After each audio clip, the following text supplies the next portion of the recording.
The manhwa opens with someone shouting at the female protagonist, questioning who goes to college just to farm, and whether all the support given to her was meant for this. The protagonist attempts to explain herself, asking what is wrong with her choice and reminding them that farming represents the future strength of the country. However, her words only fuel her mother's anger, as her mother dismisses the idea entirely, declaring that she does not care about such matters and questioning why the future of the country should concern her daughter at all. Reflecting on this, the protagonist wonders how her mother is doing now, realizing that her mother would never have imagined that the daughter she once scolded for entering the agriculture department would go on to spark an agricultural revolution in another world. The scene shifts to a grand setting filled with sparkling chandeliers, beautiful flowers, and vibrant colors. Elegantly dressed people in gowns and tuxedos fill the hall, creating an atmosphere of luxury and celebration.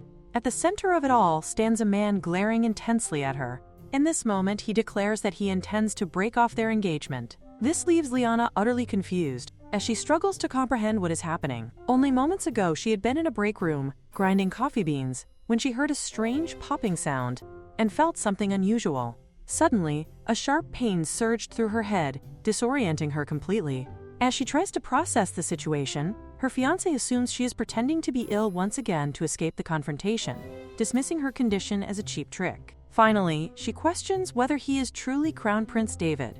Instead of answering with concern, he accuses her of pretending to be insane and urges her to stop her hypocritical behavior. He explains that their engagement was arranged under His Majesty's wishes, though he had been reluctant from the very beginning.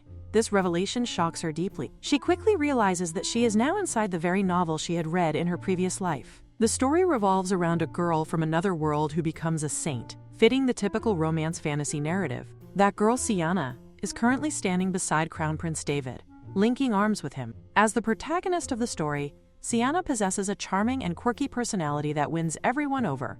In contrast, the villainess who constantly criticizes and mistreats her is none other than Liana herself. Although regaining the memories of both her past and present lives should be a blessing, it instead becomes a source of despair. She cannot understand why she had to become the villainess of the story. Even with her memories restored, she feels powerless to change the course of events.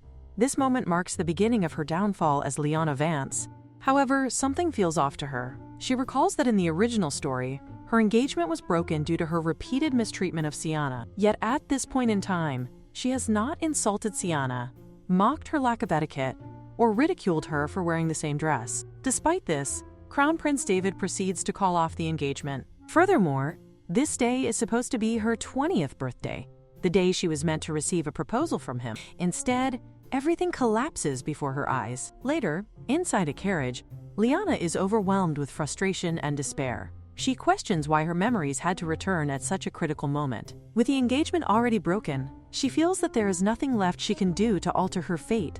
It seems inevitable that she is doomed. Upon returning home, her father reacts with anger and disappointment, calling her disgraceful. When she tries to speak to him, he coldly declares that he will erase her name from the family. He offers her one final chance to say anything she wishes, as this will be the last time she has such an opportunity. In the original story, Liana stubbornly resisted at this point, ultimately provoking her father's fury and being cast out onto the streets. But now, with the knowledge from her past life, she understands the harsh reality of this world. Living without money is nearly impossible. Medical care is extremely expensive, and commoners often have no choice but to rely on shamans, whose treatments are crude and unpleasant. She remembers clearly that without money, one cannot even afford to fall sick. Determined to avoid such a fate, she abandons her pride. She clasps her hands together and begins rubbing them nervously, begging her father not to throw her out. She promises to live quietly and behave properly from now on. Despite her desperate plea, her father merely smiles coldly before ordering the knights to remove her immediately. Without hesitation, the knights carry out his command, and just like that, Liana is thrown out of her home. In the span of only a few hours, her entire life crumbled. Standing alone, abandoned and helpless, she realizes that everything she once had is gone. Overcome with grief, she cries out for her father, but her voice is left unanswered. She can clearly see that she is completely ruined.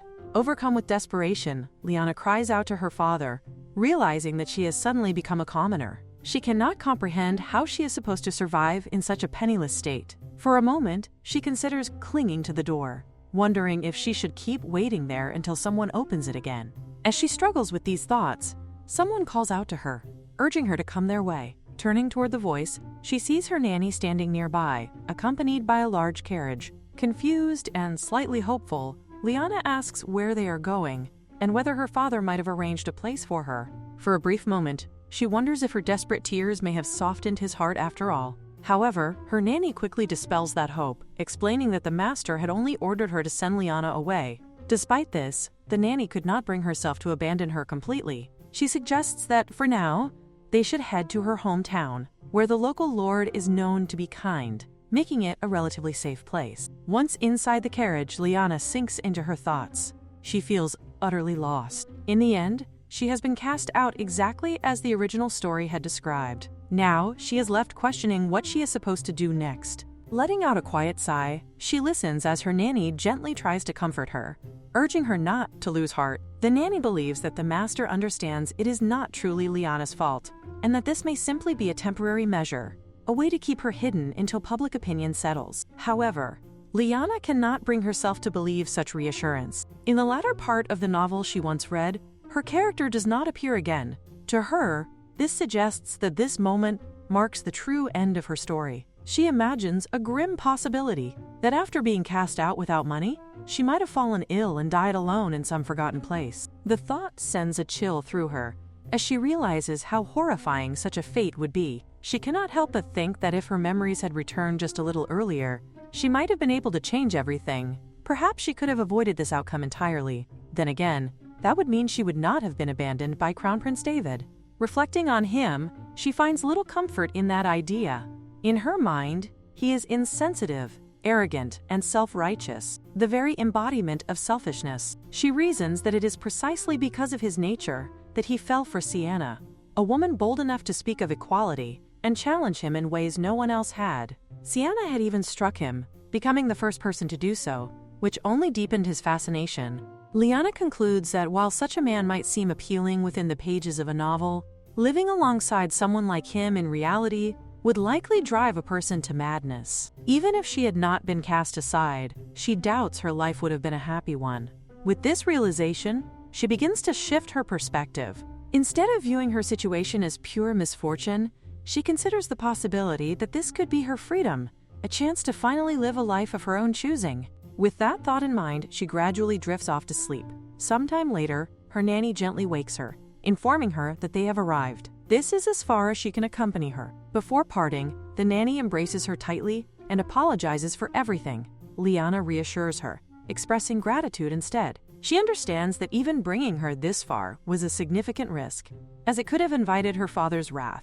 The nanny tells her that if they ever meet again, she will make sure to repay Liana's kindness. Standing there, at the end of her journey with the only person who showed her compassion, Liana prepares to step forward into an uncertain future, completely alone. While the nanny asks her not to worry, she assures her that one day, when she becomes useful, the Duke will come looking for her again. Liana, however, thinks that hearing such words from the nanny somehow makes everything feel even more bitter. She cannot help but wonder if they truly did not leave her here to prepare for something later. With that, the nanny says that she will be off now. Liana, thinking internally, reflects that it is her nanny of all people, and she would not do something like that. Perhaps she has simply become too sensitive because of the broken engagement. She decides that she will try to think positively.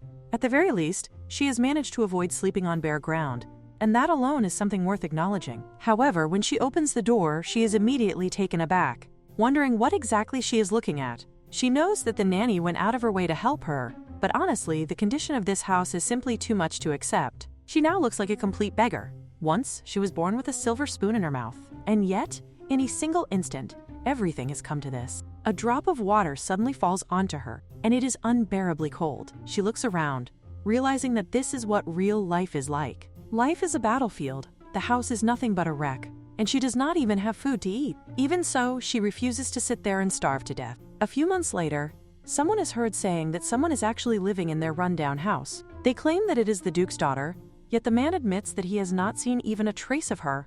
The woman beside him suggests that she might already be dead. However, they soon notice a chicken, and as it is being chased, they assume that she must still be alive. At the same time, they begin to wonder if that chicken looks like one that had run away from their own place. Meanwhile, Liana peeks from the side, thinking about what they mean by calling it their chicken. In her mind, anything that comes onto her land now belongs to her, and there is no way she is going to give it up. It is her precious source of protein. If anyone were to ask for the chicken, she would firmly refuse. However, before she can even think further, the girl with the woman points out that there is a person over there, and questions whether that shabby-looking figure is truly a lady. The mother, in response, admonishes the child for speaking in such a manner about a lady and urges her to apologize quickly. Liana, feeling utterly embarrassed, gathers herself and asks them if they would like to have some sweet potatoes, not knowing what else she should do in such an awkward situation. Fortunately, the climate here is quite similar to what she was used to back in Korea. In other words, it is perfect for stable crops. The plants here are familiar to her, and she makes use of that knowledge. She takes out a sweet potato and eats it, and she also gives one to the guest who arrived earlier. The man, upon eating the sweet potato, reacts with astonishment and wonders if such delicious things truly exist in the neighborhood. This reaction causes Liana to question whether he genuinely does not know about it. The man insists that it is exceptionally good and asks if he can have another. She allows him, of course, but then curiously asks how much apples cost here. He replies that apples are sold for 3 gold coins. She acknowledges this calmly, but then a spark appears in her eyes as she realizes something important. She concludes that nothing in this world comes for free, and therefore her stewed sweet potatoes will be sold for 6. It has already been 4 years since she arrived in this area. While someone is working in the field, they point toward her and remark that the red-roofed Liana has adapted at an astonishing speed and has achieved so much. Of course, her success has not come easily. 2 years earlier, someone had pointed out that relying on sweet potatoes alone would not be enough, and that she needed to decide on a new crop. Reflecting on that, she remembers how the villagers sell apples the moment they ripen. She then resolves that the next big venture she will pursue will be Apple's beautiful apples. In her mind, she criticizes the people around her, believing that they do not understand the first thing about farming. She questions whether they realize how much hard work and knowledge are required to grow perfect apples. However, she also knows that such effort yields extraordinary results. When people see her apples, they are overwhelmed to the point of tears, as they have never witnessed such large and beautiful apples in their lives. Liana takes pride in this, confidently acknowledging that she is indeed quite the farmer. However, one of the villagers suggests that such a magnificent apple deserves to be offered to the lord of the land. This immediately irritates her. She cannot understand why the lord should be involved at all. She glares at them, thinking about how and why they could even consider giving away something that rightfully belongs to her. She mentally protests that it is her apple in questions who gave them the authority to give it away, urging them to stop immediately. At that moment, someone arrives and questions what all the commotion is about.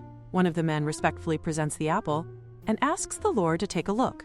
Liana is surprised to discover that the lord is actually an elderly woman. The lord examines the fruit with disbelief, questioning whether such an enormous object can truly be an apple, and wondering what kind of magic could have produced it. Liana confidently responds that there is nothing mysterious about it, asserting that she is simply a genius farmer. This statement prompts the lady to recall something, and she remarks that Liana is the daughter of the Duke Pond. Hearing this, Liana becomes slightly taken aback and begins to question how the woman knows about her.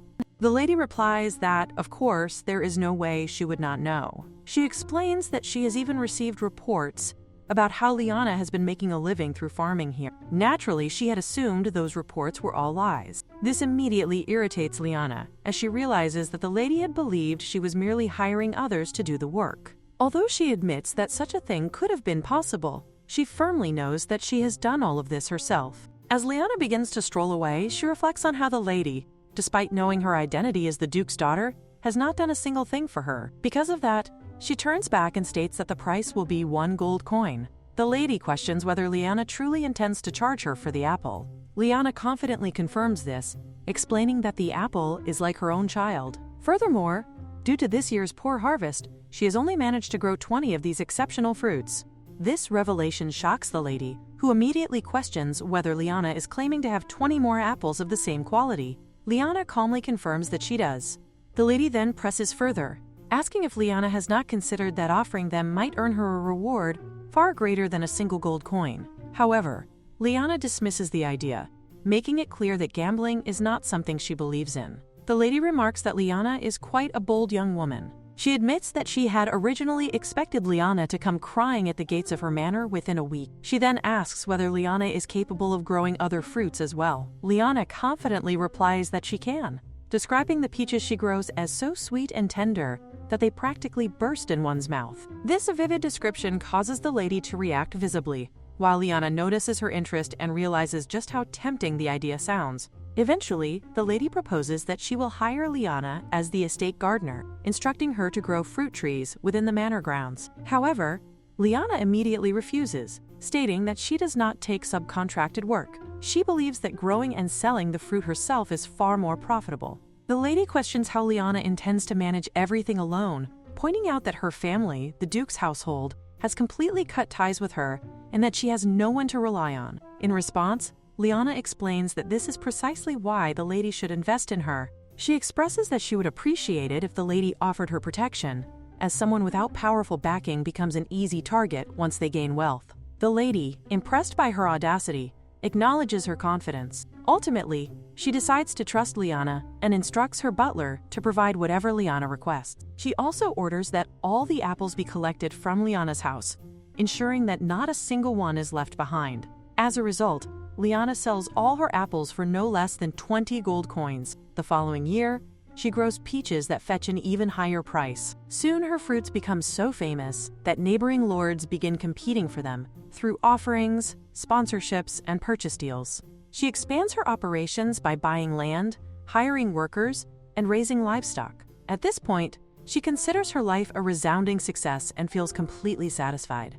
Later, the lady remarks to Liana that, now that she thinks about it, the Crown Prince David, whom Liana had so bluntly rejected, has recently gotten married. She wonders if Liana feels any curiosity about the rest of his story, noting that, had he not been so fickle, Liana might have become queen. However, Liana shows no interest at all, as she values farming far too much to concern herself with such matters. It appears that her second life will conclude as that of a successful farmer.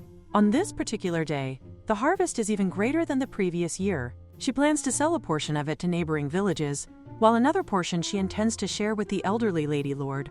As she reflects on what she should cultivate next, she suddenly trips and falls to the ground. Confused, she looks back to see what caused her fall. To her surprise, she notices perfectly straight lines etched into the ground, forming elegant and flowing curves that resemble a hoe. She wonders why such a rare tool is present here, as she had believed she would never encounter one. In this world, everyone uses flower spades for farming, which makes her question why they would rely on such impractical tools when something far more efficient exists. Suddenly, the hoe begins to glow. Then, to her astonishment, it addresses her directly, asking whether she is its new master. Liana wonders if the tool had spoken in her past life. She would have been utterly shocked. However, in this world, magic is not unusual. Having perfectly adapted to this new life, she is not too surprised. Moreover, she cannot ignore this precious talking tool that she has found after 4 years. Without hesitation, she acknowledges herself as its master. Suddenly, the hoe begins to glow,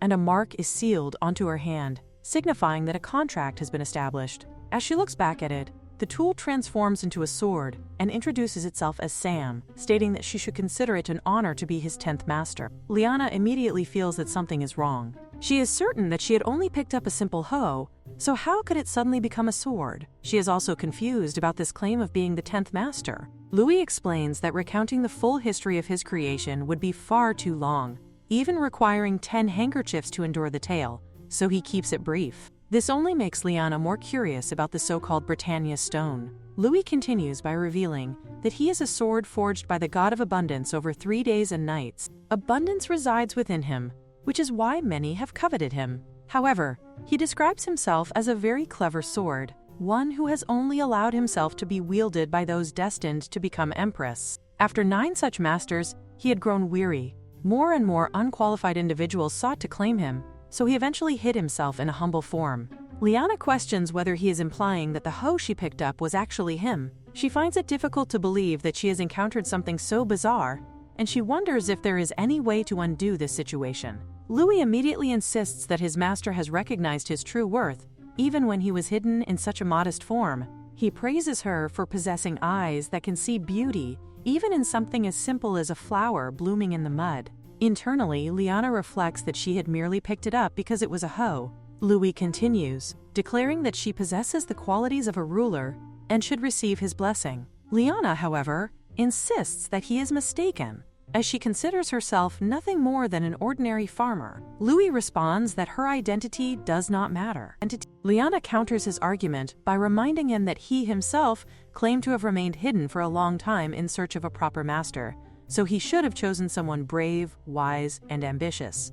Louis remains firm, stating that she possesses wisdom and humility, which are enough for him to recognize her as his master. Meanwhile, Liana simply wishes to return to tending her farm, finding the situation stubborn and troublesome. Eventually, she decides that it does not matter. A talking sword in a fantasy world is not such a big deal. Since she has no family and often feels bored, she resolves to treat Louis as a conversation partner for now. She agrees that they should get along. Louis expresses his desire for her to live a long life and keep him content until she reaches her grave, which Liana internally feels is a bit excessive. The scene then shifts to an old granny who mentions to Liana that something strange has been happening in the territory lately. Liana wonders what could be so unusual. The old woman explains that the trees and grasses have suddenly begun to grow exceptionally well, and even the Hoya plant in her office has bloomed for the first time in 7 years, which she finds astonishing. Liana attributes this to good sunlight and favorable weather, suggesting that perhaps divine intervention is at play, though she considers it one of those natural occurrences that simply happen from time to time. However, the old granny continues, noting even stranger events. Whenever a dog gives birth, there are always 8 puppies, and when hens lay eggs, they consistently produce double-yolked eggs. People have even started searching for normal eggs without double yolks for amusement. This leads the old granny to reflect deeply, wondering if all of this is not, in fact, very strange. Liana insists that everything is simply too good to be abandoned, and believes that she is merely a kind person. However, the old granny finds the situation increasingly suspicious. No matter how much she thinks about it, everything feels unnaturally strange. Meanwhile, Liana reflects internally that if she were in the old woman's position, she would simply feel grateful. Still, she cannot ignore the fact that the old granny is cautious by nature, yet she had trusted Liana almost immediately. Eventually, the old granny notices the bandages on Liana's hand and asks why she is wearing them and whether she is injured. Liana hesitates, wondering how she should explain the situation. She casually replies that she is not hurt at all and explains that while walking around the farm earlier, she picked up something strange. This immediately alarms the old granny, who anxiously asks if she has suffered from metal poisoning and urges her to take care of it quickly, warning that it could be fatal. Liana tries to reassure her, insisting once again that she is not injured. She explains that she has only acquired a strange tattoo, something she never even wanted. Finally, she reveals the mark to the old granny. The old granny responds calmly, telling her that it is fine, and instructs her to wrap it up again. However, almost immediately afterward, she complains of a sudden headache and asks Liana if she could leave for the day. Liana departs, feeling uneasy. She wonders whether it is right to leave the old woman alone just because she is unwell. Concerned, she decides that she will bring her some fresh vegetables the next day. When Liana returns home, she finds Louis waiting for her, clearly upset. She asks him why he seems so angry. Louis is furious, accusing her of shamelessly coming back after using another sword. This confuses Liana, as she cannot imagine who would use a sword like him to cut melons. She tries to explain that she could not carry a weapon in front of the Lord, so she had no choice but to leave him behind. She reasons that it would have been worse if he had ended up in the hands of a guard or abandoned on the ground. However, Louis refuses to accept her reasoning, declaring that no human should treat him in such a manner. In an attempt to calm him down, Liana begins to praise him, speaking sweetly about his qualities. Louis encourages her to continue, which makes her feel that the sword's behavior is rather unusual.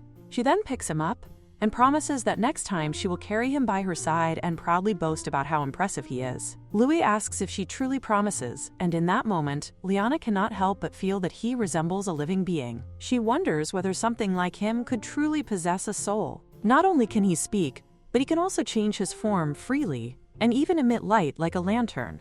Despite everything, she still considers the hoe to be the most practical form. Changing the topic, Liana mentions that the Lord had spoken about something unusual. The territory has been flourishing recently, with livestock producing an unusually large number of offspring and crops yielding abundant harvests. She finds it quite remarkable. Louis immediately claims that all of this is due to his blessing. Liana questions what he could have possibly done, since all he seems to do is float around her room when he is bored. Louis proudly explains that he was forged with utmost devotion by the god of abundance, so it is only natural that any land where he resides would experience prosperity, with crops thriving and livestock multiplying. Liana remains unconvinced. Thinking about her crops, she decides that she should go check the fields before it gets too late. Meanwhile, Louis continues explaining that he represents a form of state. When there is an abundance of food, people naturally gather, and society begins to form. He claims that ancient civilizations were established in fertile lands for this very reason. Liana remarks that he seems to know many complicated words, which only irritates him further, as he questions whether she truly sees him as nothing more than a child. At that moment, a voice calls out from outside, asking if anyone is there. Liana pauses, recognizing that it is a male voice. She finds it unusual, as no one should be visiting at such a late hour. Carefully, she moves closer and peeks outside, only to discover that it is not just one man, but several strong-looking young men. The situation immediately feels suspicious. Louis reacts eagerly, suggesting that this is the perfect opportunity for him to demonstrate his abilities by turning the entrance into a sea of blood. Liana quickly shuts down the idea, telling him not to say such things, as it would only lower the property value. She orders him not to move until she gives permission. Finally, she opens the door and begins to ask who they are. However, before she can finish her sentence, she is struck by the sight of the man standing in front of her. She is momentarily captivated, thinking about how remarkably handsome he is. The man, however, addresses her in a completely different tone, stating that he has finally found her and calling her a thief cat. His choice of words does not match his refined and elegant appearance at all. As she continues to stare at him, somewhat mesmerized, she suddenly feels a sense of familiarity. She questions him, wondering if he is, in fact, her little kitten. Someone expresses the desire for a divorce, yet the king firmly tells the empress that no such precedent exists. The emperor, however, responds calmly that if it has never happened before, then this can simply be the first time. This bold statement leaves the king stunned, questioning what exactly she is implying. The empress, unfazed, explains that she could become the first example in many different regards. For instance, she could be remembered as the wife who could not endure the tedious divorce proceedings and ultimately murdered her husband. Returning to the present, the old lady reflects on how she once believed her existence had been completely forgotten after those events. However, the man from before appears again, greeting her warmly and expressing his relief at seeing her in good health, while addressing her as his grandmother. He is none other than the emperor himself, Carmine. The grandmother responds in kind, but Carmine tells her there is no need for such formality, reminding her that she is his grandmother after all. Despite this, she firmly replies that she abandoned such familial ties on the very day she declared her divorce at the Grand Cathedral, and therefore His Majesty should address her as Lady now. Carmine then mentions that he enjoyed the fruit she had sent, though he had been unaware that it was grown with blessings. The old woman internally reflects that her only intention had been to send Liana some beautiful fruits for her children, yet things had turned out in an unexpected way. She calmly explains that it is all a misunderstanding. Carmine questions this, asking whether it is the kind of misunderstanding that conveniently appeared at the same time her presence vanished from the imperial palace after her divorce. He further challenges her by implying that such unusually bountiful harvests could not possibly be unrelated, questioning if that is truly what she is claiming. The grandmother reassures him that she has nothing to be ashamed of. She reminds him that he knows very well that she left everything behind in the imperial palace that day, including the royal family name. Carmine then asks about the sword's whereabouts. She replies that she is not the one who possesses it. When he presses her on what she means, she explains that a villager has formed a pact with the sword. Carmine reacts with disbelief, almost amused, questioning whether she truly expects him to accept such a claim. The old woman remains resolute, stating that he may interrogate her as much as he wishes, but the truth will not change. She declares that the one who holds the sword is named Liana, and that she is merely an ordinary farmer. Soon after, Carmine stands directly before Liana. She questions whether he is certain he has come to see her, and he confirms that he has. This causes her to think that he does not appear to be an ordinary man. Despite that, he has been polite, and she cannot help but notice that he just called her a kitten, or rather, a cat. Being addressed in such a way, by such a handsome man, unexpectedly aligns with something she once imagined as part of her own little dreams. She decides that she will hear him out, but only outside. She trusts that he is not the type of ruffian who would intrude into a home where a woman lives alone. This remark provokes a reaction from the knight accompanying Carmine, who raises his voice at her. However, she firmly rebukes him, stating that he should not behave so shamelessly as to arrive unannounced at such an hour and then demand hospitality. Before the night can escalate the situation further, Carmine intervenes and orders him to stop. This moment leads Liana to think that he must be someone of considerable importance. She wonders what exactly he could want from her, whether it is her farmland or perhaps her farming techniques, but she resolves not to be easily deceived by whatever he says. Carmine then reveals that he has come to retrieve the sword, claiming that he is its rightful owner. This causes Liana to question Louis, asking if that is true and whether he already has another master. Louis immediately denies it, insisting that such a claim is false and declaring that she is his only master. Liana, however, scolds Louis for what appears to be blatant two-timing, unable to reconcile his words with the situation unfolding before her. Louis immediately begins to argue back, insisting that he never said anything of the sort, and questioning why she would assume he is two-timing her. Liana, however, responds that it is because of the way Carmine presents himself, which irritates Louis. He demands to know since when she has cared so much about appearances. Carmine, observing this strange exchange, finally questions whether she is actually speaking to the sword. This makes Liana inwardly question how its supposed master cannot even recognize such a thing. Carmine then clears his throat and states that he is indeed aware that the sword possesses a will of its own. Liana acknowledges that he is correct, describing the sword as quiet and reserved. However, she also points out that Louis is clearly lying about Carmine being his master. She grows suspicious and demands to know what Carmine truly wants from her. She warns him firmly that if he lies even once more, she will refuse to open her door to him again. At last, Carmine introduces himself properly, stating that his name is Carmine and that he is the grandson of Lady Aurelian. Liana responds that she does not know anyone by that name. Carmine then explains that Lady Aurelian is the governor of this region. Upon hearing this, Liana suddenly recognizes the name and recalls that she has been having tea with her for years, affectionately calling her Granny. Carmine clears his throat once more and begins to explain the truth. He reveals that the sword is a deeply treasured artifact, one that can only be wielded by the head of their family. When his grandmother divorced and left the imperial household, the sword vanished along with her.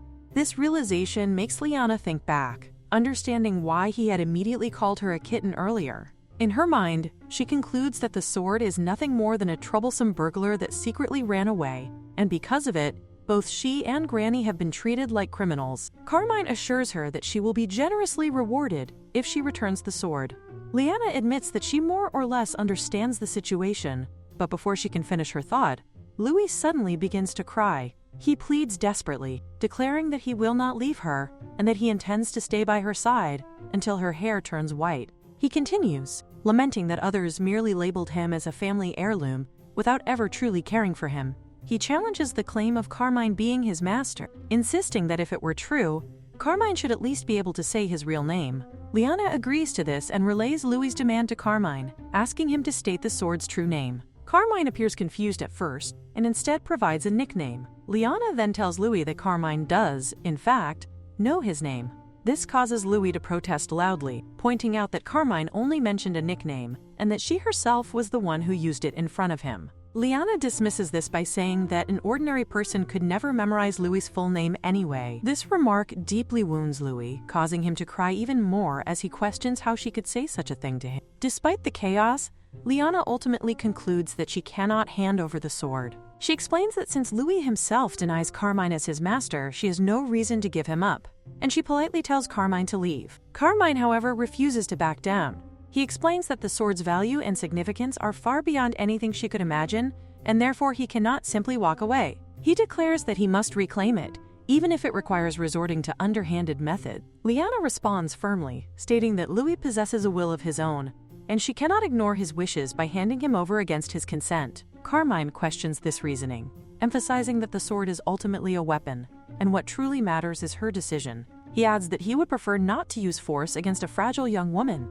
but then asks her directly whether her answer would remain the same if she knew he was the most powerful person in the world. Liana answers without hesitation that her decision would not change. Carmine leans in closer, as if about to act on his earlier statement, which causes Liana to wonder if this is what he meant by underhanded methods. Acting quickly, she raises her hand and places a finger against his lips, telling him to be quiet, and to be more careful with his words. Carmine becomes visibly confused and asks what words she is referring to. Liana then accuses him of implying a contract marriage. This takes him completely off guard, and he questions why she would come to such an absurd conclusion. Liana, however, remains entirely serious. She explains that he himself mentioned underhanded methods, and from her perspective, a contract marriage would be the most logical approach. After all, as a married couple, they would share ownership over their possessions. In her reasoning, this would make it the only legal way for him to claim the sword. Carmine says to Liana that, in that case, will she marry him? This makes her think that this man really would not make it as a con artist. When she gets a proposal, it feels nice to receive one, even if it is like this. The crown prince did not even propose. It would have been perfect with a big bouquet of flowers, though. She says to him that this is such an uninspired proposal, and that he should bow elegantly at the waist or something. He immediately goes down on his knees. She reacts with delight, thinking, oh yes, yes, like that, but immediately says that she will have to decline the proposal. With that, she shuts the door, which leaves him and his knights speechless. Outside, someone shouts the word loudly. She comments that he is quite good-looking, but his voice is not. Louis tells her that actually it was a subordinate next to him who yelled, and that he himself was just standing there clueless. Liana questions whether Louis can really see things like that. He replies that he is the magic sword, and that seeing through a shabby wall like this is nothing. Anyway, Liana plans to just stay home for today, which makes Louis happy. He thinks that taking a break from work must mean she is finally going to play with him. Liana, however, thinks that maybe she should have just discussed how to separate that handsome man from his sword, which makes Louis cry out internally, wondering why she is making that face and whether she is thinking weird things. She assures him that of course she is not thinking at all. On the other hand, Germain can see that he has been fooled completely. It has been like that ever since he has been bewitched. The image of wavy red hair and a tiny straw hat pressed down tightly, along with light brown eyes, looks totally different from the way she acted. He has never been toyed with like this before. The granny approaches Carmine and remarks that he was supposed to return to the palace. He responds that he will have to impose on her again. She replies that she does not mind, but she thought that His Majesty would whisk Liana off to the Empire immediately. Carmine explains that he has been completely ensnared. That daring girl told him that the only legal way to own the sword is through marriage, and he also proposed to her. This makes the granny think that she knew Liana was bold, but who would have thought that she would dare suggest such a thing to the Emperor? She asks what happened next. He replies that he proposed to her, and she slammed the door in his face. This makes the granny remark that she really is a daring child. Carmine replies that he is absolutely right, and that he cannot possibly return like this because his pride will not allow it. His pride. The granny thinks that this is getting interesting. Someone who has walked a predetermined path since childhood, known for being indifferent and cold, is now revealing emotions like this. She wonders whether it is reckless of her to feel as if something romantic is about to happen at last. He might be having spring for himself, and she is actually rooting for him.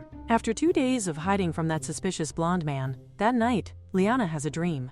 In that dream, someone asks what is yellow, fluffy, and sweet. She immediately wakes up, thinking that it must be a pumpkin. Pumpkin is so delicious, with its fluffy texture and sweetness. Now that she thinks of it, maybe she should make knife-cut noodles with lots of pumpkin in them. She imagines slurping up a mouthful of noodles and just imagining how delicious that would be. Sweet pumpkin entwined in a savory broth would be divine. She declares to Louis that today is the day, that it is time to vanquish enemies and revel in the joy of harvest. Louis immediately gets excited and interprets harvest as piling up the heads of her enemies and displaying them. However, he also wonders whether this outfit is a bit too shabby for the battlefield. She insists that no, actually, it is perfect, and that this outfit is flawless. However, in order to succeed, he has a very important job to do. Louis questions her and tells her to just say the word, because there is nothing he cannot do. She then asks whether he can transform like this, and make the handle like this, and that plate like that. Louis looks at the paper and says that he will give it a try. After he is turned into a knife, Liana is able to cut the pumpkin so cleanly. She wonders whether it is because the blade is sharp, while Louis cries out, calling to Liana that she is a fraud and that she is a mean girl.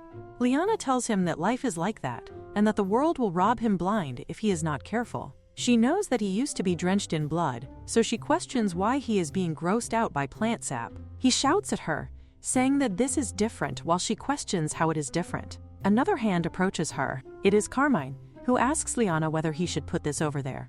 He explains that he heard voices, so he came by. He thought that she was with the ego sword, but he guesses that he was wrong. However, the moment he sees the light coming out from the scissors, he questions whether that pair of scissors in her hand is the ego sword. She tells him that actually Louis loves serving her like this, while Carmine thinks that he does not believe Louis agrees with her. Liana then whispers to Louis that if she puts it like this, people will think they are getting along and leave them alone. Vulcan, upon hearing all this, wonders whether it really works if she says such things out loud and declares that he will never relinquish the ego sword. Finally, Nana asks him whether he is the obsessive male lead type, which makes him wonder what she means by that. She then tells him that it is just a thing, and since he is here, he could help move the pumpkins to the storage room. Carmine questions whether she is not selling them immediately. She explains that to enhance their value, they need to be dried for about 20 days, and that if he moves them, she will treat him to a very delicious meal. It is a dish praised like a mountain feast. Finally, the dish is presented to him, and Carmine questions what this is, wondering whether commoners in this area eat things like this. Liana tells him that it is something only her household makes. She asks him how it tastes and whether it is delicious, mentioning that she is even considering starting a meal kit business with it. Carmine eats it and notices that the soup is thick and salty, but he cannot stop eating it. It is so addictive. This makes her boast proudly, saying that that is the charm of pumpkin knife-cut noodles, and she encourages him to eat a lot. She thinks that the mountain spirit did not appear in her dream for no reason, because how can someone look so good even while eating? She knows that this must be what his grandmother must be feeling while looking at him. Whatever the case, she plans to simply enjoy herself while looking at him. With that thought, she asks him to try something else as well. Carmine questions what this is. She immediately tells him that this is homemade 5-flavor tea, and that she does not give it to just anyone. He notices that it has ice in it. She explains that she gets hot easily, so she dug an ice cave. Carmine, confused, questions how she dug an ice cave. She replies that she did it the only way possible, with a shovel. He tells her that he will help with things like that in the future, which makes her reply that marriage tricks do not work on her, and that she can manage on her own. There is no need to ask for help with something she can do herself. After seeing her determination like this, Carmine remarks that she is quite an unusual person. A few years ago, a black-haired angel descends upon the Barker kingdom. Some denounce her as a demon, while others insist that she should be treated as an esteemed guest. Among those who seek to use her for political purposes, the girl ultimately falls in love with the crown prince and becomes engaged to him. But now, the crown princess of the kingdom, Siana, shouts, asking David to talk to her. She declares that life does not end simply because one falls in love, after all. Crown Prince David looks at Siana and internally thinks that there was a time when that face seemed nothing but lovable. He tells Siana that he is sure he told her not to let anyone into the office. Siana shouts at him, telling him not to take it out on others, because this situation exists entirely due to him avoiding her. David questions what she just said. Siana demands to know why he keeps avoiding her, adding that she cannot even remember the last time they had a proper conversation. David coughs slightly and questions whether she truly wants to have an honest conversation with him. He recalls that last time she was angry because he danced with a lady, and before that she was upset because he did not give her the mermaid tear she wanted. He then asks what it is today, and what she has come to be angry about now. Siana becomes furious and insists that those incidents were all his fault. She points out that he said that lady was going to become his concubine, and that the mermaid tear by now is probably hanging around the neck of the princess from a neighboring kingdom. She demands to know whether he thinks she was upset without knowing the truth. David sighs and questions how many times he has to explain this to her. He states that for a king, the queen's position is a very important political tool, but he planned to give that position to her and asks whether that is not enough. This makes her declare that it is a cowardly excuse. She says that she has no one but him, no family, no friends, no one else in this world but him. Yet he piles up concubines like mountains in the name of politics. David questions what reason could be more important than politics to a king. She shouts that this is just another excuse, and that in the end, he is only proving that he is an incompetent crown prince. This angers David so much that he begins to shout. He orders his men to escort the crown princess out immediately. She turns toward the men and tells them not to make her laugh, questioning how this can be considered a serious conversation. She demands that David hurry up and give her an explanation. Regardless of her protests, the knights grab her to take her away. She shouts at him, wondering what all of this is, reminding him that he was supposed to be a devoted man who swore eternal love, yet now he has an armful of concubine. She reflects that this did not happen in the novel. A serious conversation only works when the other person is willing to listen. All of this stems from the fallout with Duke. The cathedral tried to strengthen its divine authority by enshrining Siana as a holy maiden. To counter this, they rushed into breaking off his previous engagement and arranged his engagement with Siana instead. However, David honestly thought the Duke would at least beg him to accept Liana as a concubine. Instead, the Duke disowned his daughter, calling her a disgrace to the family and garnering public sympathy. He never imagined that the Duke would actually cast his daughter aside like that. Not only was the position of Crown Princess suddenly taken from her, but noble support poured toward the Duke, who had no choice but to dishonor his daughter. With that backing, the Duke joined the Second Prince's faction, threatening the line of succession. Above all, David remembers that Liana never acted like this. He never thought there would come a day when he would miss her.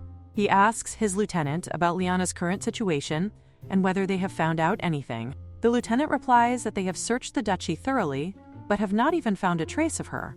David thinks that they were only supposed to pretend to cast her out, but he wonders how a woman who only knows embroidery is supposed to survive as a commoner. This makes the lieutenant think that such words are not something he should be saying. In any case, Siana's usefulness ended the moment they got engaged, so there is no need to keep her as the crown princess. On the contrary, David considers that if Liana were reinstated as crown princess, the Duke would return to his side, and Liana, who has been cast out of her family, would also welcome it with tears of gratitude. This thought makes him snicker as he orders his men to find Liana quickly. On the other hand, Carmine thinks that Liana is such a strange woman. He wonders what she is trying to do with arms that look like they might snap if gripped too tightly, and on top of that, an ice cave. One of his men looks at him and questions what is wrong with him, noticing that he has been quiet for a while. Carmine asks his man whether he knows how to store ice. His man replies that, normally, one would keep it in a freezer. Carmine responds that this is usually the case, then wonders aloud how much a freezer costs. He considers that such an item might not be something one can buy even with money, since it can only be maintained by visits from the magic tower. Carmine questions how ordinary people obtain ice, realizing that those around him do not seem to know much about the livelihood of common people. He concludes that he needs someone who can offer more practical advice, someone like Liana. As he thinks this, he suddenly sees that she is actually standing right in front of him. He questions what she is doing there. She immediately shouts at him, declaring that she should be the one asking that question. She wonders whether he expected her to come here. Carmine replies that he lives here, so in that case, she must have come looking for him. She immediately questions why she would do such a thing and clarifies that she is here to meet his grandmother. Suddenly, she notices a scratch on his handsome face. She remembers that he was standing under the scorching sun yesterday without a hat, and now he has a burn. She thinks that she has been keeping something for situations exactly like this. In her mind, she recalls that wounds like this heal quickly with recovery potions, but she decides to tell him not to waste money on a recovery potion. While he is observing her, he notices the symbol on her hand and begins thinking that it looks like the mark of the owner of the Ego Sword. Meanwhile, she moves closer and puts something on his face while asking what he is thinking about. Carmine notices that whatever she applied feels quite refreshing. She explains that it is aloe vera, which is perfect for burns because of its cooling properties. She also mentions that there is a plant in his grandmother's greenhouse that looks similar, called agave. She admits that she does not know much about that plant yet, so she plans to compare them later. Carmine remarks that common folk seem to develop such practical wisdom in order to survive. She laughs lightly and says that he must be someone important, judging by the way he speaks. Carmine then questions whether her parents passed this knowledge on to her. She replies that she does not have parents. Almost immediately, she realizes that her words have caused a misunderstanding. She quickly corrects herself, assuring him that she does have parents, but that they abandoned her. Carmine becomes completely frozen at her words, and this reaction makes her feel deeply embarrassed. From what she can see, he does not seem like a bad person. She explains that she was abandoned when she was young after an embarrassing broken engagement and was discarded because she was considered a useless daughter. She reflects that it is not so bad now, as living alone feels nice. She admits that she likes her current life, since she can do whatever she wants freely, and she believes that her present situation is better. Liana looks at his face and wonders whether he is curious about her circumstances. He replies that it is nothing, yet she can clearly see that curiosity is written all over his face and that he is dying to know more. However, he still refrains from asking, and she guesses that he is trying to be considerate. She gently touches his face and comments inwardly on how kind he seems. The moment she realizes what she is doing, she gasps in shock. She quickly turns away, telling herself that this does not mean she has allowed herself to develop feelings, and she insists internally that she cannot give him permission to become close to her. Carmine clears his throat and says that he did not say anything at all. At that moment, someone from behind remarks that they had been wondering why she had not arrived yet, so they came to check on her. The newcomer then notices that Liana is still standing in the lobby, and internally thinks with amusement about these little rascals. The granny is about to call him Majesty, but Carmine immediately calls out to her, saying that he is just about to head up with Lady Liana, while referring to her as grandmother. This makes the old granny think that perhaps he has not mentioned the fact that he is the emperor. With that thought in mind, she turns to Liana and asks whether she has met her grandson. Liana replies to her that not only did they greet each other earlier, but she even applied medicine to him. This makes the granny think that the two of them have already gotten very close. Carmine then whispers that it might be misunderstood if she phrases it like that, but Liana insists that it is the truth, reminding him that they even had noodles together. This makes the old granny comment that if they are speaking to each other so formally, then they should stop using such formal tones, since they are the same age. She believes that they will become good friends in the quiet countryside, which makes Carmine respond that mutual respect is necessary. However, he notices that Liana looks extremely happy about this situation. Liana then teases him by saying that there is no way they could possibly be the same age, and she repeats the thought while joking that they must be destined for each other. Carmine can clearly see that these two are truly enjoying themselves at his expense, so he tells her to do whatever she wants. This makes Liana feel delighted, as she realizes that she now has a guy friend. With excitement, she suggests that they should all try some watermelon punch. Both Carmine and the old granny are astonished when they see it, finding the creation cute and pretty. They ask her how she managed to cut it in such a way. She proudly tells them that it is all about technique. This makes Carmine wonder whether she used the ego sword for such precise cutting, but she immediately denies it, insisting that it was not Louis and absolutely not the sword. He responds that he does not trust her at all, which makes her wonder internally why he seems to know her so well. She tells him not to overthink things and urges him to simply open his mouth. Meanwhile, he tells her to stop avoiding the question. However, before he can continue speaking, she quickly places a heart-shaped piece of watermelon into his mouth. This action makes him blush intensely, and he remarks that it tastes so sweet, sweeter than any watermelon he has ever tasted before. At first, he thinks that perhaps it is just the setting that makes it taste better, but he soon realizes that the quality itself is definitely different. He wonders whether the difference comes from farming methods or from the people of the empire. Before meeting her, he had only thought about strengthening royal power by driving out nobles who targeted the throne, and he had never given serious thought to the lives of commoners. Until now, he has never considered how the food he eats is actually made, and the realization makes him feel ashamed. Moreover, thinking back to the time of the party, he asks her what a certain drink is. She tells him that it is grape juice, made from leftovers, and asks whether he would like to try it, assuring him that it is extremely delicious. This makes him remark that leftovers usually have poor market value. Liana replies that just because something has low market value does not mean it is bad. She explains that the love and effort poured into it remain the same. In a way, she compares it to people whose value can drop because of malicious rumors or slander, even though their true worth has not changed. He originally came to recover the ego sword, but as he talks with her, he begins to understand why the sword chose her as its master. He finds himself wanting to speak with Liana more about this matter. Just at that moment, he notices her downstairs and wonders what she is doing over there. She is clearly visible even from a distance. As he prepares to wave back at her, he suddenly recognizes that he is hearing an ominous sound, a sound that should never be heard. Even if he hears it, he knows that he must not acknowledge this sound. On the other hand, Liana says that this is why she likes grandmother's salmon, ham, and so many spices. She packs them all, and she always praises her cooking generously, so how could she not visit? She wonders what she should make with these ingredients, thinking that salmon sandwiches sound delicious. Just at that time, Luis comes and says that she is having fun without him, acting as if this is cruel. This makes her question why he is out here, since he is literally passing off the task after she said she would just bring watermelon punch and come back quickly. But now it is already the middle of the night, and he calls her a liar. She tries to tell him that the conversation got a little long. She guesses it is because Louis cut the watermelon, and it tasted more delicious. She adds that Carmine also liked it, which makes Louis even more pissed. thinking that that jerk was also there and wondering if she fell for it. This frustrates him, and he thinks that if this goes on, he will end up getting screwed too. Liana assures him not to worry, saying that will never happen, and questions why he is so worried. He explains that she does not know and shouts, asking if she knows how vicious the Marshall family is right now. He says they are treating her well because she is feeding them good food and telling them interesting stories, but as soon as their interest vanishes, they will try to take him, even if it means cutting off a hand. This makes Liana think that if that is Carmine's family name, she feels like she has heard it somewhere. It has been so long since she has been away from high society that she cannot remember. Regardless of that, Louis tells her not to ever let her guard down and not to be fooled just because the leather looks shiny. He reminds her that there are devils, and she needs to keep reminding herself of that.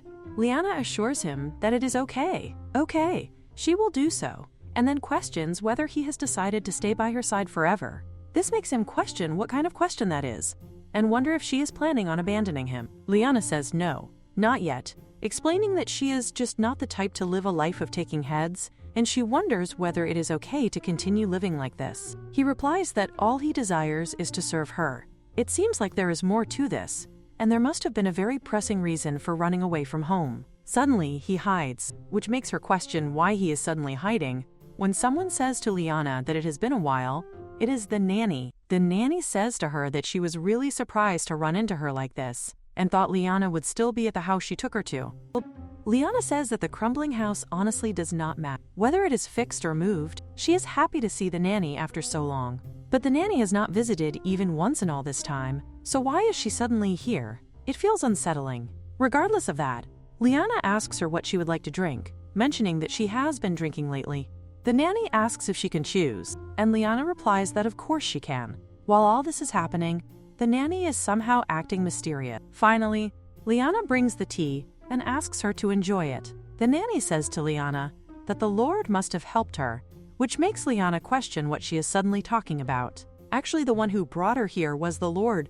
The Lord is also in a difficult position, living alone after the divorce, so she thought she would take pity on the broken-off and abandoned miss. She adds that she is glad it turned out the way she expected. This makes Liana question what the nanny just said, and assure her that she is completely wrong if she thinks that grandmother has no interest in her, because she survived on her own efforts. This makes the nanny question whether she lived on her own, telling her not to lie since she does not even know how to make money. This makes Liana feel angry, realizing that now the nanny is openly looking down on her. Since she is no longer the Duke's daughter, the nanny probably thinks she does not need to be careful with her words. So Liana tells the nanny to believe it or not, and then adds that, by the way, the tea is for 1 coin.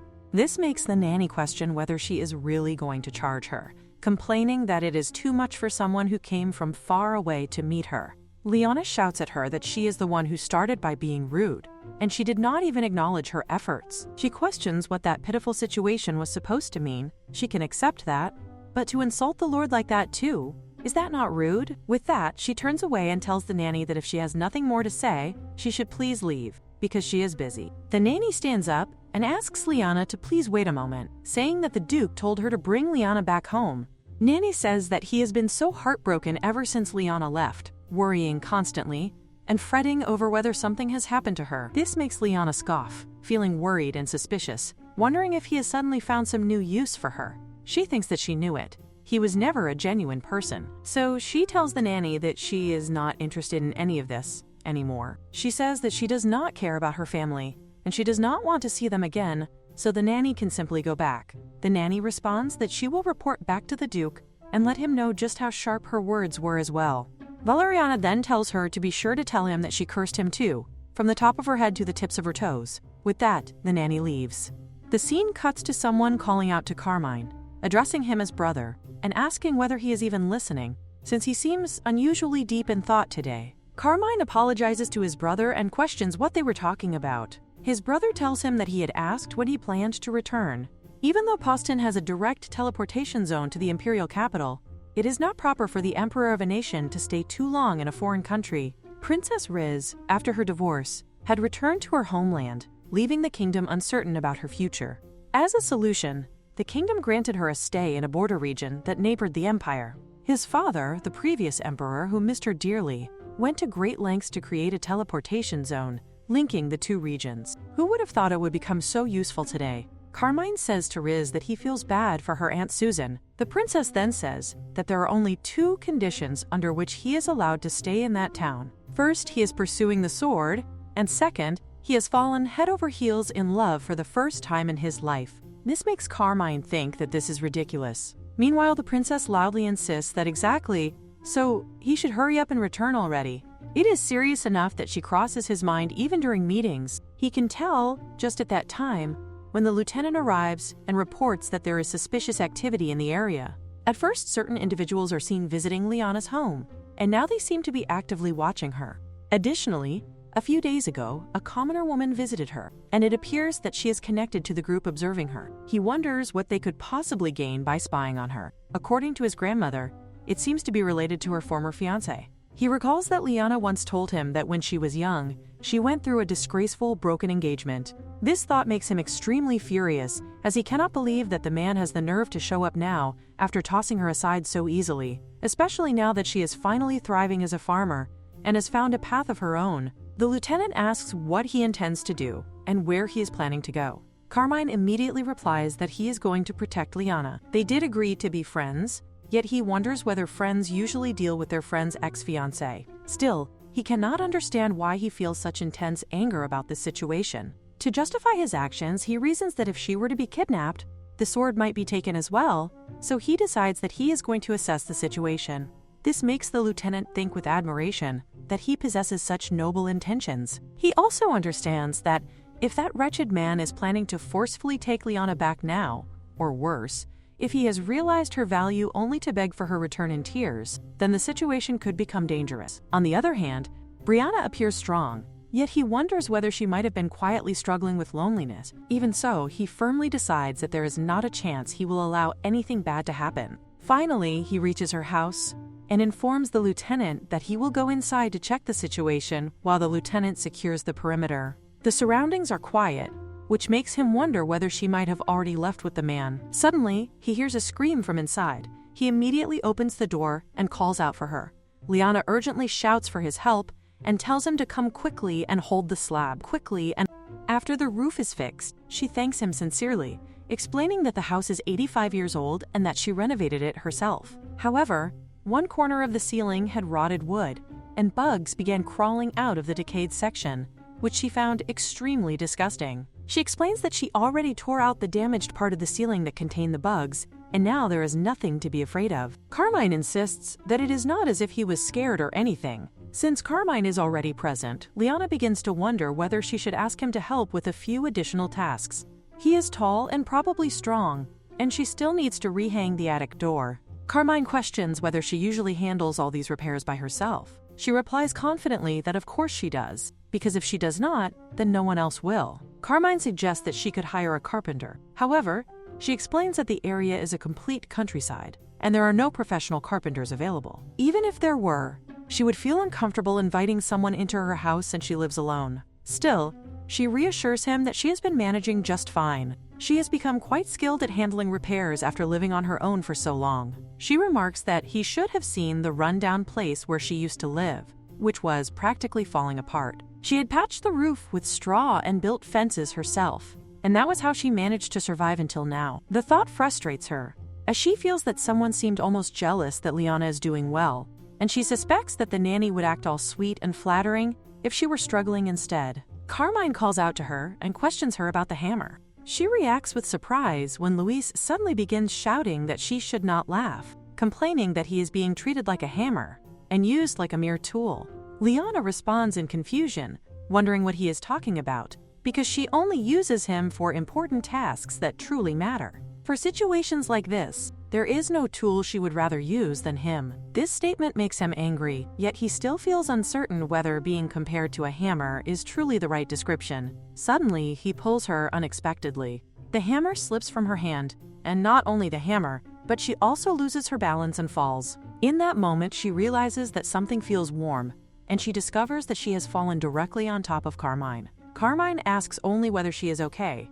It has been a long time since she has felt the warmth of another person. While Carmine continues checking whether she is hurt in any way, she quickly pushes herself away from him. Carmine warns her to be more careful, pointing out what could have happened if she had been injured. This makes her think that he is probably the one who hit the ground harder. He reminds her that since she lives alone, she cannot afford to get injured, yet he expresses relief that she is unharmed. The way he treats her with such concern causes her face to flush deep, leaving her blushing intensely. The person she used to tease and play with in the palm of her hand now appears completely different to her, and she wonders what she is supposed to do when he suddenly looks like a man in her eyes. She cannot understand why she forgot such an obvious fact, because this man is unbelievably handsome. She immediately stands up, which makes him question what is wrong. In that moment, she realizes that he appears to be the perfect husband candidate. Carmine also stands up and remarks that she is acting strangely, noticing that her face has been red since earlier as well. Meanwhile, Shalini silently begs him to please wait for a moment, wishing that he would give her some kind of warning before barging in so suddenly, because at this rate,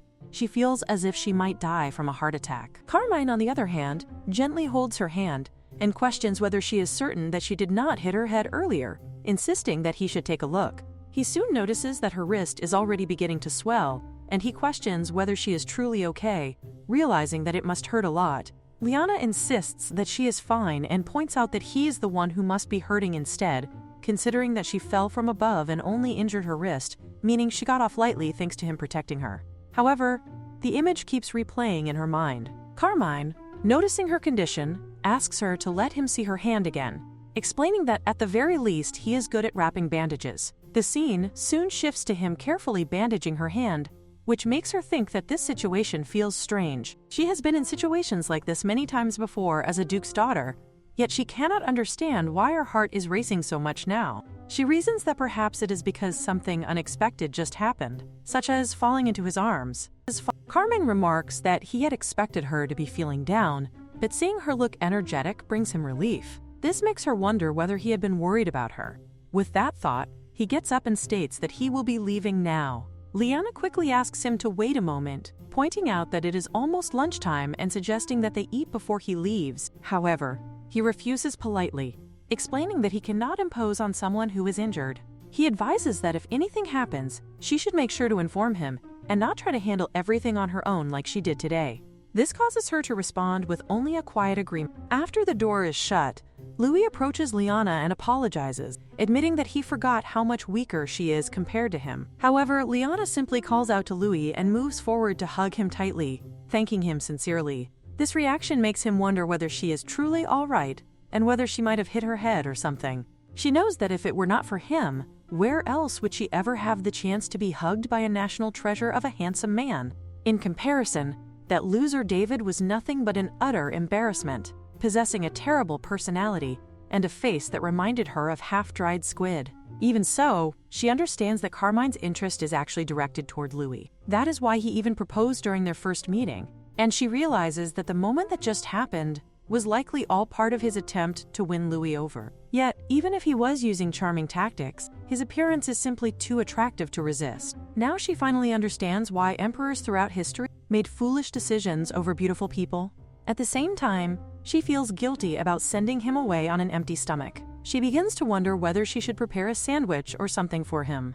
Before doing anything else, she decides that she first needs to boil some potatoes. Meanwhile, Louis feels extremely tired and somewhat sad, realizing that he has done so much work with the hammer today that he cannot transform into a hoe now, and therefore he needs to rest.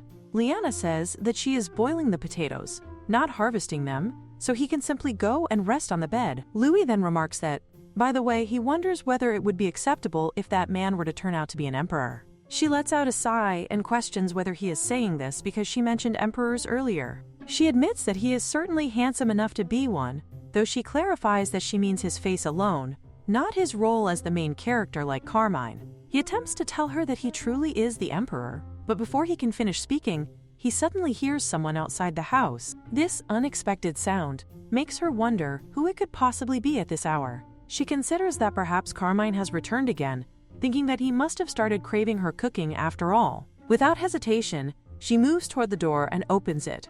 However, her eyes widen in shock the moment she sees who is standing there. The scene then shifts to Carmine, who reflects that no matter how much work he does, it never seems to end. In truth, his thoughts remain completely disorganized because of what happened earlier. At that moment, Granny approaches him and asks whether he is all right. He replies that he is fine, and invites her to come inside. At the same time, he notes that it is already late and questions why she has not gone to rest yet. Granny explains that she thought he might be hungry, so she brought him a little something to eat. He wonders what she has brought, which prompts her to reply that he should be able to tell that it is a sandwich. Carmine remarks that he is about to sleep soon and that this feels more like a full meal rather than a light snack. However, Granny insists that he should at least take a bite before complaining. He reluctantly takes a bite while Granny comments that one must avoid late-night snacks in order to live long, though she jokingly questions what the fun in that would be. She also mentions that she heard he helped Liana earlier, which makes him question whether commoners truly handle everything on their own. Granny explains that while wealthy people may have money, they also need others to spend it for them. However, for a woman living alone, openly showing that she has money might invite danger. Because of this, she considers it admirable how Liana manages everything by herself. Carmine reflects on how Liana injured her wrist earlier and wonders whether she has eaten properly. Granny reassures him that he does not need to worry about that, explaining that the sandwich he is currently eating is a potato salad sandwich that Liana prepared and sent over earlier as a token of thanks. However, Granny admits that Liana's face looked a little pale, which makes her wonder whether it is because of the injury. Carmine comments that he told her to rest, yet she refuses to listen. Granny eventually leaves, remarking that he is just like her, eating while working, and with that observation, she takes her leave. Carmine knows that he should visit her tomorrow, both to thank her for the sandwich and to check on her injured wrist, though he realizes that he does not truly need an excuse to visit her. Suddenly, he hears a strange sound. The noise seems to be coming from the window, and he immediately wonders whether it could be an assassin. However, to his complete surprise, he discovers that it is actually the ego sword making the noise. He goes to the door and opens it, and a question is raised about whether he has finally decided to submit himself. This makes Louis think that the man is resolute, yet it also seems that Louise must have said something to him, though he cannot hear her voice at all. It is clear that the man is in a hurry, but the exact reason remains uncertain. Suddenly, something strikes him, and he wonders if something might have happened to Liana. At the same time, Liana is seen lying in her bed, struggling. Merely meeting him once has left her bedridden. There is a strange sense of satisfaction in it, yet she cannot help but feel overwhelmed with stress. She begins to question herself, wondering if she had been secretly holding on to expectations simply because they are family. Earlier, when she had opened the door, it had been her father. She notices the unsettling pattern. First the nanny, and now her father. Something feels off. He is behaving in a way that seems almost like a disguise. She remarks that it has been a long time, and that he appears the same as ever. However, the Duke responds that such a thing could not be true, as he has been losing sleep day after day, worrying about her. She finds herself unable to make sense of his words. This entire situation was never part of the original story. In that version, Siana arrives in the world, becomes engaged, and 2 years later, the story ends with their marriage. Reflecting on it now, everything has felt strange from the very beginning. Unlike the original plot, Siana became engaged immediately upon arriving in this world, and Liana herself was brought down before she could even commit any villainous act. The pace of the story feels unnaturally fast. She wonders if she had skimmed through the novel too carelessly. If this is indeed the story after the original ending, then the original Liana would have likely died due to harsh conditions. And yet, the very man who had abandoned her to such a fate now stands right before her. She points out that he had never cared about her before. With 5 other daughters to marry off, he had no need for her. At the very least, he is no longer confusing her name. The Duke takes her hand, admitting that he knows she must resent him. However, he explains that he had feared that helping her would only anger the royal family further. Fortunately, his guest had been correct. By quietly accepting punishment, the Crown Prince now pities her and is secretly searching for her. Her gentle and obedient nature must have made him miss her. Hearing this, she feels hurt. It seems clear to her that he simply needs the strength of the duchy again. Welcoming a girl from another world as Crown Princess might have once seemed exciting, but in reality, she would be of little use in managing internal affairs or gaining influence. Instead, they likely faced backlash for discarding a flawless fiancé so cruelly. Bringing her back now would improve public opinion and repair his relationship with her father. The Duke questions her expression, remarking on how she looks, but she abruptly pulls her hand away and declares that it has nothing to do with her anymore. This confuses him, and he presses further, asking what she means. Surely she does not intend to refuse returning, especially when she could once again become the Crown Princess. Liana responds firmly that the title of Crown Princess has nothing to do with her anymore. She is no longer Liana Pond, she is simply Liana. There is no need for him to waste his breath on her. He should instead focus on marrying off one of her sisters. This prompts him to question whether she truly believes that familial bonds can be severed with a single declaration. She sighs and reminds him that he was the one who disowned her with a single word. His anger rises, but she remains composed, stating that this outcome works perfectly for her. She opens the door and asks him to leave. After he departs, it is evident that he will not give up so easily. If what her father said is true, then he will continue pursuing her relentlessly. He should simply focus on pleasing Siana instead. The audacity of coming to find her without shame, after ruining her life and then believing that locating her now would fix everything, makes her feel sick. He may have left quietly today, but next time he will surely do everything in his power to drag her back to David. If she remains here, David will inevitably return to her life, and that is something she cannot allow. The only option left to her is to leave. At that moment, Louis approaches her, noticing that she seems lost in thought, and asks if she is all right. She insists that she is fine, and says that she simply needs to boil some potatoes before it gets too late. Louis gently tells her not to force a smile, encouraging her to admit if she is sad. However, Liana questions why she would be sad when she has him, her sweet Louis. She claims that she has already abandoned all expectations regarding that man. Yet as she says this, tears begin to fall. She finds it strange. She truly believes she is fine, so why does this keep happening? Louis reflects that this is the first time he has regretted being unable to transform into a human. Liana embraces him and assures him that she will be all right soon. The scene then shifts to the present. Carmine calls out to her, and she slowly opens her eyes. He asks if she is all right, and whether she recognizes him.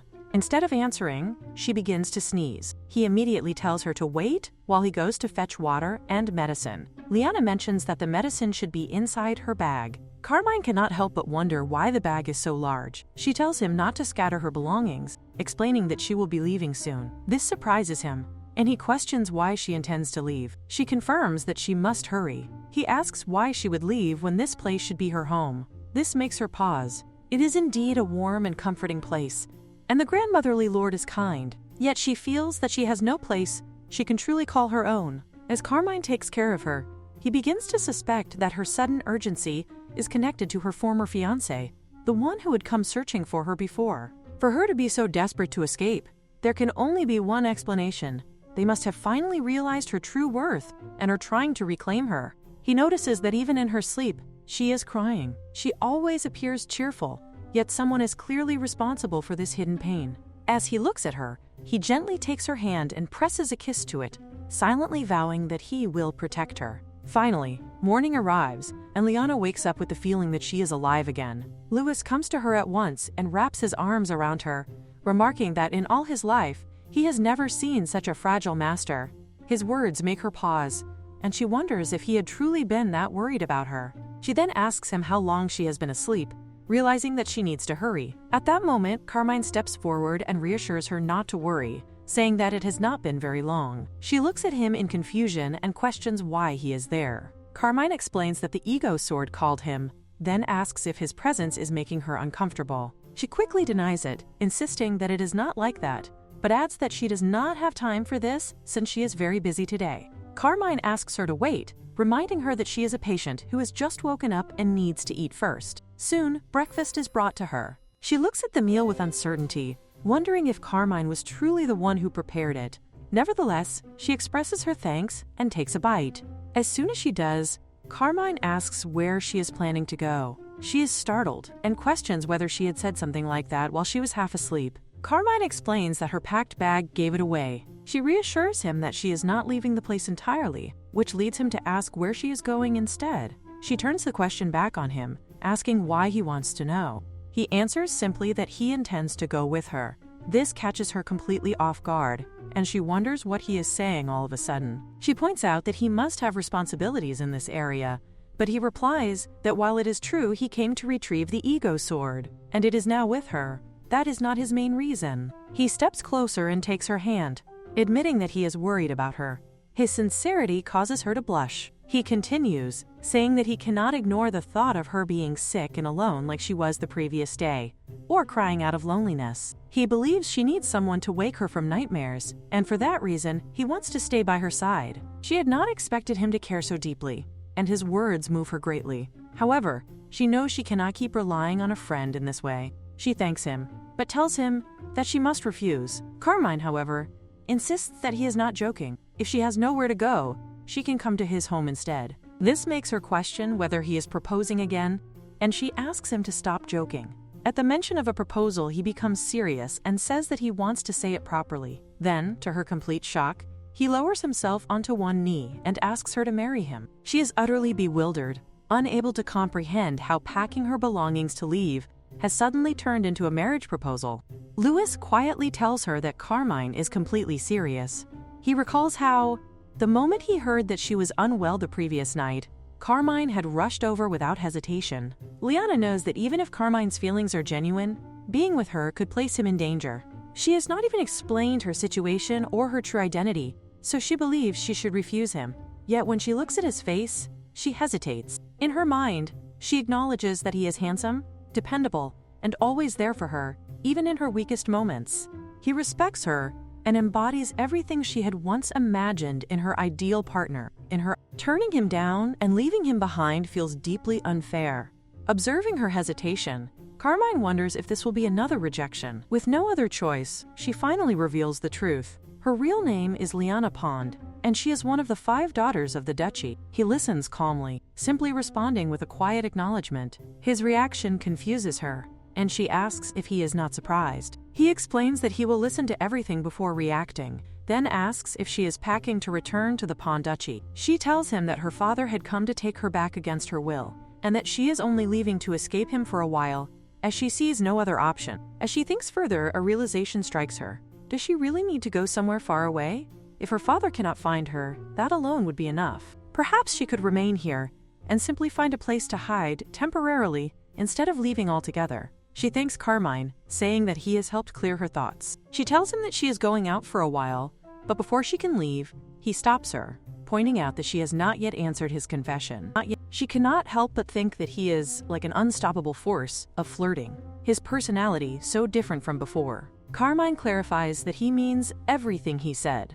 Even after her situation is resolved, she does not need to wait. He will stay by her side. She warns him that her father is a duke, and even he might not stand a chance if he were to come here. Carmine reassures her without hesitation, saying that no matter what happens, he will protect her. He asks her to look at him and give him an answer. Then, with unwavering determination, he asks her to date him with marriage in mind. The scene then shifts to the palace, where the teleportation orb suddenly begins to act up. The princess is startled and immediately shouts at Carmine, scolding him for frightening her and asking what would have happened if she had fainted from shock. He casually responds that he would have covered it up as a workplace injury, which only irritates her further. She tells him to stop talking like a shady businessman and to go handle the day's agenda. However, she soon notices that he is unusually quiet. He lets out a deep sigh, and she begins to wonder if something is wrong.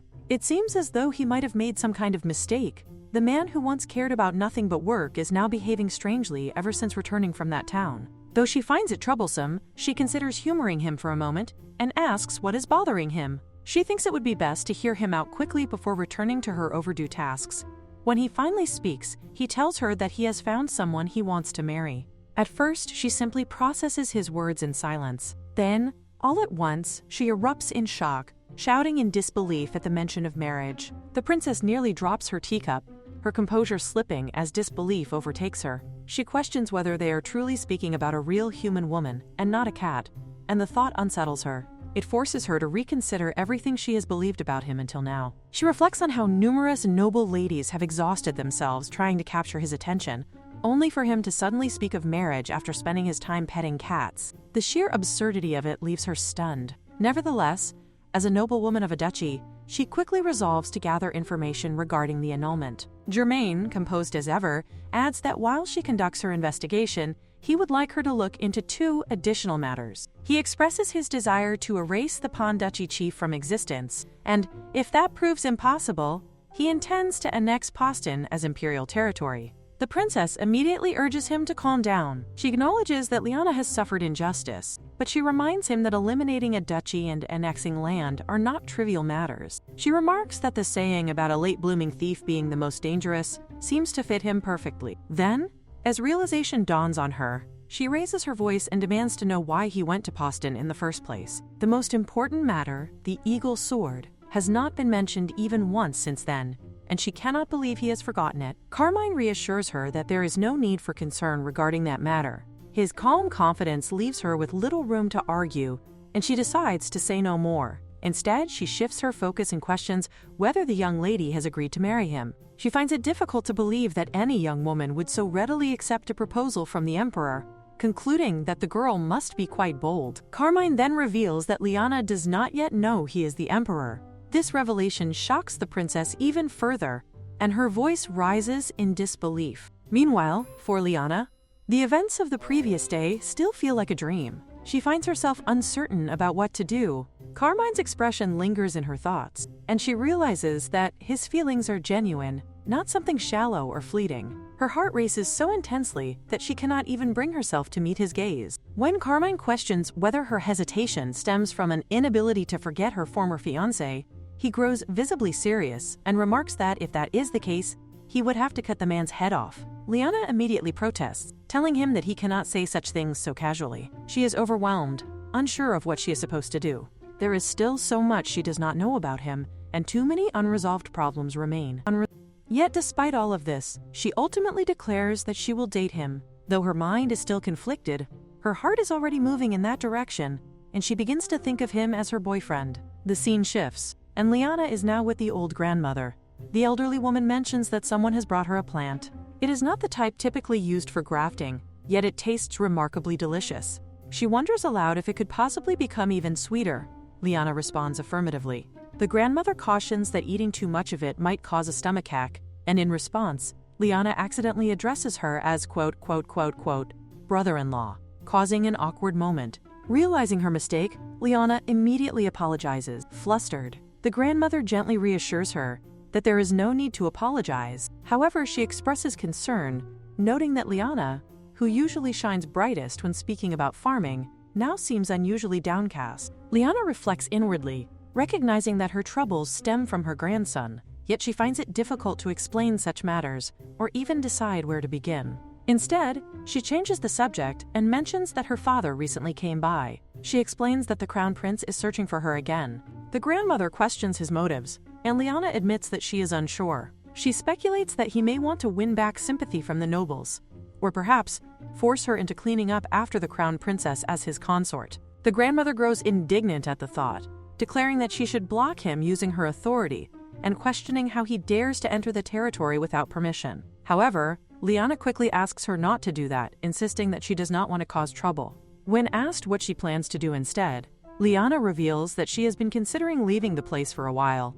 The grandmother responds with quiet pride, stating that while it may not be self-praise, there is no place more welcoming to outsiders than this one. She reminds Liana of the sweet potato field she first cultivated, which may have already been seized by the Lord, and points out that Liana is not particularly street smart. The dangers of wandering elsewhere weigh heavily in her word. Overwhelmed, Liana blurts out that her boyfriend has told her to stay here. The grandmother immediately asks who this boyfriend is, and Liana shyly confirms the relationship. The grandmother presses further, wondering if it is someone she knows. At that very moment, Carmine enters and calmly confirms that it is indeed him.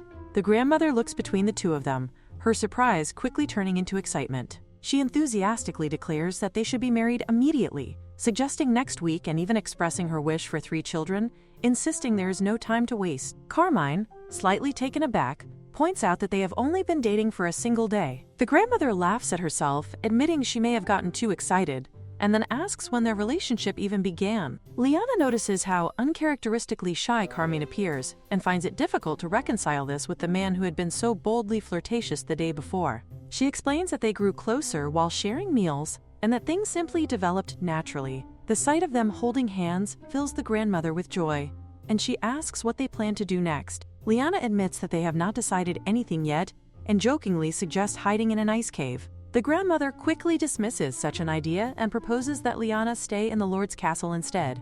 She reasons that no matter how bold Liana's father may be, he would not dare enter the Lord's castle without permission, nor would he think to search for her there. Liana considers the offer, feeling that it would indeed be a safe and comforting option, but she hesitates, worried about causing inconvenience. The grandmother reassures her warmly, saying that she would be delighted to have her stay, as the castle often feels lonely. Hearing this, Liana feels a surge of happiness. She reflects on how fortunate she is to have ended up in this place after being abandoned, where she met someone as kind as the lady grandmother. The grandmother, in turn, insists that her kindness exists because of Liana, and urges her not to overthink it. With that, she leaves to instruct the butler to prepare a room for Liana. As the arrangements are being made, Carmine adds that the room should be close to his own, insisting that if anything happens, he must be the first to reach her. His words cause Liana to blush deeply, and she exclaims that he should express himself more plainly, as his current way of speaking is far too overwhelming. Unable to contain her embarrassment, she quickly excuses herself and leaves the room. Once the door closes, the grandmother turns to Carmine and admits that she truly does not understand his thoughts. Carmine asks whether she disapproves of the relationship or if her concerns stem from Liana's status. The grandmother reacts strongly, insisting that he should not mistake her for someone who would oppose such a union over something so trivial. Instead, she points out that Liana does not know he is the emperor, and questions when he intends to reveal the truth. She warns that if Liana discovers it later, she may feel deeply betrayed. Carmine responds honestly, explaining that he never intended to keep it a secret. However, he admits that he is afraid that when faced with the truth, Liana might choose the simple life of the farm over him, the emperor. He remains quiet for a while after asking his grandmother whether she believes Liana would abandon the farm and choose him instead. His grandmother replies that Liana is certainly happy living there, but he must tell her the truth. A relationship built on lies, no matter how beautiful it appears, ultimately becomes an empty illusion. Her words are shaped by her own past, as she recalls how her husband once spoke of living happily together, only for reality to prove otherwise. She questions whether an emperor of an entire nation could truly live only for one woman. She adds that Liana should be satisfied with having been the crown princess and criticizes the selfishness in expecting more. Despite her harsh tone, she makes it clear that she genuinely cares for both of them. She considers Carmine her dear grandson and Liana her precious friend, and she sincerely hopes that the two of them can live happily without experiencing the kind of pain that defined her own marriage. Her unhappy union is well known, even within the royal family. Though she is acknowledged as a master of swordsmanship, she wonders aloud whether she might have been happier had she never come to the empire at all. Carmine understands her point. He knows he cannot force Liana to give up what she wants for his sake, because such a choice would never bring true happiness to either of them. Instead, he resolves that protecting Liana and her farm, while finding a way for them to be happy together, is what truly matters. Standing outside, lost in thought, he reflects on how what began as a half-joking idea now feels like the only viable path forward. If he annexes the lands as part of the empire, given their proximity to its borders, the task should not be overly difficult. He wonders if doing something of that magnitude might earn Liana's forgiveness when he eventually reveals his true identity. For the first time, he experiences a deep fear of not being accepted by someone he cares about. The scene then shifts. Liana is filled with excitement as she looks around her room, marveling at how spacious it is and how soft the bed feels. The brightness in her voice seems to dispel all of Carmine's worries. Although she had been uncertain earlier, she now feels relieved and grateful. Thanks to Carmine, she is staying in the safest place possible, the Lord's castle. In her mind, he appears dependable and impressive, and she cannot help but think that her boyfriend is incredibly admirable.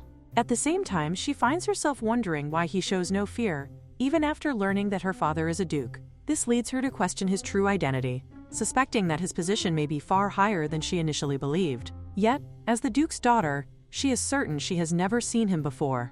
A knock sounds at the door, and she permits the visitor to enter. Carmine steps inside and asks whether the room meets her expectations. She expresses her satisfaction, noting how soft and comfortable the blankets are.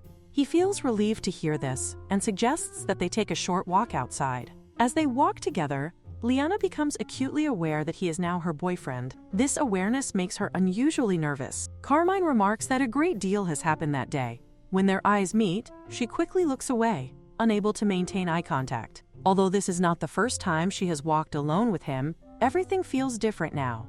An unfamiliar warmth stirs within her, making her heart feel light and restless. She begins to wonder if this is what love feels like, because it was never like this before.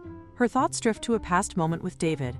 On that occasion, she had tried to express concern, mentioning that he seemed unusually busy. However, he had immediately stood up, confirmed that he was indeed occupied, and dismissed the conversation, leaving without giving her the chance to say anything more. She feels as though she cannot breathe, her heart weighed down by an unbearable heaviness, yet she understands that she must remain silent and composed. If she wishes to become the crown princess, she must smile no matter what. She has always been told that simply being loved is the greatest happiness, but deep within, she begins to question whether what she experienced could truly be called love. The scene returns to the present as Carmine calls out to her, gently asking if he may hold her hand. The request catches her off guard, and she pauses in surprise. In that moment, she becomes keenly aware of how different he is from David, who once abandoned her.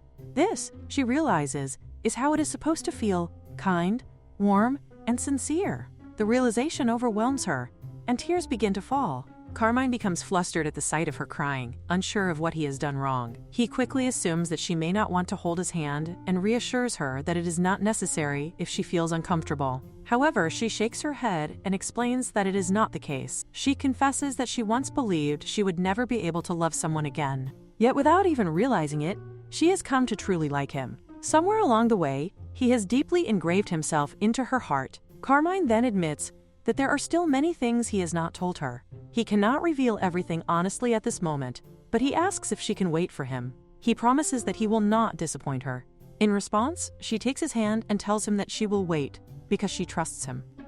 As evening falls, Liana sits brushing her hair. Exhaustion begins to settle over her, and she reflects on how large the room is, wondering whether she will even be able to sleep properly in such a vast space. Although she grew up in similarly grand rooms at the Duke's estate, something feels different now. A lingering sense of unease tugs at her, as though she has forgotten something important. Suddenly, she remembers. It is Louis. He appears clearly upset, reminding her that she said she would return shortly. He cannot understand what she has been doing all this time.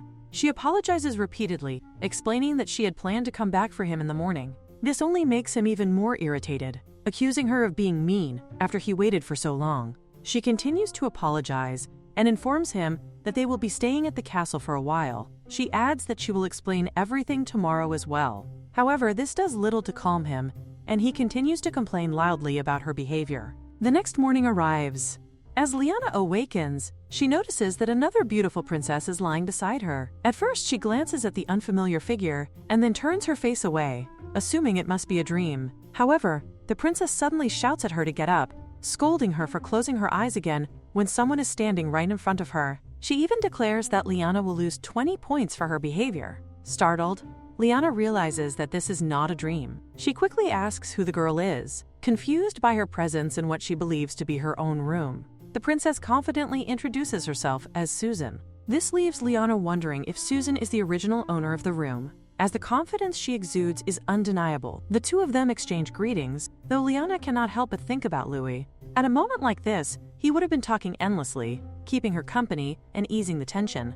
Instead, she finds herself facing Susan alone. Gathering her composure, Liana informs Susan that, in case she was unaware, the room now belongs to her, as the Lord has instructed her to stay there. Susan calmly replies that she already knows, and adds that she came specifically to see her. As she speaks, she offers Liana a grim smile, one that carries an unsettling undertone. The scene shifts to Liana taking a quiet walk.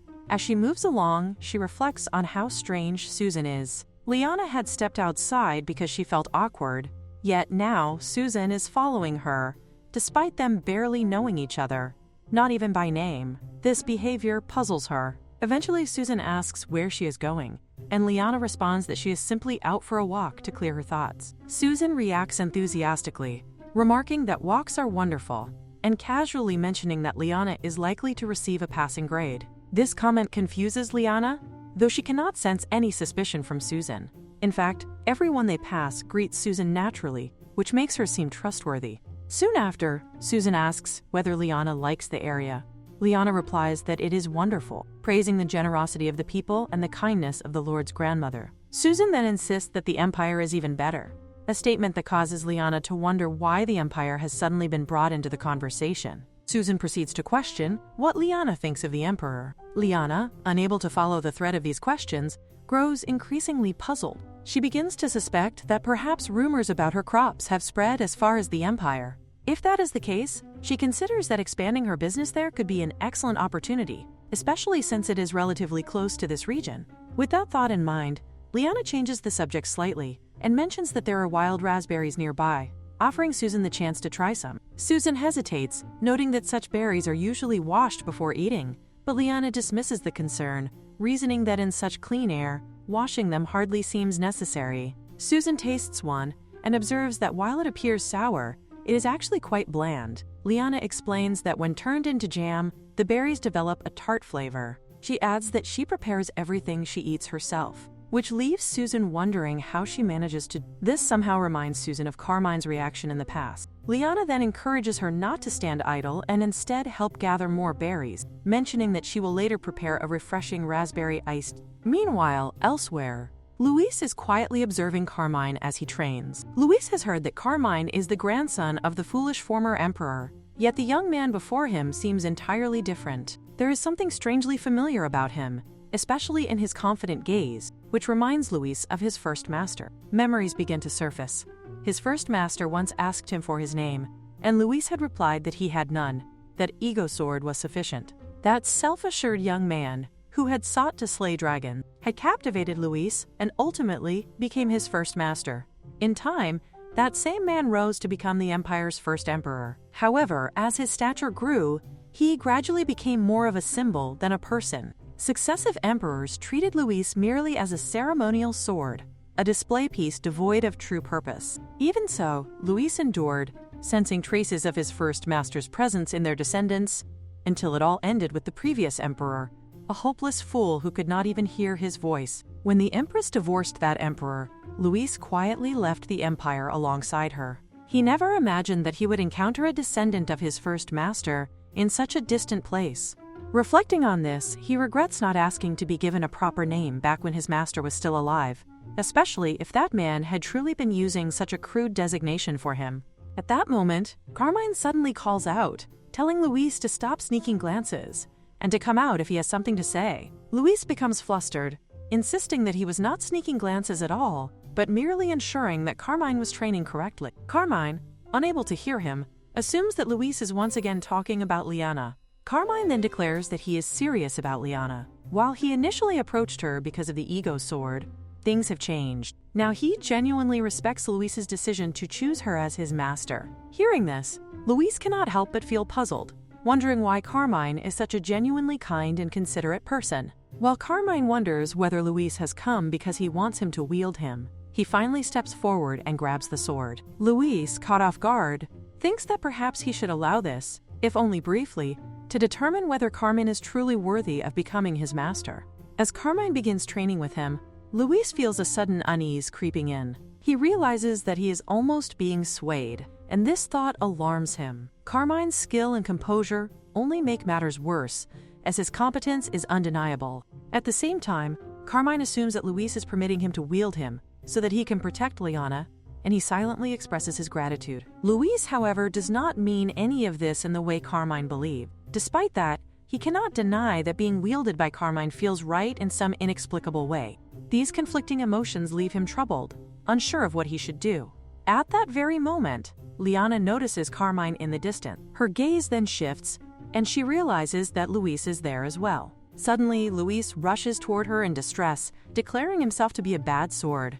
His abrupt movement startles Liana, causing her to drop the raspberries she had been holding. Before they can fall to the ground, Susan swiftly catches them, calmly stating that the raspberries are safe. Liana, impressed, remarks on her excellent reflexes.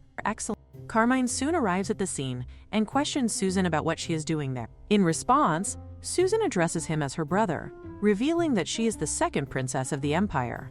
This revelation leaves Liana stunned, and she begins to wonder if this means Susan is actually Carmine's younger sister. Later, in the kitchen, Liana reflects on the situation. She thinks that Susan could have simply stated that she came to see who her future sister-in-law would be, rather than barging into her room and behaving so strangely. The realization that Susan is her future sister-in-law makes Liana anxious, and she worries that she may have made a poor impression. Meanwhile, Susan notices that the ego sword remains close to Liana's side. Susan then asks Liana what she plans to do next now that everything has been clarified. Liana responds by deciding to demonstrate how to make raspberry iced tea. She explains the process step by step. First, sugar and lemon juice are added to black tea.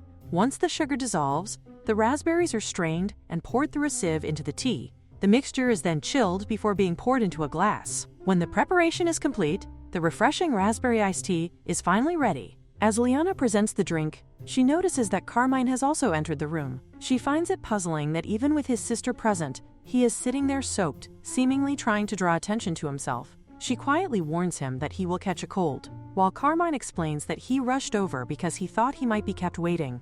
Observing this exchange, Susan begins to wonder if she should speak to him more informally. At that moment, the grandmother enters from the back and asks whether they have already finished. Liana replies that, with Susan's help, everything was completed quickly. When it is suggested that the two of them made the tea together, Carmine laughs and the grandmother joins in, clearly amused by the unexpected teamwork. Susan, however, senses something unusual. The atmosphere between her brother and their grandmother feels different from what she is accustomed to. More importantly, despite Carmine being the emperor, everyone is speaking to him in a casual manner. This leads her to suspect that Liana may not actually know his true identity. Judging by their behavior, this assumption seems correct. She prepares to reveal the truth, but before she can speak, Carmine abruptly intervenes. He remarks that it has been a while and asks if she would like to talk with her brother. Susan reacts with disbelief, exclaiming that what he is saying is absurd. Nevertheless, Carmine ushers her outside, insisting that they step out and talk for the time being. After they leave, Liana turns to the grandmother and admits that she had no idea Carmine had a younger sister.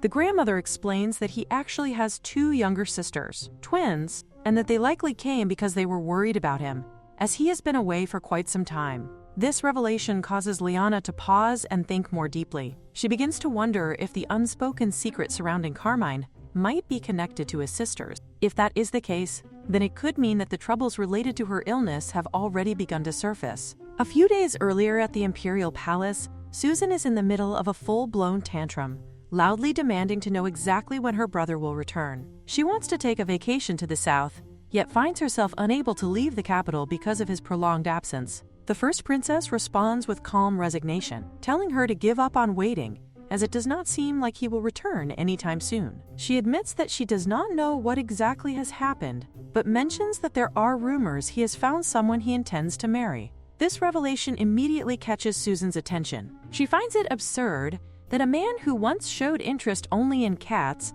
is now suddenly planning to marry, and she questions whether such a person even truly exists. The first princess confirms that, surprisingly, it is indeed true. This leads Susan to another concern. She wonders about the ego sword, and whether he is too preoccupied with his personal affairs to bring it back. The first prince speculates that perhaps the situation is not one of romance but rather unrequited love, and considers the possibility that her brother may feel unable to return because of how things have unfolded.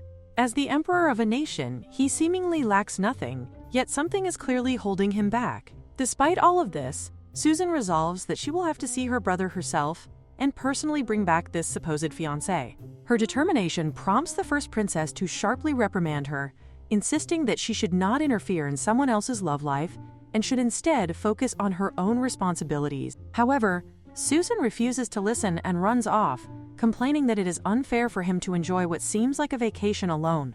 Now, back in the present, Susan confronts Carmine with visible frustration, demanding to know what on earth he is doing, and whether he even understands how long Liz and she have been waiting for him. Carmine, however, assumes that Liz is likely too occupied with her work to care that much about his absence.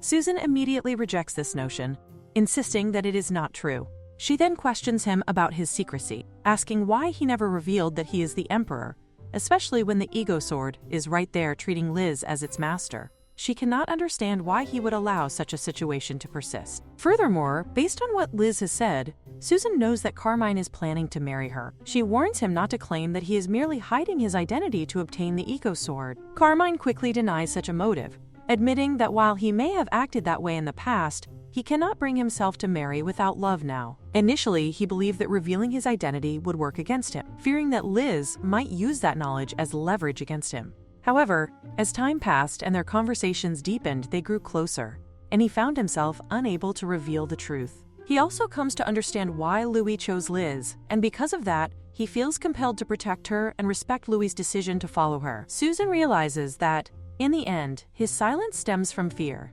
that Liz would come to hate him if she learned the truth. The ego sword, after all, is a symbol of imperial legitimacy, and Carmine is fully aware of its importance. Frustration builds within Susan as she grits her teeth, irritated by how often he refers to Louis, as though he has already become close friends with it. She challenges him further, asking whether he would simply accept it if the ego sword decided never to return. Carmine responds that ultimately through marriage, he would be able to share ownership of it, and therefore considers the issue effectively resolved. Unwilling to let the matter rest, Susan presses on. Even if he claims to have secured the ego sword, she demands to know when he plans to return. She reminds him that, regardless of the presence of their grandmother, this place is still a foreign country. Carmine reveals that he has already asked Liz to consider incorporating this region into the empire. By doing so, he would no longer need to leave and could continue managing affairs from there as he currently does. Susan is taken aback, questioning whether he is serious, and wonders why Liz has not mentioned such a significant matter to her. Carmine assures her that he is entirely serious. He explains that the location is near the border, making it relatively easy to integrate into the Empire's systems, including communication networks and teleportation zones. He adds that remote governance is perfectly reliable under such conditions. Once it becomes imperial territory, the ministry would have no grounds to oppose the arrangement. He expresses confidence that Susan herself will come to appreciate the place if she stays long enough, insisting that it is, without a doubt, a wonderful place. Susan internally fumes, wondering if Carmine truly believes she came all this way just to listen to such nonsense. As he continues explaining that his identity must remain a secret until everything is settled, her frustration boils over. She declares that she does not care and calls her brother an idiot, convinced that this entire situation is somehow Liana's fault.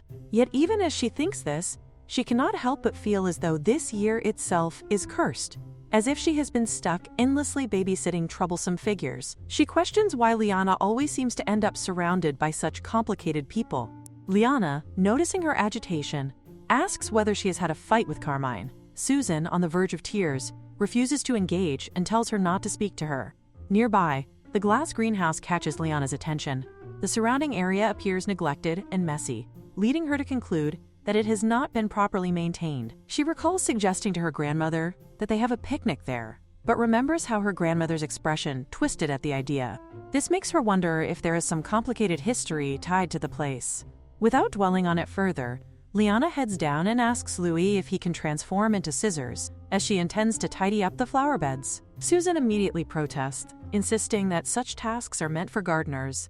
Liana responds casually, acknowledging the point, but continues anyway. She sits down beside Susan, repeating her earlier remark in a thoughtful tone. Susan, already furious from her argument with her brother and exhausted from doing random chores all day, insists that a future empress should not be doing such things. Liana, however, calmly tells her that if she is going to help, she should at least wear gloves, as beginners are likely to hurt their hands. This only aggravates Susan further, who raises her voice and demands to know if Liana understands her at all, insisting once more that an empress should not be doing this kind of work. At this point, Liana has had enough. She directly questions what Susan is trying to say and whether she is simply venting her frustration. She points out that if Susan is going to keep grumbling, she might as well use that time to reconcile with Carmine. She adds that it is only natural for people to work to make a living, and if Susan is to become a leader, she should lead by example. Susan is struck by these words, recalling how her brother once said something very similar, that leaders should eat less and work harder for their people. This realization leads her to understand, perhaps for the first time, why he has fallen for Liana. After a moment of silence, Susan abruptly asks Liana whether she loves her brother. The sudden question catches Liana off guard, leaving her confused about what prompted it. Susan begins to explain, speaking about how difficult their brother's life has been since childhood. She describes their grandfather as a strict and terrifying man. Liana asks if she is referring to their grandmother's former husband, and Susan confirms it. She explains that he particularly despised Liz, constantly nitpicking even the smallest things, and that their brother would always stand up for them, only to be scolded in return. Despite his tendency to nag and his rigid nature, Susan recalls how he never once held her back. Whether she wanted to learn horseback riding or begged for a wooden sword, he always supported her and encouraged her to pursue what she was good at. Reflecting on this, she realizes that she may have become overly sensitive without even noticing it. Turning to Liana, she offers an apology. Liana, in turn, reflects that this sounds exactly like Carmine. He has never once belittled her for being a farmer. She reassures Susan that everything is fine and remarks that Carmine is fortunate to have such kind siblings. She then shares her own past, explaining that when she was cast out of her home, no one came to her aid, not even her sisters. She describes how pitiful her life once was and how she used to believe that the world was something one had to navigate alone. However, when Germain told her that he would protect her, it surprised her deeply. Meeting him became a blessing in her life, and she now wishes to become that kind of person for him as well. Hearing this, Susan stands and sincerely asks Liana to take good care of her brother. She tells her that if she ever faces hardship, she should come to her as well, because they are going to become family. The word family fills Liana with warmth and happiness. The two of them clasp hands, promising that they will both do their best. Suddenly, a loud commotion interrupts the moment. Someone outside is shouting, demanding to be let in. The man is clad in armor, his presence imposing and urgent. Susan, startled, wonders what is happening. Soon after, the butler arrives and informs them that, for the time being, they must remain inside the greenhouse. Intruders are attempting to enter the estate without permission. Outside, their grandmother looks on with sharp displeasure, questioning the audacity of those who dare to force their way in. She wonders who they think they are and whether they are truly attempting to take Liana away by force, deeming such behavior utterly insolent. At that moment, Carmine arrives as well, his expressions serious. He states that bringing soldiers into another territory without permission is no different from declaring war. He turns to Liana and asks her to allow him to stay by her side, clearly concerned for her safety. However, their grandmother firmly refuses. She reminds him that this is her land and questions why the emperor should interfere. Moreover, she points out that he is currently Liana's lover and might act rashly in the heat of emotion.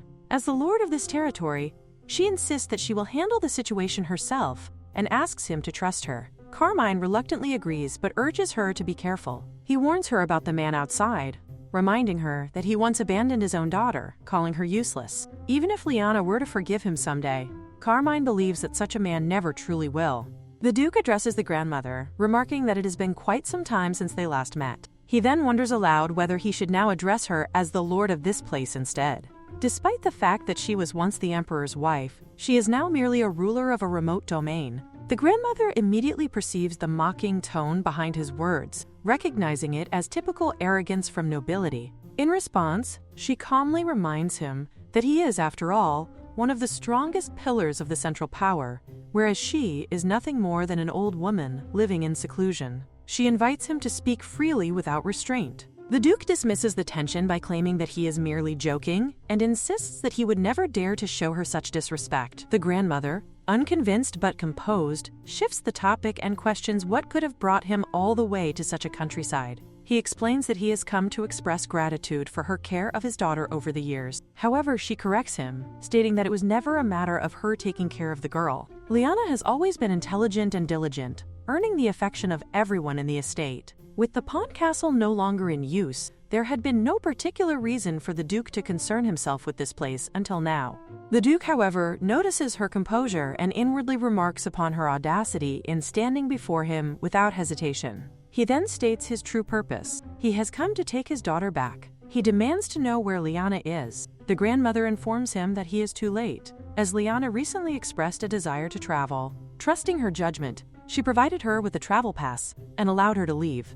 The Duke immediately refutes this explanation, stating that there has been no record of anyone from this estate passing through nearby checkpoints. The grandmother speculates that Liana may have traveled farther than expected, but the Duke challenges this notion, questioning whether she truly believes that a girl who has barely traveled in her life could have gone so far on her own. His words prompt the grandmother to grow wary, and she begins to question what he is truly implying. Abandoning subtlety, the Duke speaks frankly. He reveals that His Highness, the Crown Prince, has grown deeply suspicious of Liana and has begun to see through the facade of the so-called saintly woman. The grandmother questions whether he truly believes that Liana still wishes to become the Crown Prince's wife. The Duke responds that regardless of her wishes, it is the duty of her parents to guide and persuade their child toward what they deem to be happiness. He uses the grandmother herself as an example, suggesting that by following her own heart, she ended up as nothing more than a pitiful ruler of a remote land. Although she obtained the divorce she desired,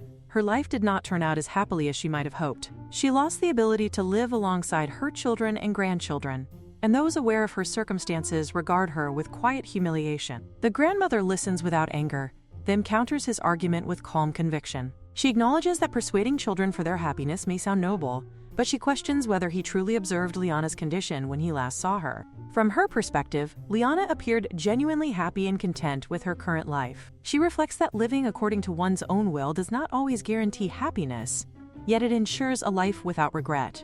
This, she implies, is a lesson many parents claim to teach their children. She further urges him to leave Liana alone, asserting that what he calls a parent's duty is not necessarily what will bring the girl true happiness. The Duke internally dismisses her words as nonsense. He cannot comprehend how a girl who once lived in luxury as the daughter of a duke could possibly be content in such modest circumstances. To him, her happiness is irrelevant. Given everything she has received as his daughter, he believes she is obligated to obey her parents, regardless of her personal desires. In his mind, it is her unquestionable duty to serve her family. Meanwhile, Liana reflects on the situation from afar. She had not expected her father to escalate matters so quickly, yet he has already marched soldiers into the Lord's estate. To her, this act is no different from a declaration of war. She realizes that even if she chooses not to intervene, her father will inevitably attack, and the consequences will be devastating. The farmland will be destroyed, the villagers will suffer, and both her grandmother and Carmine will be placed in grave danger. At her side, Susan reassures her that he will protect her and urges her not to worry. Liana, recalling his earlier behavior, questions how someone who had been crying so frequently could now claim to protect her. Susan explains that his tears stemmed from guilt, as he had been overwhelmed with regret and sympathy for her situation. Hearing this, Liana expresses her gratitude, admitting that his words have eased her heart. In that moment, she recognizes that Susan truly carries himself as a magnificent swordsman, capable of standing firm when it matters most. Liana gathers her resolve and states that they should speak with her grandmother first. However, before she can take even a single step, someone suddenly grabs her hand. A knight appears, declaring that he has finally found her hiding. He remarks that the Duke's prediction was correct, as it was only natural that a young lady who had never ventured far from home would seek refuge within the Lord's estate. At that moment, Susan rushes in, shouting furiously at the knight for daring to lay hands on Liana. She demands to know whether he understands that such an act is a grave insult to the ruler of this territory. The soldier, however, dismisses her indignation with a scoff, belittling the authority of a mere rural lord and questioning what power such a figure could possibly wield. His words ignite Susan's anger, but Liana quickly realizes that she must intervene. If Susan were to suffer consequences because of her, it would only worsen the situation. Stepping forward, Liana positions herself between them and firmly addresses the soldier. She questions whether invading another territory constitutes a declaration of war. The soldier scoffs again, rejecting the term invasion as unnecessarily harsh. He insists that the fault lies with this estate for hiding her, and claims that everything being done is for her own benefit. According to him, she stands on the brink of becoming the most powerful woman in the nation. His reasoning causes Liana to falter for a moment, as he frames everything as a matter of the family's gain. When she challenges this logic, he counters by stating that she was born into the Pond family and raised with all its privileges, making it only natural for her to repay that debt. Liana, unable to contain herself, declares that she has already paid that price by being cast out of the family after her broken engagement. Yet the soldier coldly replies that if she had truly cared for her family, she should have acted before matters reached that point, as she had ample time and opportunity to prevent such an outcome. His accusation fills her with sorrow. Rather than acknowledging her suffering, they now place the blame upon her, as though she alone caused harm to the family. She reflects bitterly that while she struggled, no one stepped forward to help. They merely stood by and watched. It becomes clear to her that such a plan could not have originated from a single servant. It must have been discussed and decided within the family itself after she was cast aside. The soldier continues his cruel remarks, calling her a useless half-wit who could not even maintain a relationship with one man and who only created trouble. Before he can continue, Louis steps forward and sharply orders him to be silent. His voice carries an authority that immediately shifts the atmosphere. He declares that his master is no half-wit, and that throughout his long existence spanning decades, even centuries, he has never encountered a master as remarkable as Liana. Turning to her, Louis questions whether she intends to remain silent and endure such baseless insults. He urges her to take up arms, offering himself to her so they may fight together. His words awaken something within her. She realizes that he is right, she has done nothing wrong, and remaining silent while being degraded does not suit her. With renewed determination, she reaches out and grasps the sword. The soldier watches in disbelief, wondering whether she has ever trained in swordsmanship. As far as he knows, this is her first time holding a blade, making the situation seem impossible. Liana herself questions whether she possesses some hidden talent, but Louis reassures her that with him by her side, anyone can become the greatest swordsman in the world. She understands then that her strength in this moment comes from him. With a bright and confident expression, she declares that Lady Liana and the swordsman Louis stand ready to face anyone who dares trouble his master. Acting without hesitation, she lunges forward and strikes. Her blow is swift and decisive, slicing through the soldier's weapon and cleaving it cleanly in two.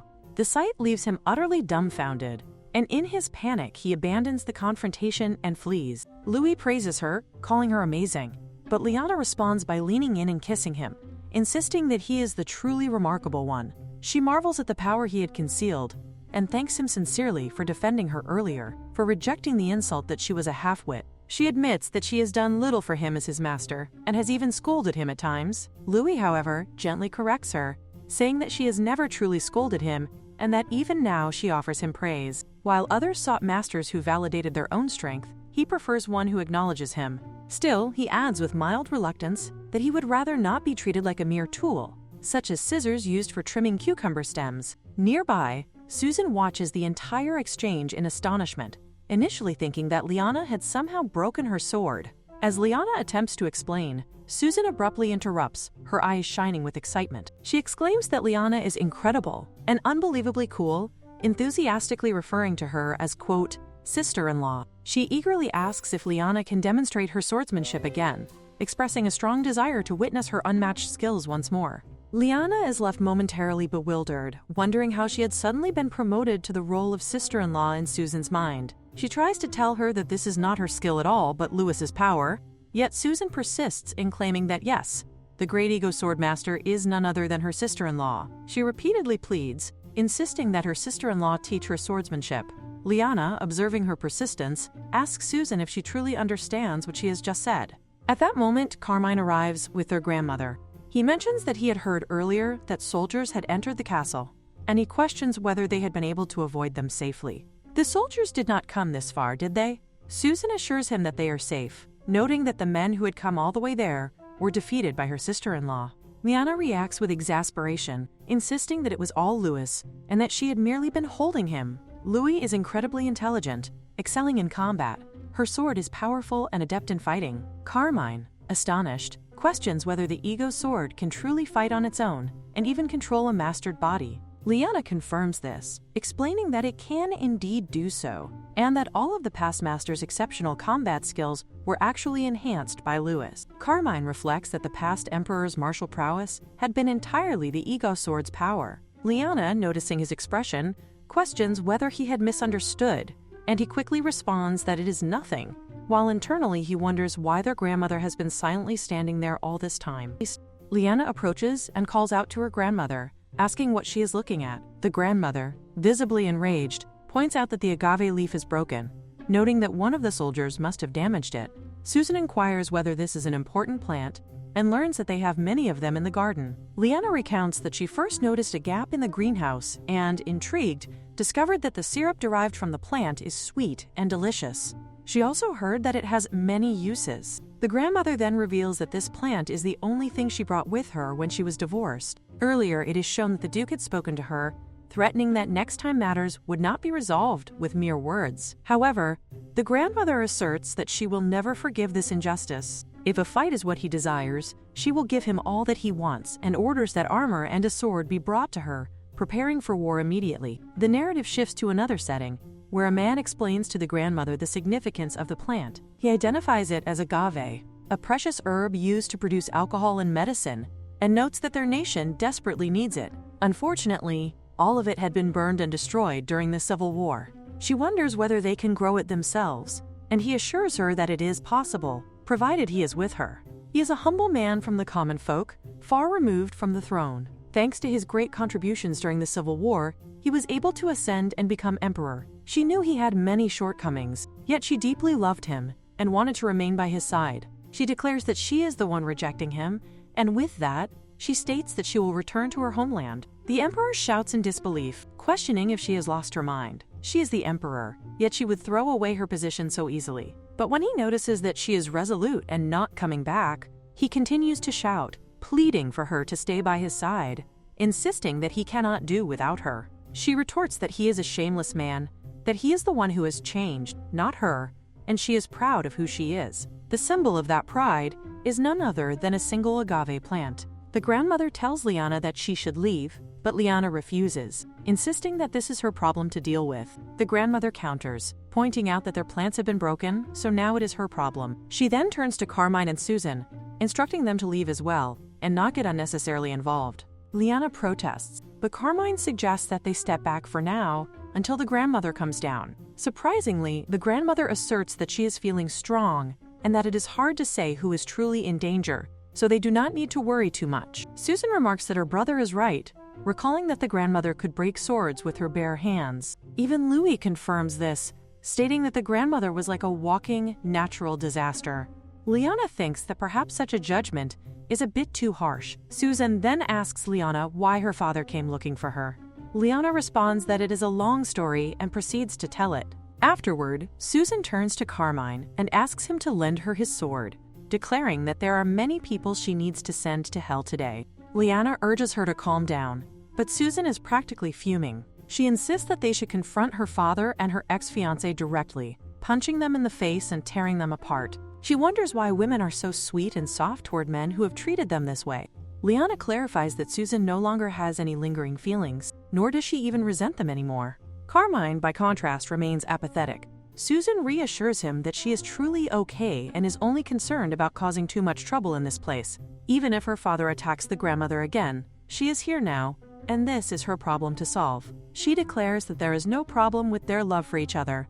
That is all she needs to know. Liana questions this, pointing out that there are so many problems, wondering how there could be no war, and yet they are speaking of love. She also wonders why Carmine is so calm. It seems she will have to rely on Louis and take down her father herself. Carmine then asks Liana to simply answer that she wants to keep this place safe, make the Duke give up, and stay here with him. Liana immediately affirms this, explaining that of course she refuses to go back because she wants to remain with him, and that is why she is struggling so much. This makes him smile, and he tells her to trust him and wait, as he has a great idea. For now, they should help her back to her room, and he will personally walk her there.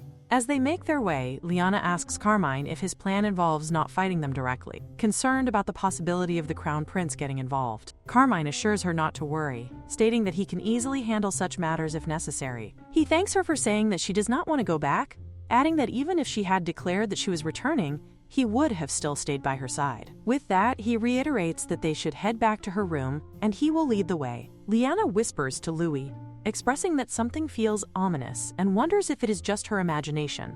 Louis responds that this is precisely why he cannot fully trust those people at all. The scene then shifts to Siana, who notices that the Crown Prince has passed out drunk once again. She admonishes him, telling him that it is bad for his health, but he always drinks excessively and, when confronted, either becomes angry or picks a fight. She muses that she wishes he were as quiet and well-behaved as when he is asleep. Suddenly, she notices something among the papers and picks it up, discovering that it is a portrait. Siana studies the portrait with growing unease, a faint sense of familiarity stirring in her mind. The face lingers in her thoughts until realization strikes her all at once. She recognizes the woman. It is the Duke's daughter, the very same Villainess from the original story. The memory settles heavily within her. Because she had known the original plot, she had taken careful steps to secure her engagement and end it early, ensuring that the woman never had the opportunity to commit any wrongdoing. She had believed that by doing so, she had prevented future complications. That was precisely why she had intervened, to stop any possibility of trouble before it could even begin. Yet now, a troubling question forms in her mind. Why does David possess a portrait of this woman? The thought unsettles her deeply. She cannot help but wonder if he still harbors lingering feelings for her. That possibility feels absurd, almost impossible to accept. Juliana does not even reappear in the original story, so there should be no reason for her to remain in his thoughts. The narrative had been clear, or so Siana had believed. Then another possibility emerges, far more unsettling than the first. What if the original story had simply left that part unwritten? What if, after everything, David had continued to long for Liana in silence, his feelings never revealed within the story itself? Siana finds the idea difficult to accept. It does not align with what she knows, nor does it make sense within the framework of the original plot. Before she can dwell further on the matter, her attention shifts abruptly. She notices that David is beginning to stir, waking at that very moment. At the same time, her eyes fall upon a document nearby. As she reads, her expression changes instantly, her eyes widening in shock. The paper contains an official announcement stating that the prophecy has been misinterpreted. It declares that the saint who descends from the heavens will bring prosperity and abundance to his or her nation. In the original story, the crown prince and the saint had fallen in love naturally, their union leading to a happy ending. However, the true foundation of their marriage had been the prophecy itself. Now, with the revelation that the prophecy was misunderstood, everything changes. The implication is undeniable. Their relationship is destined to fall apart. The very bond that secured their future together is now unraveling. As she continues reading, another detail captures her attention. One of the Duke's letters reveals that Liana is staying in a small directory, and that he intends to bring her back no matter what. This revelation sends a chill through Siana.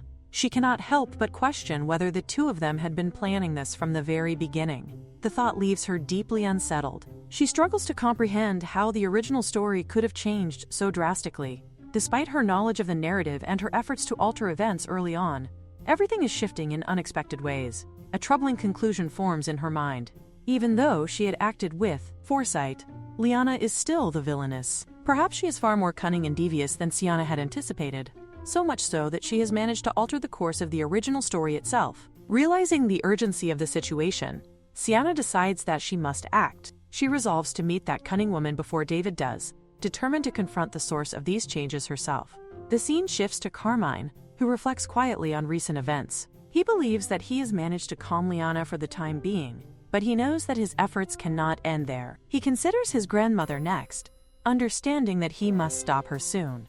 If a territorial war were to break out, it would disrupt his plans entirely. Despite this concern, he acknowledges her formidable martial abilities. She would not easily lose, even against the Duke. However, his thoughts soon turn to his own limitations. He recalls the words of his grandfather, who had once told him that no matter how hard he tried, he would never become an emperor recognized by all. The memory does not surprise him anymore. His grandfather had never valued him for anything beyond his martial strength. Carmine reflects on how he had devoted himself to honing those skills, believing that they were his only path to recognition. Yet even that belief is shaken. He realizes that much of his strength came from the ego sword, not from himself alone. The realization leaves a bitter taste in his mind. He had worked tirelessly, seeking his grandfather's approval, only to understand in the end that the old man had been narrow-minded and petty. Even so, Carmine acknowledges one thing with a sense of reluctant gratitude. Because of his grandfather's actions, the ego sword had chosen Liana. That chain of events had ultimately led him to her, and it was for that reason that he now stands determined to protect both the sword and its chosen bearer. The memory of their first meeting lingers as he approaches a door and knocks. He requests permission to enter, addressing his grandmother respectfully. She grants him entry, and as he steps inside, he immediately notices that she is clad in armor even within her own home. The sight confirms his suspicions. She is fully prepared for conflict and takes the situation seriously. Carmine observes her carefully, concern evident in his demeanor. He wonders whether she is truly well, considering the intensity of her temper. In response, she carries herself with unwavering confidence, showing no sign of weakness or doubt. He reflects quietly that his concern stems from the possibility that her anger might aggravate her condition, particularly her blood pressure. However, her presence makes it clear that she is not someone easily restrained. Carmine understands the purpose of his visit and the delicate nature of the situation. He considers the Duke's position as Liana's father. Even though their ties may have been severed, the connection of family still remains. He doubts that his grandmother would truly wish to see him injured or killed, no matter how tense the circumstances may become. However, his expectations are quickly met with resistance. His grandmother reminds him that it was the Duke who destroyed her plant, fully aware of what that plant meant to her. To her, the act is not a trivial offense, but something deeply personal, as if he had trampled upon her heart itself. Her anger is neither shallow nor fleeting. It is rooted in something far more profound. She questions him sharply, wondering whether he truly believes she is so foolish as to cling to the emotions of the past, unable to move forward. There is a hint of challenge in her demeanor, as though she is testing his understanding of her. Carmine, however, does not dismiss her feelings. He acknowledges them with sincerity, expressing that she is not foolish in the slightest. In fact, he admits that he himself is unable to let go of what resides in his own heart. It is precisely because of that inability that he sought her out. In that sense, he recognizes that he must resemble her more than he realizes. His words cause her to pause, a flicker of curiosity crossing her expression as she wonders what he truly means. Carmine then reveals his intentions. He explains that he is currently exploring ways to incorporate this region into the Empire's territory. With that in mind, he asks her to halt the looming territorial conflict, for his sake. This proposal takes her by surprise. The idea of annexing a kingdom's land is not a trivial matter. It would inevitably strain relations with the neighboring kingdom. Moreover, the region in question holds little geographical significance. It is neither strategically vital nor particularly advantageous. She cannot understand why he would pursue such a course of action. Carmine, however, anticipates her concerns. He acknowledges that he understands her reasoning but reminds her that the land falls under her ownership. As such, the decision ultimately lies with her. The autonomy of lords, after all, is an unspoken rule respected across nations. She concedes that his point is valid, yet she remains skeptical.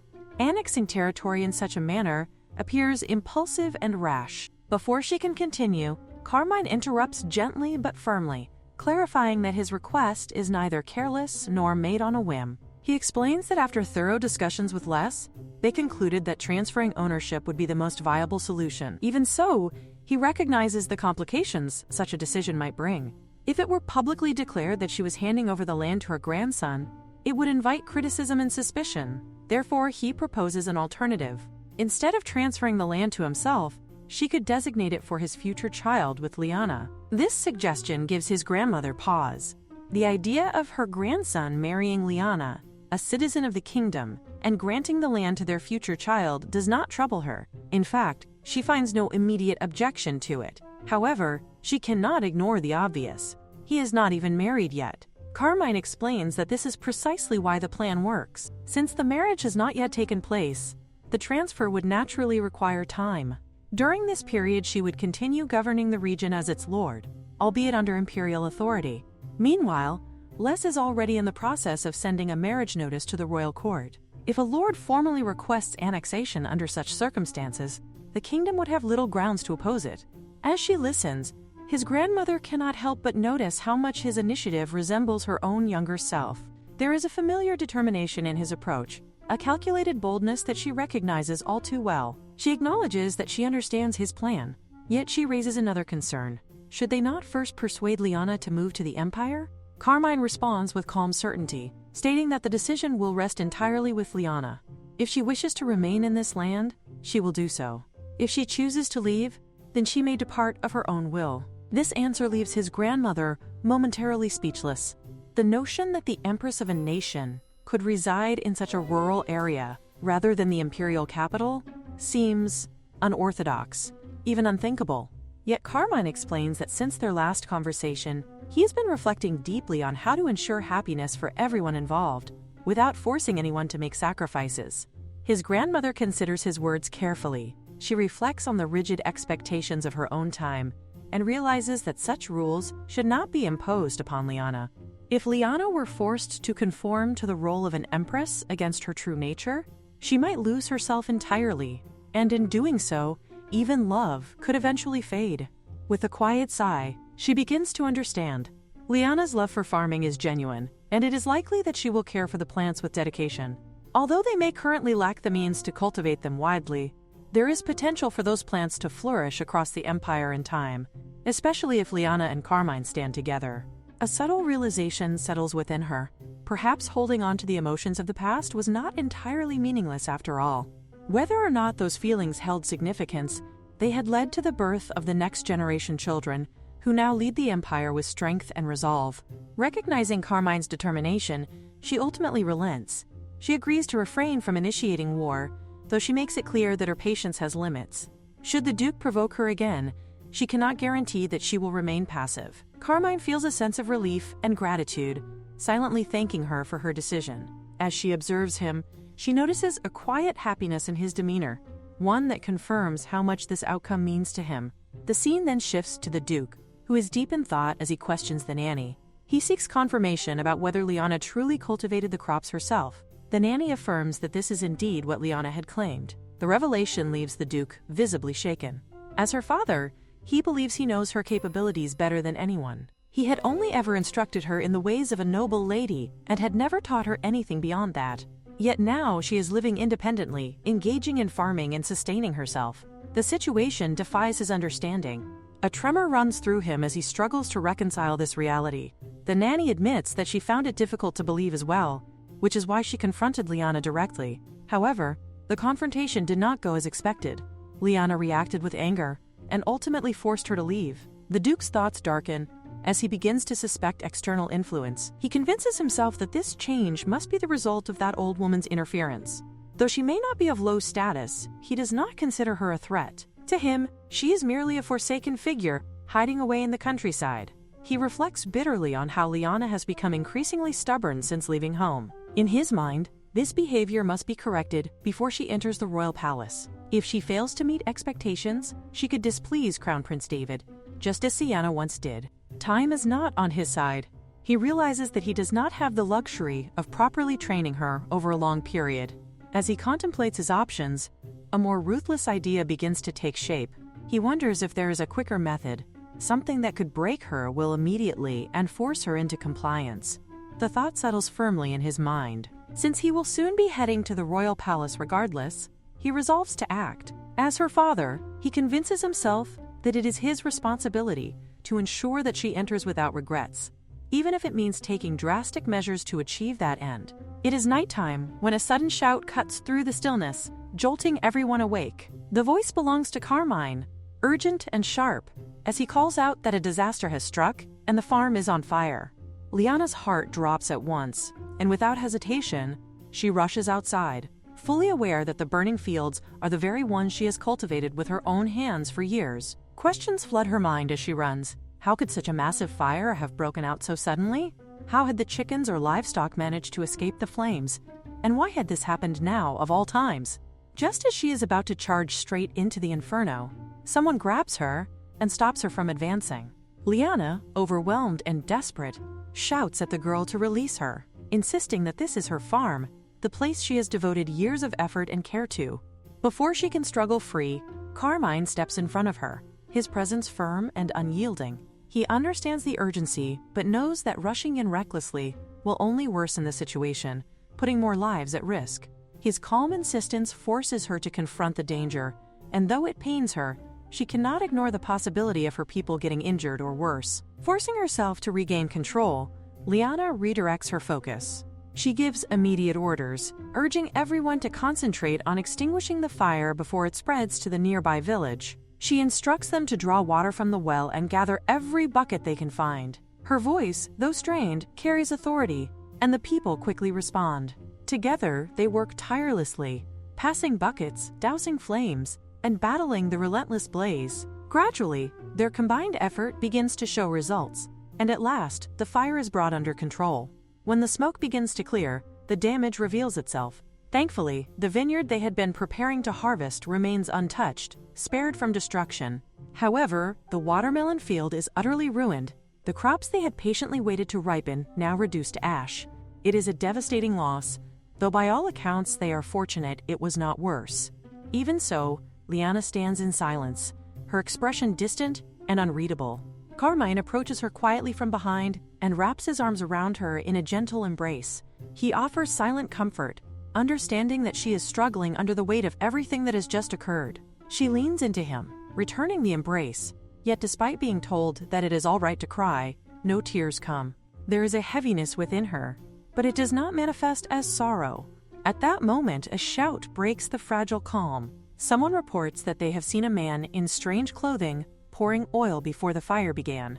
The revelation shifts everything. Liana processes the information quickly, her thoughts sharpening with clarity. There is no way a fire of such scale could have started naturally in this season, especially among living crops that do not ignite easily. The use of oil, combined with the presence of an unknown individual, points unmistakably to deliberate arson. A darker realization begins to take shape in her mind. She wonders if this could be her father's doing. Even Carmine falls silent at the implication, understanding the gravity of what she is considering. In that moment, Liana understands why she cannot cry. It is not grief that fills her heart, but anger deep, burning, and unrelenting. She resolves that she can no longer endure this. She is determined to confront her father and force him to answer for this act. There is no hesitation in her decision, no room for persuasion or restraint. Carmine, recognizing her resolve, does not attempt to stop her. Instead, he assures himself that he will find the culprit responsible and make him kneel before Liana to beg for forgiveness. Beyond that, there is something else weighing on his mind, something he intends to reveal in due time. The scene shifts as Carmine takes action behind the scenes. He sends a teleportation message to List, instructing her to issue a marriage notice to the kingdom and to declare that Poston will be annexed into the empire. His commands continue with precision, ordering the relocation of border guards to the area and the assignment of sufficient personnel to secure it. He also notes that the walls will need reconstruction, suggesting that Count Russell would be the ideal candidate to oversee the task. List receives the message and immediately grasps the implications. She recognizes that this move is not merely reactive but strategic, designed to break the morale of their opposition and solidify control. If Poston becomes a border territory, it will significantly reduce flexibility and inevitably lead to the annexation of surrounding lands. However, she also understands that such actions require justification, something that must be carefully established to avoid resistance. When Liana notices Carmine's distant demeanor, she senses that something is troubling him. Though she does not fully understand what he has seen or realized, she assures him that she will handle whatever is necessary without delay. Her response demonstrates her capability and decisiveness, qualities that do not go unnoticed. Carmine acknowledges this silently, recognizing once more that List, acting as his effective aide, is exceptionally competent. The scene shifts once more, this time to Carmine as he stands in the quiet tension of the night, addressing his lieutenant with a calm yet commanding presence. He asks whether everything is prepared. His lieutenant responds promptly, confirming that all is ready. The knights are already assembled outside. Despite the late hour, many have stepped forward willingly to assist after hearing about Lady Liana's situation. However, the lieutenant cannot ignore the political implications. If word were to spread that they had entered the kingdom's territory without permission, it could create serious diplomatic trouble. Carmine acknowledges the risk, but dismisses it without hesitation. He states that it cannot be helped. This is a matter he must handle personally, regardless of the consequences or inconvenience. His resolve hardens as his thoughts turn to the Duke. That man had crossed a line that should never have been touched. It was not enough that he had intruded upon this land. He had gone so far as to burn down the fruits of Liana's labor as if they meant nothing. Carmine cannot forget the expression on her face, the quiet devastation she tried to suppress. Even as the Emperor, he would never disregard her efforts so carelessly. The memory fuels his determination. At that moment, a presence emerges from behind him, the ego sword. Its voice carries a strange mix of pride and reluctance as it declares that it will lend Carmine its strength for this special occasion, claiming that it is doing so to avenge its master. Yet it quickly adds that there should be no misunderstanding. This is not betrayal, nor a shift in allegiance. It insists that it is merely siding with the enemy temporarily and nothing more. Absolutely not, because it misses Carmine's grip or anything of the sort. The lieutenant, Lafran, listens in confusion, unable to make sense of what the sword is even saying. Carmine himself admits that he does not understand either, finding the words incomprehensible. However, the intention is clear enough. The sword is urging him to take hold of it. As he does, the ego sword responds, expanding and reshaping itself to fit perfectly within his grasp. Witnessing this, the lieutenant is struck with awe. It is exactly as expected of His Majesty. The ego sword has recognized him without question. Yet Carmine understands the truth more clearly. The sword has not truly acknowledged him. It has only chosen to lend its power temporarily, and that too for Liana's sake. He asks that no unnecessary fuss be made over it. Just then, a voice pierces through the air, calling out sharply to Liana, demanding to know how long she intends to remain hidden and ordering her to come out at once. The sudden interruption draws everyone's attention. Carmine reflects inwardly that this saves him the trouble of hunting the culprit down himself. Outside, the source of the voice is revealed. It is the Duke. He stands with authority, calling out that the longer Liana delays, the worse things will become for her. Carmine steps forward, his expression cold as he considers the situation. If it is Liana, she would undoubtedly be standing her ground, defending her fields even after everything that had been done to them. The thought stirs frustration within him. The Duke has inflicted such harm, yet he does not even seem to understand his own daughter. The surrounding soldiers begin to notice the unusual scene, murmuring among themselves. They question why so many troops have gathered in what should be a quiet, rural area. Carmine observes the Duke's forces with a critical eye, remarking that this appears to be all the troops he has brought. It raises the question of whether the Duke ever intended a true territorial conflict. Perhaps he lacks the courage, wary of how the Empire might respond. Carmine's voice carries a quiet threat as he considers the Duke's next move. There is no intention of letting an intruder like him leave unpunished. In response, the Duke shouts orders to his men, commanding them to kill anyone who resists, and to teach these so-called invaders a harsh lesson. Yet even as he speaks, unease creeps into his thoughts. The scale of the opposing force suggests something far greater than he anticipated. The involvement of the Empire becomes an undeniable possibility, and the situation quickly turns troublesome. Realizing the danger, the Duke begins to consider retreat. For now, escape seems like the wiser option. However, before he can act, he is abruptly tripped, stumbling forward as his movement is interrupted. Suzanne appears, her tone almost playful, as she questions what her dear father thinks he is doing, trying to have all the fun on his own. Carmine approaches her calmly, reminding her that he had told her he would be fine without her involvement. The Duke, now thrown into confusion, stares at Suzanne and demands to know who she is. Unable to recognize her identity, Suzanne responds with a scoff, clearly unimpressed. She questions how a nobleman could fail to recognize the face of an imperial princess, calling his ignorance pathetic. The realization strikes the Duke with growing dread. If she is truly an imperial princess, then the man she called her brother can only be... Before he can complete the thought, Carmine steps forward, his presence overwhelming. His voice is steady, yet laced with unmistakable disdain. He declares that he despises people like the Duke, those who trample over the hard work of others without a second thought, regardless of their status or identity. Then, with a composed yet cutting formality, he addresses the Duke directly, calling it an honor to meet him, his father-in-law. The scene shifts to Liana as she reflects on the damage to the field. She thinks that she has already checked the destruction, and considers that perhaps she should take a quick break. However, her thoughts abruptly halt when she notices something unusual. There is oil on the ground. Confusion quickly turns into alarm as she wonders why oil would be present here. The realization dawns on her that someone had been attempting to burn down her house as well. The thought unsettles her deeply. If she had been asleep and a fire had broken out, the consequences could have been disastrous. Even if those responsible viewed their children merely as tools to serve the family, she cannot comprehend how they could go to such cruel extremes. At that moment, a voice calls out, asking if she is there. She immediately recognizes the voice as her father's. A wave of dread passes through her, as she fears that he may have brought soldiers once again. Yet, to her surprise, when she looks toward him, she sees him sitting weakly on the ground, rather than standing with authority. Carmine soon approaches and announces that he has captured the culprit exactly as she had requested. Her father then drops to his knees and begins to apologize. He admits that he has been short-sighted and claims that everything he did was for her sake. He explains that His Highness is waiting at the royal palace and insists that she would be happy living there as the crown princess. Liana, however, questions his reasoning with disbelief. She cannot accept that he claims to have done all this for her sake after burning everything precious to others. To her, his words sound like absurd excuses delivered far too easily. She cannot help but wonder whether he had set the fire with the same casual attitude with which he now offers his apology.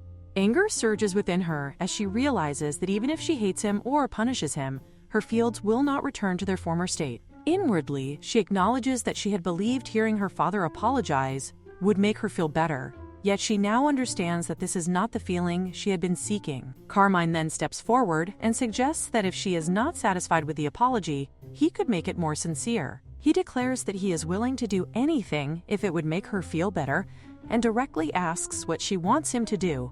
Meanwhile, her father grows visibly anxious, overwhelmed by fear at the thought that she may truly be connected to the Emperor. He worries that he may already be as good as dead. Despite her anger, Liana reflects that even though she hates him, he is still her father. Yet she firmly decides that she does not want to forgive him simply because of their blood relation. She makes it clear that she does not wish to see that man ever again, and hopes that he will stop meddling in her life while pretending to act as a father. Carmine then casts a cold glare at the Duke and delivers a stern warning, making it clear that he must never dare to come near Liana again. He emphasizes that if the Duke disobeys, not only his neck but even his precious family would be placed in danger. Terrified, the Duke immediately agrees, promising that he will never show his face again. To him, it feels as though everything is now over. As the moment settles, Liana reflects on how receiving an insincere apology leaves behind only a hollow emptiness. Nevertheless, she silently thanks Carmine for standing up to her father on her behalf. She realizes that if she had been alone, she might never have received even this shallow apology and would have struggled endlessly without closure. She also feels grateful toward Louis, acknowledging that the two of them have grown quite close while working together to help her. Louis attempts to deny this closeness, but Carmine interrupts, stating that rather than growing close, he believes Louis merely lent his strength for Liana's sake. Shortly afterward, Louis moves forward and embraces Liana warmly. As she is held, Liana notices that Louis somehow seems larger than before. She realizes that he truly has grown bigger, especially after spending time being carried by Carmine. Yet Louis appears deeply guilty and considers himself nothing more than a mere piece of scrap metal. Instead of thanking him, he feels that he deserves to be scolded. Liana finds this reaction unexpected. She had assumed that Louis would act smug, yet instead he seems weighed down by sadness. Carmine then turns the conversation back to practical matters and asks Liana about the extent of the damage. She reports that only the watermelon field has been burned, while the rest of the land appears to be safe. Hearing this news causes Carmine to grow furious, especially because he values Liana's watermelons so highly and finds them exceptionally delicious. To him, the destruction feels unacceptable, and he believes the matter should not be allowed to pass without consequence. However, Liana gently reassures him that everything will be all right. She expresses calm determination, stating that it is not a disaster beyond repair, because they can simply plant more watermelons and begin again. There are times when harvests turn out badly, and sometimes a farm faces failure despite all efforts. Yet in moments like these, people do not surrender to despair. Instead, they gather their strength and begin again from the start. Liana stands firmly in such a moment, her body marked by the signs of honest labor. Sweat clings beneath her skin, her hair is tied high to keep it out of the way for easier work, and her fingers are rough and calloused from countless days spent tending the land. She appears entirely different from the elegant noble lady Carmine's father once described, yet to Liana, this difference is neither shameful nor wrong. Rather, she feels a deep sense of pride in who she has become. She silently acknowledges that she likes the person she is now, far more than the person she used to be when she lived as a duke's daughter. Carmine approaches her with admiration, evident in his expression. He gently takes her hand and presses a respectful kiss upon it, praising her resilience and the strength she has shown while enduring so many hardships. His voice carries a thoughtful tone as he reminds her that earlier he had mentioned having something important to tell her once everything was settled. Liana assumes that he intends to speak about his younger sister, explaining that she has already heard about the matter from her grandmother. However, Carmine quickly clarifies that this is not what he meant. He begins to speak again, preparing to reveal his thoughts, but before he can finish, Suzanne suddenly appears from behind them. Suzanne's sudden arrival interrupts the moment entirely. She rushes forward toward Liana with visible concern, immediately asking whether she is all right. As she looks more closely, she notices that Liana's appearance has worsened from the smoke and fire. Her clothing carries the scent of smoke, and her handkerchief has turned completely black from soot. Suzanne cannot help but remark inwardly that Liana has been standing and speaking with Carmine in such a disheveled state the entire time. Liana, realizing her condition at that moment, feels a wave of embarrassment wash over her. She becomes acutely aware of her messy appearance and soot-stained clothing, feeling that she must look dreadful. With an apologetic tone, she excuses herself, explaining that she will listen to whatever Carmine wished to say later. Without waiting further, she quickly leaves the scene, leaving Carmine standing alone. Carmine feels immediate frustration at the interruption. Inwardly, he complains that Suzanne's arrival could not have been timed worse, as the moment had been perfect for him to finally share what he had intended to say. Before he can dwell on his disappointment for long, the grandmother approaches him with gentle concern. She observes that his throat must be irritated from inhaling smoke during the fire, and kindly asks whether he would like some tea. Carmine accepts her offer gratefully and thanks her. As she places the tea before him, his attention is drawn to several unusual square-shaped items resting nearby. Curious, he questions what they are, noting that he has never seen tea ingredients shaped like that before, as they are usually more powdery in form. The grandmother explains that the items are called sword bean tea, the very ingredient used to prepare the tea she has served him. She mentions that Liana had given the tea to her earlier, explaining that it is beneficial for respiratory health, especially after exposure to smoke. Liana had also generously shared the tea with the villagers who helped extinguish the fire. Hearing this, Carmine reflects that such thoughtfulness is exactly like Liana, always considering the well-being of others, even in difficult situations. After a brief pause, the grandmother shifts the conversation toward a more serious matter. She asks Carmine what he intends to do about the Duke. Carmine responds with calm confidence, explaining that when he sends the marriage preparation notice to the royal palace, he will declare that the Duke is accompanying them to the Empire in order to attend his daughter's wedding ceremony. In reality, however, he plans to leave the Duke in Liana's custody so that she may decide his fate as she sees fit. He emphasizes that the Duke has harmed something precious to her, and therefore, justice should rest in her hands. The grandmother carefully considers his strategy.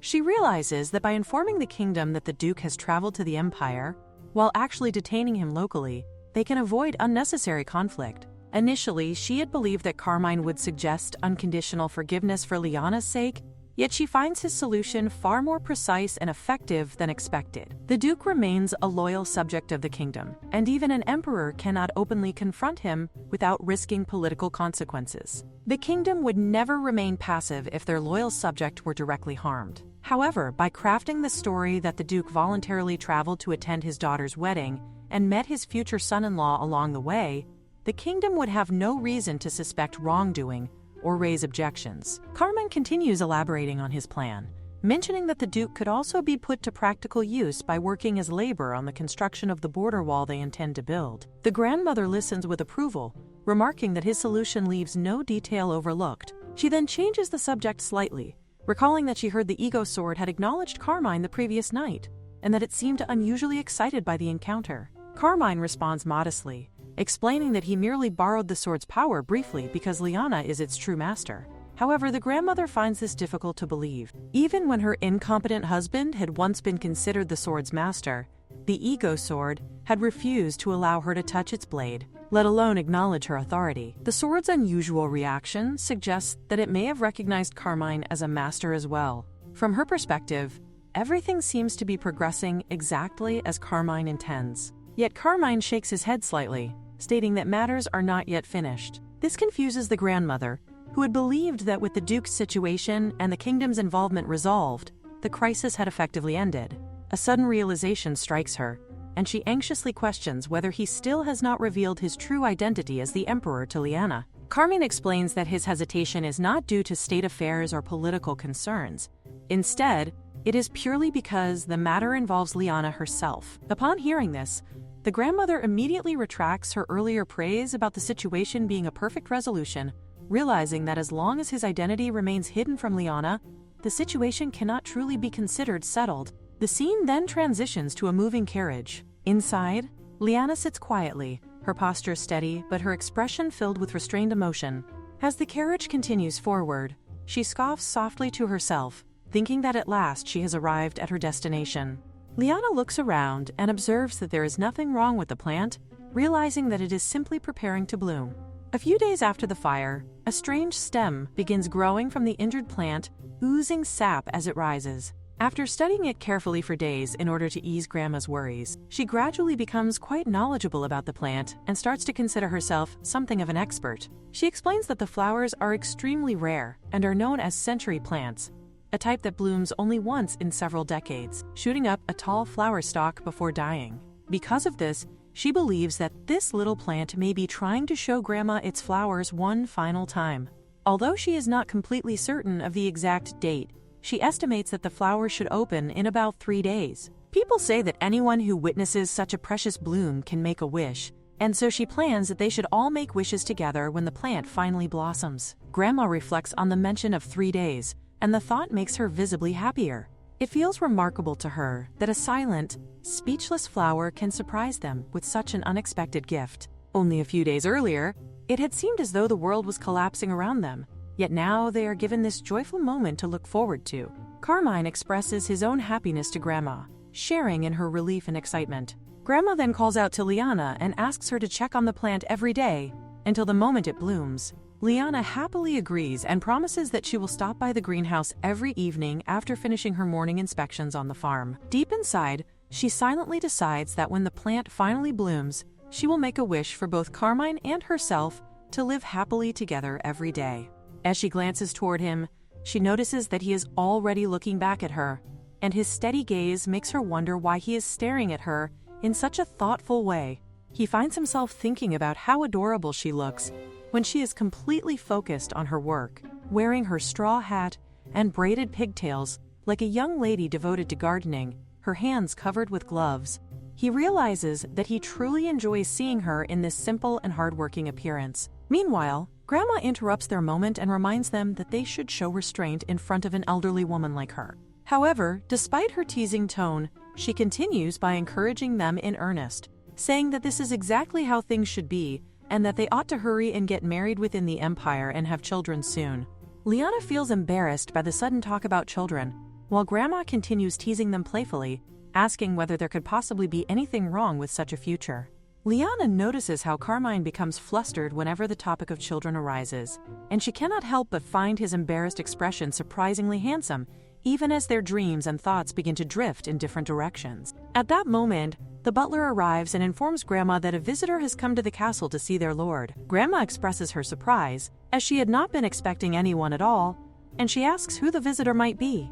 The butler hesitates slightly before replying, explaining that the identity of the visitor is somewhat unexpected, though the exact details remain unclear to the others. The scene shifts as Liana reflects inwardly, realizing that even after all these years, nothing has truly changed for her. She still carries that same out-of-place feeling, that lingering sense of being unable to fully adapt to this unfamiliar world. The somewhat clueless expression she once had remains the same, and even becoming the crown princess has not improved that uneasy feeling inside her.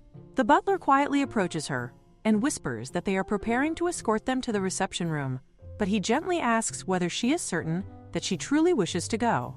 Liana decides that she must go, reasoning that the visitors are most likely here to see her. She has already explained the situation to Grandma, and therefore she resolves to head down to meet them soon. She considers the possibility that if David truly wishes to welcome her as the Crown Princess, then Siana is probably here to ask her to reject Crown Prince David on her behalf. Even so, she cannot help but feel astonished at the thought that the Crown Princess would travel all the way to this distant place without any guards accompanying her. At that moment, Carmine approaches her and asks whether she is truly comfortable meeting them. Although she tries to reassure herself that the visitors are not dangerous and will not harm her, Carmine continues to worry, insisting that the meeting could still turn into an unpleasant experience despite her calm reasoning. When she finally prepares to meet her, Liana replies that whatever their business may be, they need to meet face to face in order for anything to move forward. She believes that this situation must be confronted directly, no matter how uncomfortable it may be. However, she also realizes that she cannot present herself in her current state, so she decides that she needs to get ready quickly. Before leaving, she reassures Hermione not to worry, promising that she will handle everything properly and return shortly. Carmine, on the other hand, quietly admires her determination and strength. Yet despite this admiration, a part of him wishes that she would sometimes run away when things become too difficult. He knows about Siana and remembers the situation clearly. The kingdom's diplomatic delegation had once arrived to announce the marriage between the Crown Prince and the Holy Maiden. The Holy Maiden herself had descended and openly expressed her desire to marry His Highness the Crown Prince. Many had proclaimed that the gods had personally chosen their kingdom, and that this divine selection was surely a sign that the kingdom's prosperity was about to rise. People had declared that the kingdom was destined for greatness, while the empire, having lost the ego sword, was fated to fall into decline. These were likely the arrogant claims they intended to make, and even now, remembering how smug they had been when the Empire lost its ego sword, still makes Carmine's blood boil with anger. He reflects on how, if they were able to borrow the authority of the temple through a marriage to the Holy Maiden, it would grant them immense power in ruling the people. The belief that only good fortune would follow wherever the Holy Maiden appeared had spread widely, and such superstition-driven propaganda had proven remarkably effective among the masses. Thinking back on those events, he remembers painfully that Liana had been the one whose engagement had been broken off because of the Holy Maiden's arrival. The memory troubles him deeply, and he cannot help but imagine how humiliating and painful that moment must have been for Liana, standing before so many people as her future was taken from her. The way fate twists and rearranges lives feels mysterious and unpredictable to him. He does not know what the woman's true intentions are, but if she is not satisfied with merely taking Liana's place, and has now come here to stir up even more trouble, he refuses to simply stand by and watch. Determined to learn the truth, he disguises himself as a servant, believing that he must find out for himself why she has come here. Soon he notices Siana already present in the castle, loudly complaining about how far away the reception room is, and how her legs ache from walking such a long distance. Carmine watches her carefully, thinking that she will not recognize him if he remains disguised as a servant. However, the moment her gaze lands on him, she immediately grabs his arm and questions why he is here. Startled, Carmine quickly pulls her hand away and apologizes, insisting that she must be mistaking him for someone else. He reminds himself internally that he needs to stay calm, reasoning that there should be no possible way she could recognize him in his disguise. Yet she begins describing him in detail, mentioning his golden hair and his faintly tinted blue eyes. She leans closer and whispers for him not to play dumb, declaring confidently that he is Carmine Marshall, the Emperor of the Empire. This revelation causes tension to twist inside him, as he wonders how she could possibly know his identity. Trying to maintain composure, he suggests that they should not continue this conversation in the hallway. He politely asks her to come to the reception room instead, noting that there are far too many eyes watching them in the corridor. He realizes that it would be safer to move somewhere private before continuing this strange conversation. Siana agrees, stating that she also has matters she wishes to discuss with him. Soon, they find themselves alone together inside the reception room. The moment the door closes, she raises her voice in frustration, demanding to know what he is doing here. She admits that she had been wondering why the person who was supposed to appear in part 2 of the original story had never shown up. It now seems to her as though the plot itself has changed, and she begins questioning whether he might not actually be Carmine after all. Still, she acknowledges that his appearance matches the description perfectly, leaving her confused. Carmine senses that something about her reactions feels deeply unsettling. It is obvious to him that she knows who he is, yet it does not seem as though she recognizes his face directly. He wonders whether she may have studied records about the Empire beforehand, trying to memorize important figures. At the same time, her strange references to an original story in part 2 leave him confused and suspicious. Meanwhile, Siana grows impatient with his silence and questions why he has remained quiet for so long. She jokingly warns him not to claim that he has fallen in love with her at first sight, reasoning that he seems like the type of man who prefers bold and straightforward women, even those who behave shamelessly, just like herself. Carmine acknowledges internally that he does admire women with strong and fearless personalities, but he immediately rejects the idea that she could ever be the one he admires. In his heart, he knows that the person he truly values is Liana. He recalls her unwavering gaze, filled with confidence and trust, believing without hesitation that she will be loved and protected.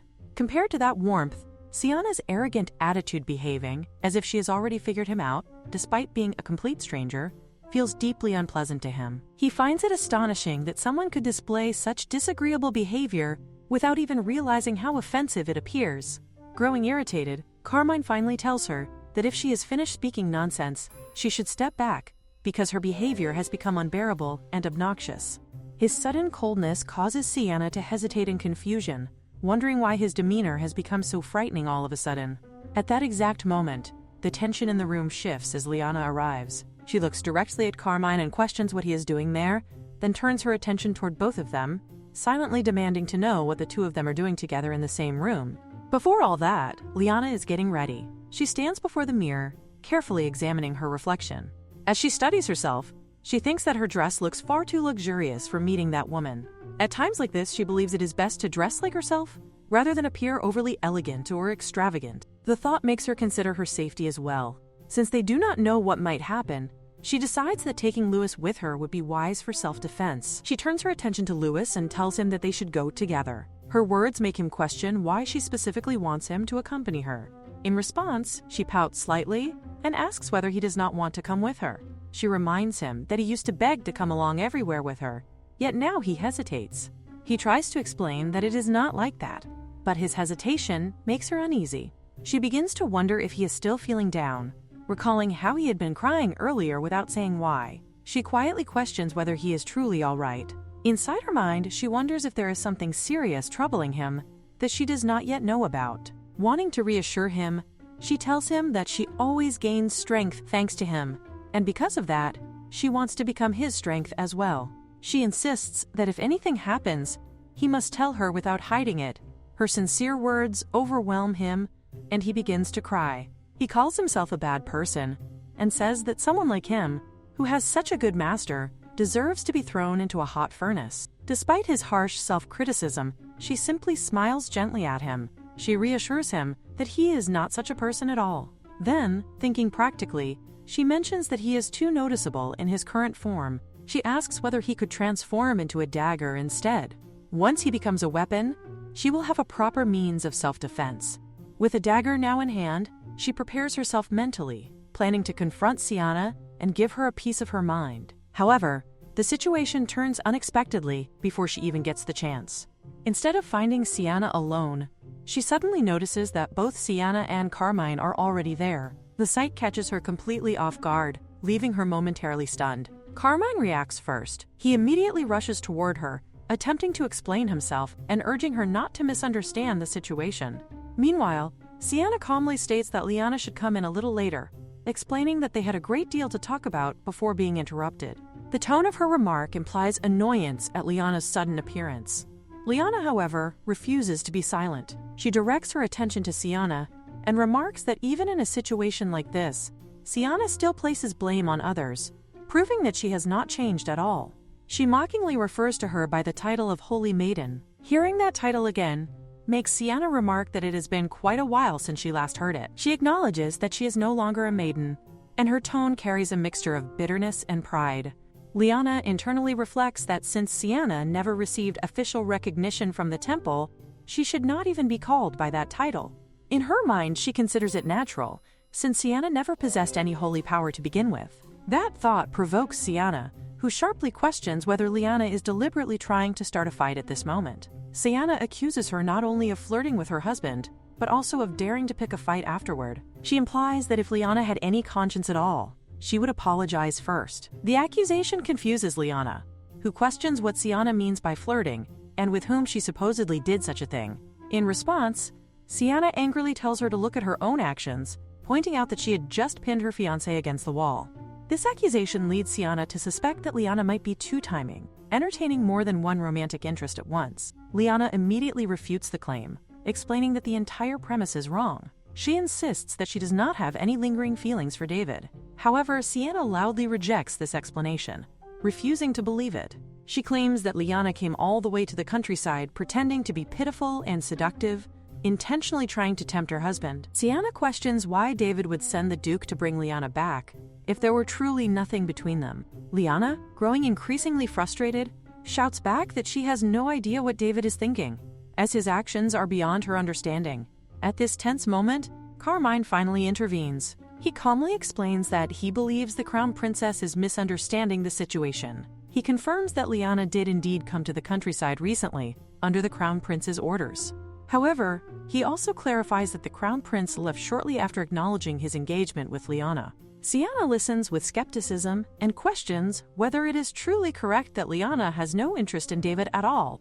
Liana firmly replies that she has been stating that from the very beginning, repeating the same denial without wavering. Even so, Siana scoffs dismissively.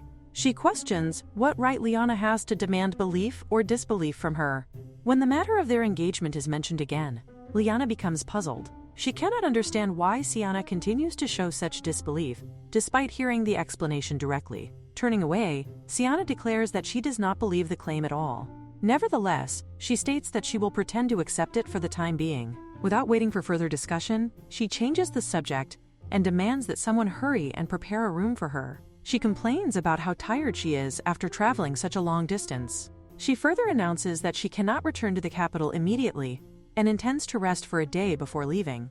As Liana observes her behavior, she senses that there is more to the situation than what is being openly said. Something about Siana's conduct continues to trouble her. In particular, Liana cannot shake the uneasy feeling growing inside her mind. She wonders why that woman keeps subtly flirting with Carmine, even after creating such a large commotion over David. The contradiction in Siana's actions leaves Liana deeply suspicious, and the tension in the air remains unresolved. So Liana tells Siana that since she is not the owner of this castle, she does not have the authority to give her a room as she pleases. Her tone remains firm, but controlled, as she makes it clear that such decisions are not hers to make. However, Siana refuses to accept this limitation. She insists that they should speak directly to the lord of the castle instead. Carmine attempts to calm the tension, trying to ease the situation by supporting Liana's stance. He explains that the lord would not welcome Siana either, implying that staying any longer would only worsen matters. He advises her to leave before things turn unpleasant. Despite this warning, Siana's temper only rises. She begins shouting loudly, accusing them of treating her disrespectfully, even though she is the crown princess. Her pride refuses to allow retreat, and she demands that they hurry and summon the lord immediately. However, her confidence quickly collapses when events take an unexpected turn. Soon after, she finds herself standing outside the castle gates. The lord has given a direct order to throw her out of the castle at once. Shocked and furious, Siana continues to shout angrily from outside. She demands to know how they dare treat her this way, and questions whether they even understand who she is. Her voice grows harsher as she lashes out, ordering them to open the doors immediately. She threatens them, insisting that they will not escape the consequences of insulting her like this. Nearby, grandmother calmly instructs the guards that, next time, they should not even allow Siana inside the castle at all. She remarks that entertaining such nonsense even once was more kindness than necessary. Her words carry authority, but also quiet irritation at the disturbance. As the situation settles, Liana turns toward grandmother and expresses her gratitude. However, in the midst of relief, a memory suddenly flashes through her mind, the earlier wall-pinning incident. The thought makes her stiffen slightly. She turns toward Carmine and questions why that strange situation had happened earlier. Carmine calmly explains that he had been disguised as a servant in order to observe what kind of person Siana truly was. He admits that he had not planned to enter the reception room alone with her. However, events had changed unexpectedly when she suddenly called him by name Carmine and demanded to know why he was there. This detail makes Liana pause in surprise. The realization that Siana recognized him so easily makes her question how such a thing was possible. She wonders how Siana could have known him at all. Carmine admits that he was equally curious about that point and had attempted to confirm his suspicions. That attempt led directly to the strange confrontation between them. He explains that during the encounter, Siana suddenly grabbed him and began speaking incomprehensible things. She talked about an original work and mentioned something about a second part of a story. Her words had sounded confusing and disconnected, but the more he recalls them, the more unsettling they feel. According to what she said, Siana had once become a holy maiden in another world. In that story, Crown Prince David gradually falls in love with the bold and charming Siana, who was originally an ordinary, common high school student. Meanwhile, Liana, who was already engaged to the Crown Prince, was portrayed as someone who constantly harassed Siana, treating her like a thorn in her side until the engagement was eventually broken off. Afterward, Siana and Crown Prince David married, achieving what she described as a happy ending. This explanation matches the plot of what Siana called the original work. Hearing this makes Liana fall into deep thought. When she reflects on the story, something feels off. Despite Siana supposedly being a bright, cheerful protagonist, it seems strange that there were almost no episodes showing that personality before the wedding ending. As an avid reader of romance fantasy stories, Liana finds it hard to believe that she overlooked such an inconsistency. She begins to suspect that there must be a second part to the story, one she never read. Her thoughts then shift to Carmine. In that supposed second part, he appears as the second male lead. Suddenly, everything begins to make sense to her. There is no way that Carmine's striking appearance could belong to a mere background character. His extraordinary looks fit perfectly with the role of a prominent second male lead. Now she understands why he holds such importance within that imagined narrative. Carmine watches her carefully and asks whether she understands what all this means. He explains that the fact Siana used the term original work strongly suggests that she believes herself to be a character from a book. That realization allows Liana to understand Siana's earlier reaction more clearly. From Siana's perspective, someone who believes in the original story, it must have been shocking to discover that the second male lead, who was supposedly destined to love her, is actually engaged to the villainess instead.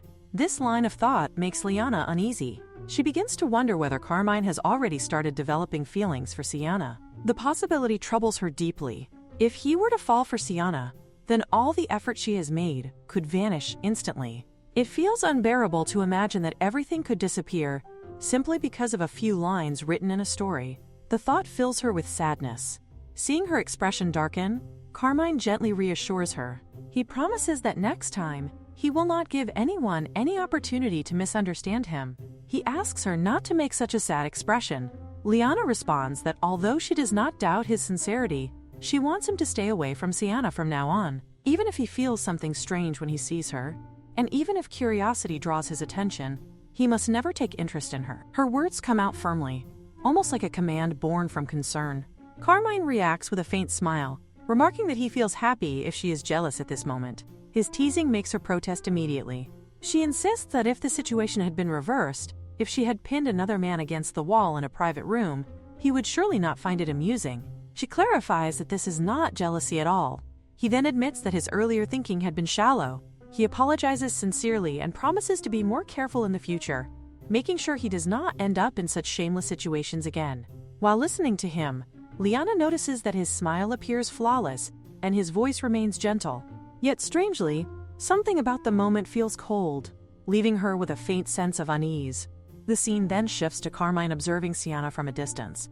He notes that she is still lingering nearby with persistent determination. As he watches her, he recalls something she said earlier, that he prefers women who are bold and straightforward, even shameless. At the same time, he remembers Liana's firm warning that even if he feels curious about Siana, he must never take interest in her. The more he reflects on these reactions, the stranger they seem. Both women behaved as though it were natural for him to feel drawn toward Siana. The idea unsettles him. He cannot understand how such expectations formed in their minds. Then he recalls Siana's strange words again, her insistence that the situation is too complex to dismiss as mere delusion. Combined with Liana's reactions and several other troubling details, the puzzle continues to grow more complicated in his thoughts.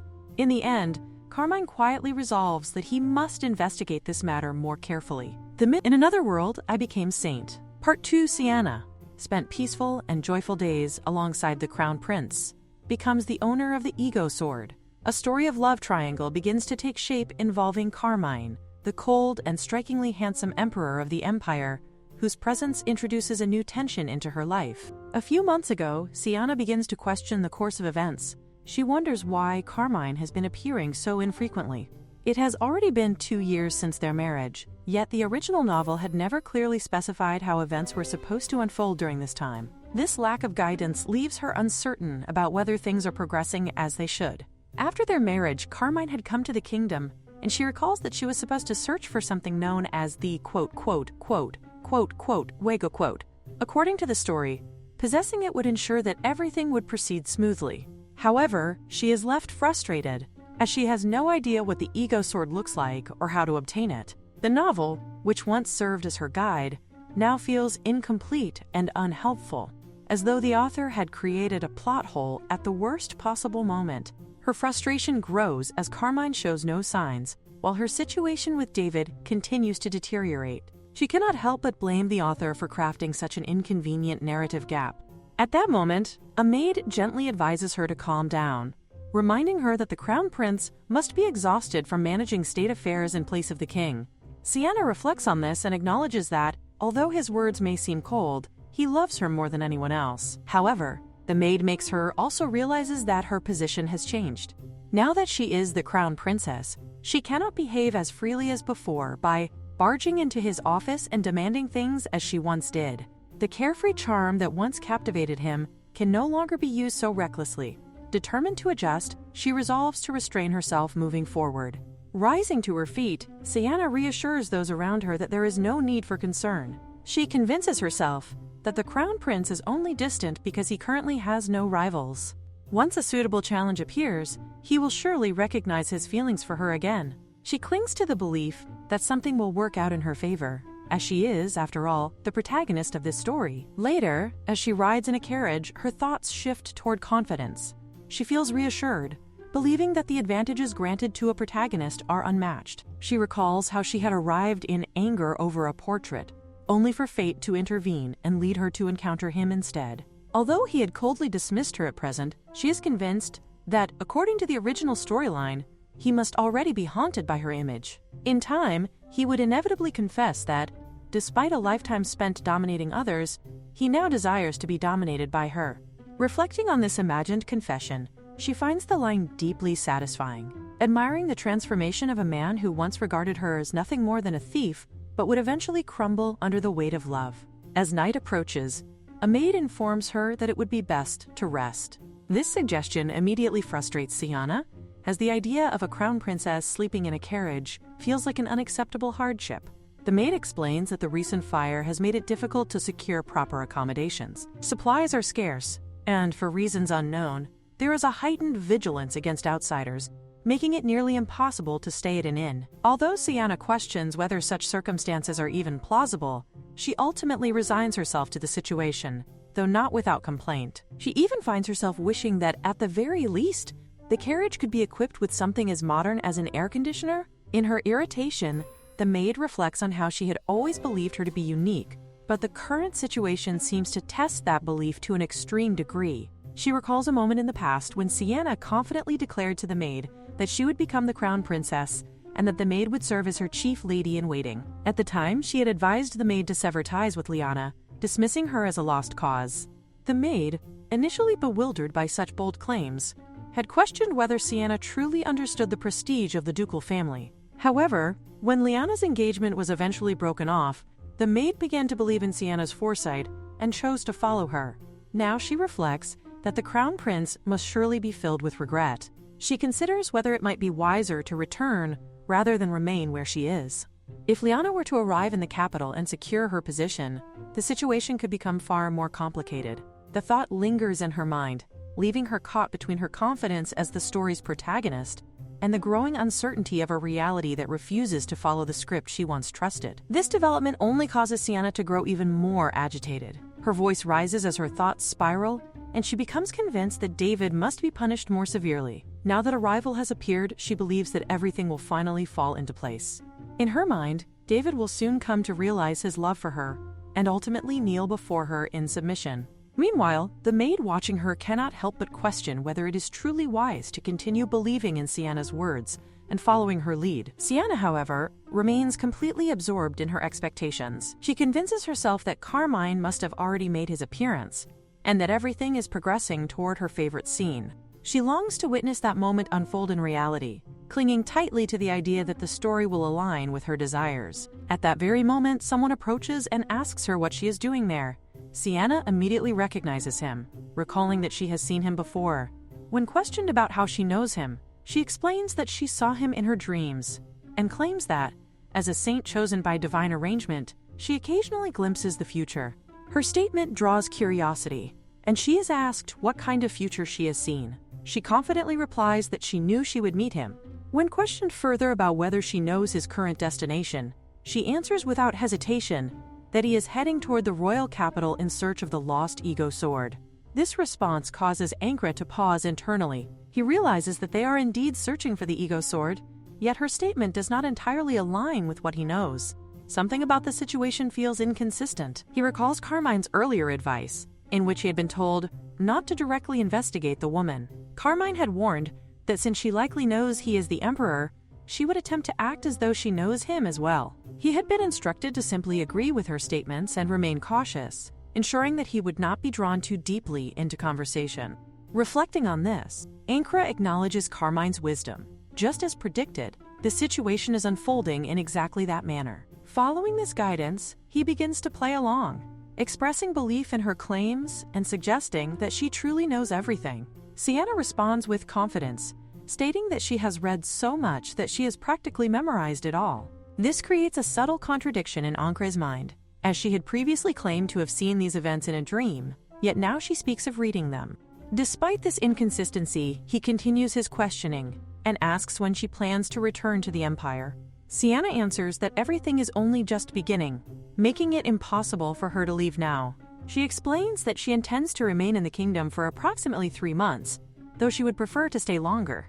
However, she acknowledges that Douglas is still present, which would make it difficult to extend her stay beyond that period. This information causes Ancre to reflect carefully. He recognizes Douglas as the Emperor's uncle, a man quietly harboring ambitions for the throne. Though Douglas presents a gentle and unassuming exterior, his calculating nature is known to only a select few, including the Emperor's closest confidant, Norman. The fact that Siana is aware of such delicate political dynamics raises further suspicion. Ancre begins to wonder whether she truly has the ability to foresee the future. Otherwise, how could she possess such specific and sensitive knowledge? Just then, Siana reassures him not to worry, confidently declaring that once she becomes the owner of the ego sword, she will be able to resolve even more significant issues. This statement unsettles him further, as the ego sword already has an owner. Her knowledge appears to be a mixture of truth and error, as though she understands certain elements but lacks the complete picture. He begins to suspect that she may be a planted spy within the Empire. Siana then urges him to accompany her to the royal palace, insisting that finding the ego sword is an urgent matter. She declares that it will soon appear in the royal capital. This prompts Ancre to analyze the situation more deeply. He realizes that had they not intervened earlier, the Duke would have already taken Liana to the capital. In that sense, her statement is not entirely false. However, it raises the question of whether the kingdom has already discovered that Liana is the true owner and is attempting to capture her. Unable to distinguish where truth ends and deception begins, Ancre decides to test her further. He claims that His Majesty has already found a clue regarding the ego sword and that they are planning to return to the Empire soon. This statement causes Siana to freeze. She immediately rejects the idea, insisting that it cannot be true. In her mind, the story has not yet reached its resolution. David has not fallen completely for her, nor has Carmine become desperate and dependent on her. The narrative she believes in is still incomplete, and therefore, such a development cannot be allowed. Determined to regain control of the situation, she makes a request of Ancre, though her desperation becomes increasingly evident. The scene then shifts to Carmine, who finds himself distracted by an odd sensation. He wonders why his ear has been itchy since the previous night. Liana approaches him and suggests that it might be due to dust from the recent fire, offering to take a look. Carmine dismisses the idea, stating that he has already cleaned thoroughly and had been more focused on capturing the Duke than dealing with the aftermath of the fire. Ignoring his reluctance, Liana leans closer and reassures him that she will take care of it, encouraging him to lie down so she can clean his ear.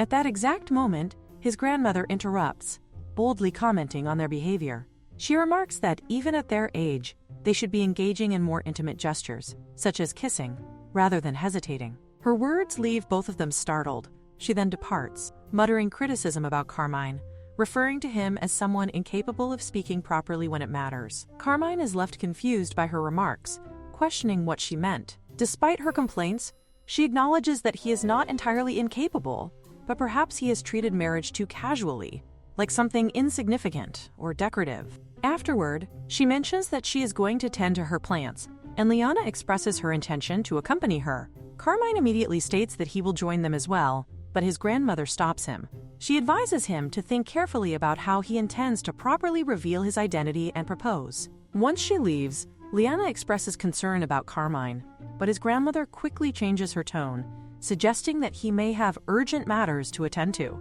Left alone with his thoughts, Carmine begins to reflect. He realizes that although he has proposed multiple times, he has not approached the matter with proper seriousness. If he had known Siana would arrive, he would have prepared something more appropriate, such as jewelry. Now that the situation has reached this point, he resolves to make proper preparations before formally revealing his identity. At that moment, Ancre arrives and knocks on the door. Upon entering, Carmine immediately questions him about the woman, asking whether she has returned to the capital. Ancre informs him that, in fact, she has made a request. She wishes to be taken to the Empire along with them. Carmine finds himself questioning the intentions of the crown princess of a foreign kingdom, unable to comprehend what she is truly thinking. He wonders whether she expects to be welcomed and treated as an honored guest, but Ankara quietly observes that such expectations do not seem to align with her behavior. In fact, he admits that he doubts she ever held such thoughts at all.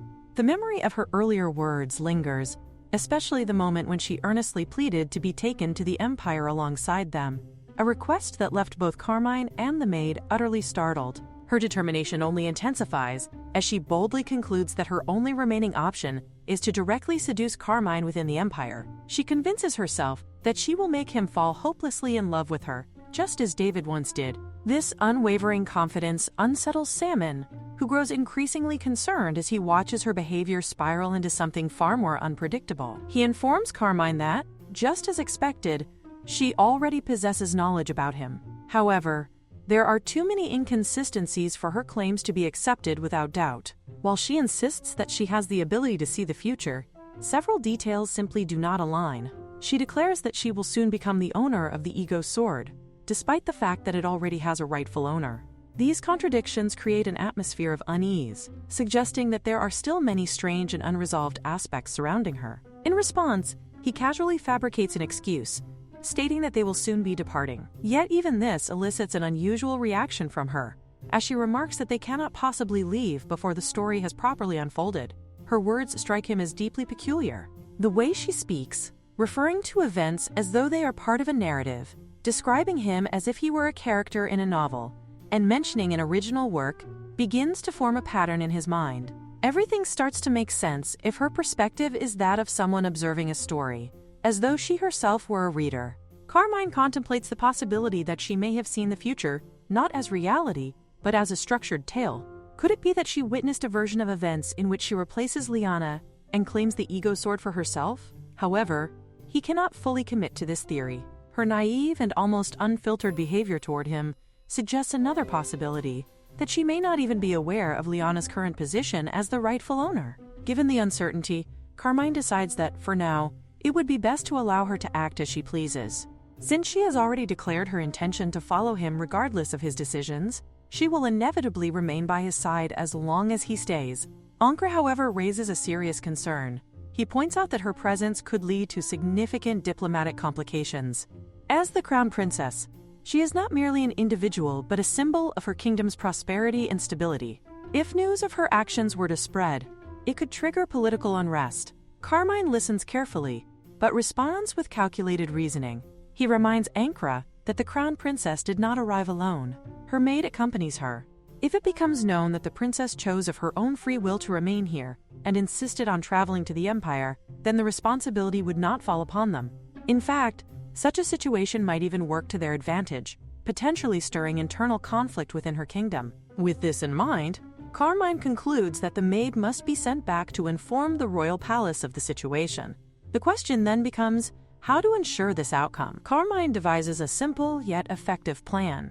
They will openly declare, in front of the maid, that they intend to take the crown princess to the Empire.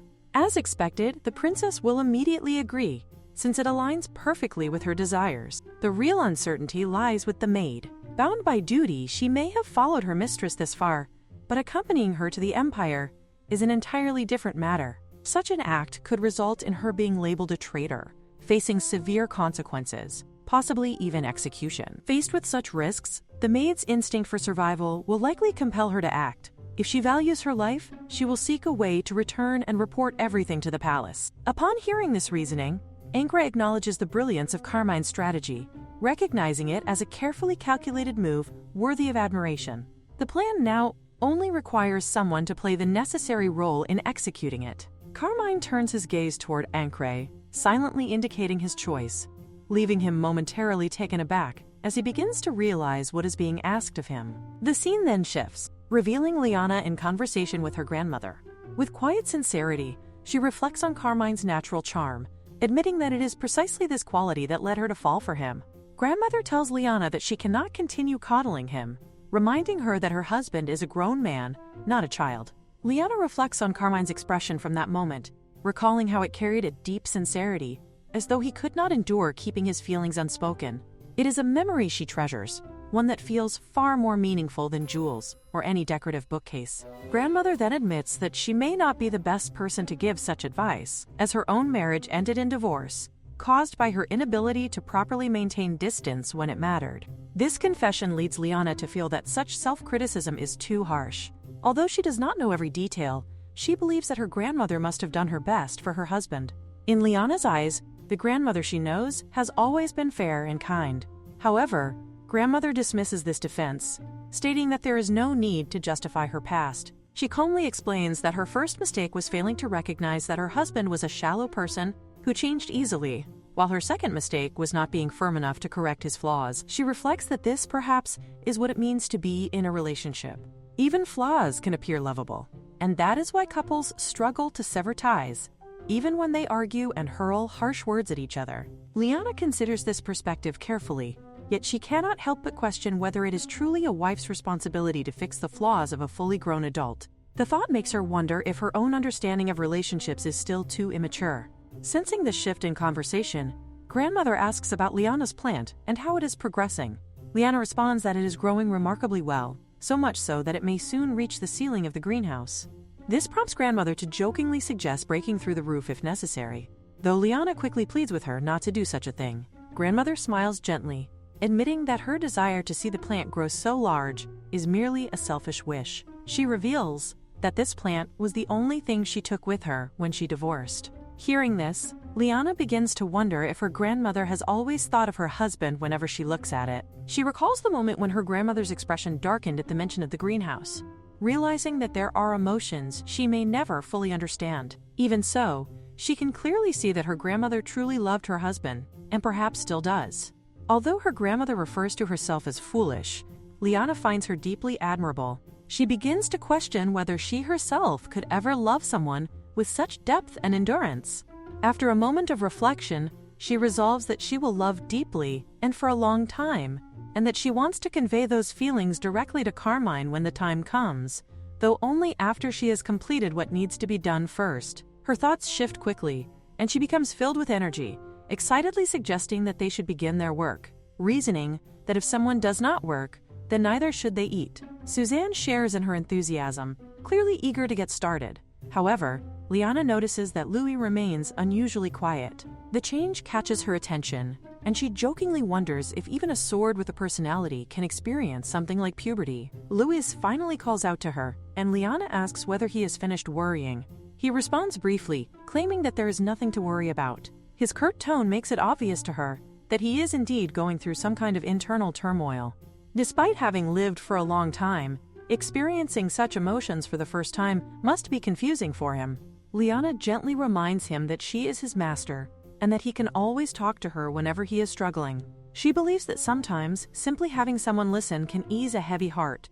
Louis hesitates before admitting that someone else has expressed a desire to have him. This causes Liana to pause, considering the possibility that he may be feeling insecure because of Siana. Although their origins differ, Siana is also someone from another world, and while she is a completely different person, she carries a strangely familiar presence. Liana suspects that this resemblance may be the source of Louis's confusion and anxiety. In response, she boldly declares that whether it is a holy maiden or a demon lord, she would confront anyone without hesitation, her resolve strengthened by the hard labor that has toughened her hands. She reassures Louis that she will never send him anywhere against his will. However, Louis's thoughts are not focused on Siana, but rather on Carmine. Observing Liana's behavior, he internally criticizes Carmine, deeming him unworthy of someone like her. When Liana asks what he means by such harsh words, she immediately counters that Carmine is the best in her eyes. To her, he is everything she values, even comparing him to an all-purpose piece of farm equipment. This unexpected praise overwhelms Louis, causing him to burst into tears. He cannot understand why she has suddenly started acting so kindly, wishing instead that she would return to her usual, more indifferent demeanor. Her uncharacteristic warmth only deepens his sense of guilt. Liana becomes slightly confused by his reaction, believing that she was merely being considerate because he seemed to be going through a difficult phase. Concluding that he may simply be overthinking due to recent comfort, she decides that hard labor will quickly clear his mind. This declaration only makes Louis more uneasy, as he wonders what she intends to make him do next. Without hesitation, Liana dismisses puberty as nothing serious, and orders him to transform into a pitchfork, as they have an entire field to plow that day. As they work, Liana notices that the land is covered in burnt remnants of watermelon and blackened ash. The damage has completely ruined this year's crop, leaving behind a stark reminder of the incident. However, she understands that they must recover quickly in preparation for the next planting season. She reflects that if the substance her father had used had been petroleum, they would have been forced to remove all of the soil entirely. Fortunately, this world does not utilize petroleum, relying instead on natural oils such as whale oil or olive oil.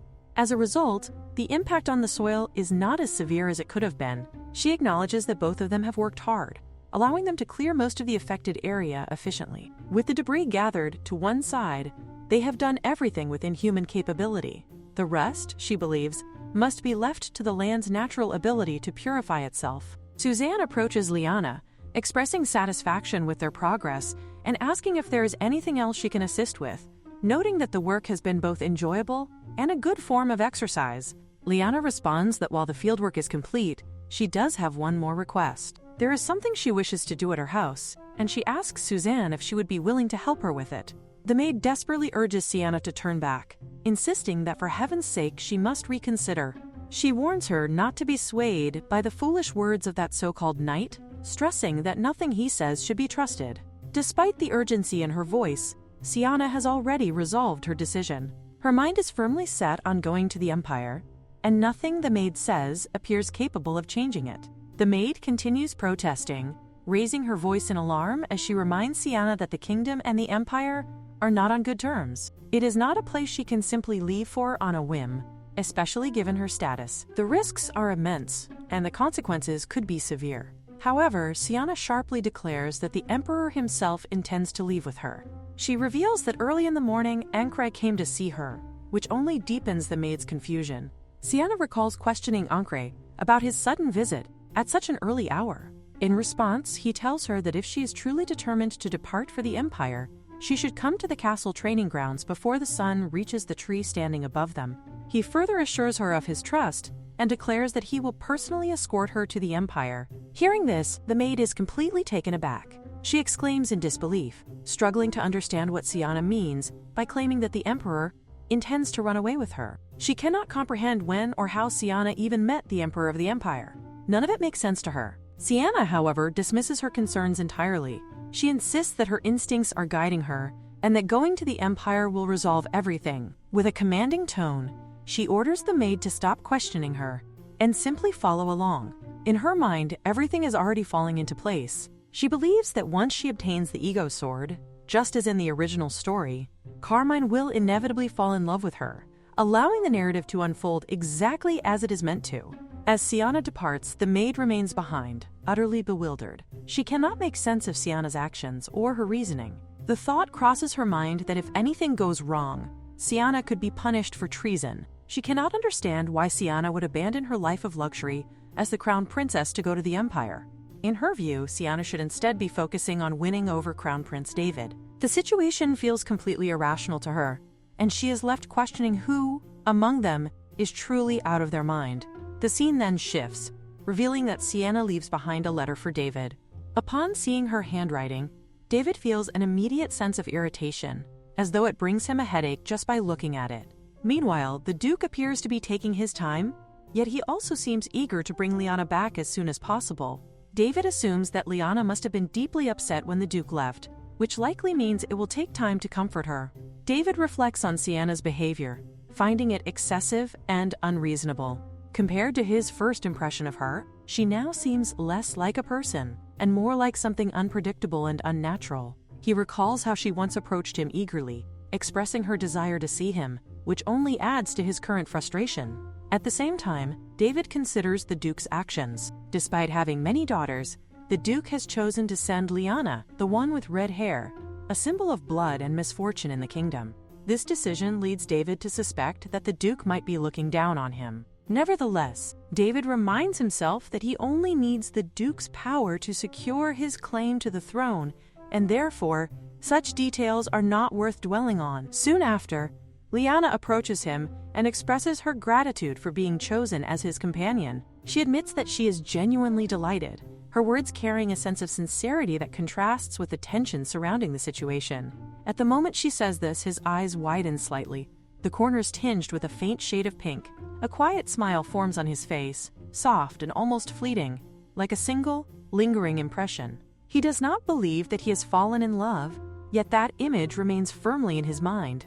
It refuses to fade, staying with him longer than he expects. Because of that memory, he finds himself holding on to a small hope that this time, when she returns, things might be different. He convinces himself that if he apologizes sincerely, she will forgive him.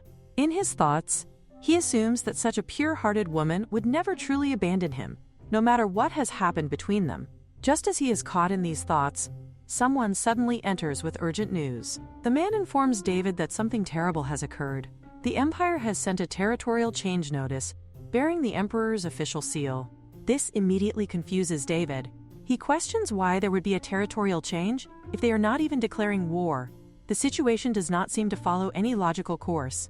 The man explains that the Lady of Poston had agreed to return to the Empire before her death. As he reflects on this, it begins to make sense in a complicated way. The lady, after all, was the grandmother of the current emperor. Originally, that land had belonged to the Empire and could have been reclaimed at any time. However, when the lady who received the territory declared her intention to remain in the kingdom saw no reason to refuse. In fact, they had nothing to lose by allowing it. They even went so far as to promise to guarantee her residence completely. In truth, if the lady had ever wished to return, the kingdom would not have been able to stop her. David realizes that although he had assumed she had completely severed ties with the Empire after her divorce, that assumption was clearly wrong. Given the prior agreement, if the lady herself expressed the desire to rejoin the Empire, there was nothing anyone in the kingdom could do to prevent it. He acknowledges this fact, though it does little to ease his growing unease. The man then continues, revealing that along with the territorial notice, an engagement announcement has also been sent. This surprises David even more. He questions what kind of engagement would require informing their kingdom. After all, the emperor of such a powerful empire would have no need to seek their permission for a marriage. As David considers the situation, a troubling thought crosses his mind. The name mentioned in the notice is the same as the woman who is meant to become his wife. However, the man quickly corrects him, stating emphatically that the engagement is not with someone else of the same name. It is with Lady Liana herself. David lets out a disbelieving laugh. He insists that this must be some sort of mistake. After all, the Duke had only just gone to bring her back. There is no way something like this could have happened so quickly. He convinces himself that they must have confused her with someone else. In his mind, the Duke is far too calculating to give up his position as the Queen's father. Once Liana marries him, David would gain a powerful political advantage, strengthening his standing by uniting both royal and nationalist factions. The Duke, he believes, would never pass up such an opportunity. However, the man urges him to read the letter that accompanied the notice. According to its contents, the Duke had secretly brought soldiers into the territory, and in the process, a fire had broken out. Although it was later declared a misunderstanding, the people of Poston had detained Liana in order to protect their frightened residents.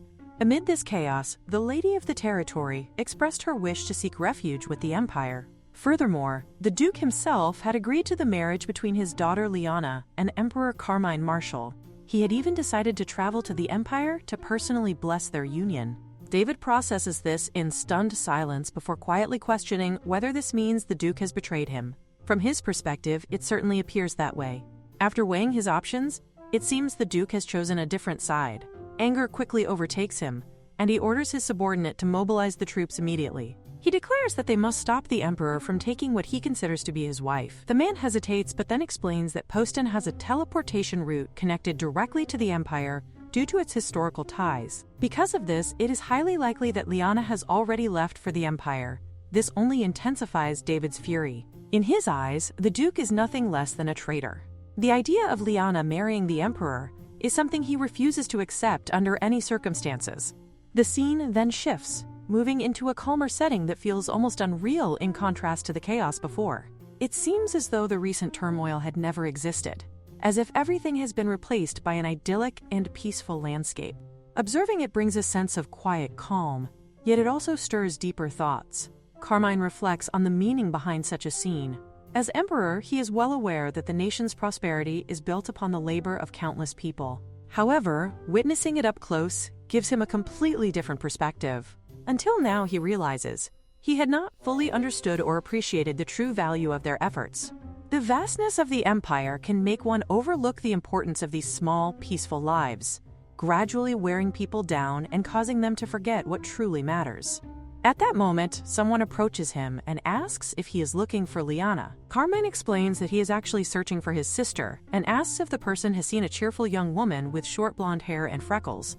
A little girl responds, saying that if he means that lady, she saw her heading towards Sister Liana's house. She adds that the woman had been working in the fields with them all day, yet even after finishing such a large amount of work, she still seemed full of energy. This surprises Carmine, who wonders whether Suzanne had truly been working in the fields all day. He thanks the little girl, noticing that her mother is calling her and gently suggesting that she should go. After she leaves, he pauses, reflecting deeply. He resolves to engrave this moment into his heart, to never lose himself in the vastness of the empire or the grandeur of his position.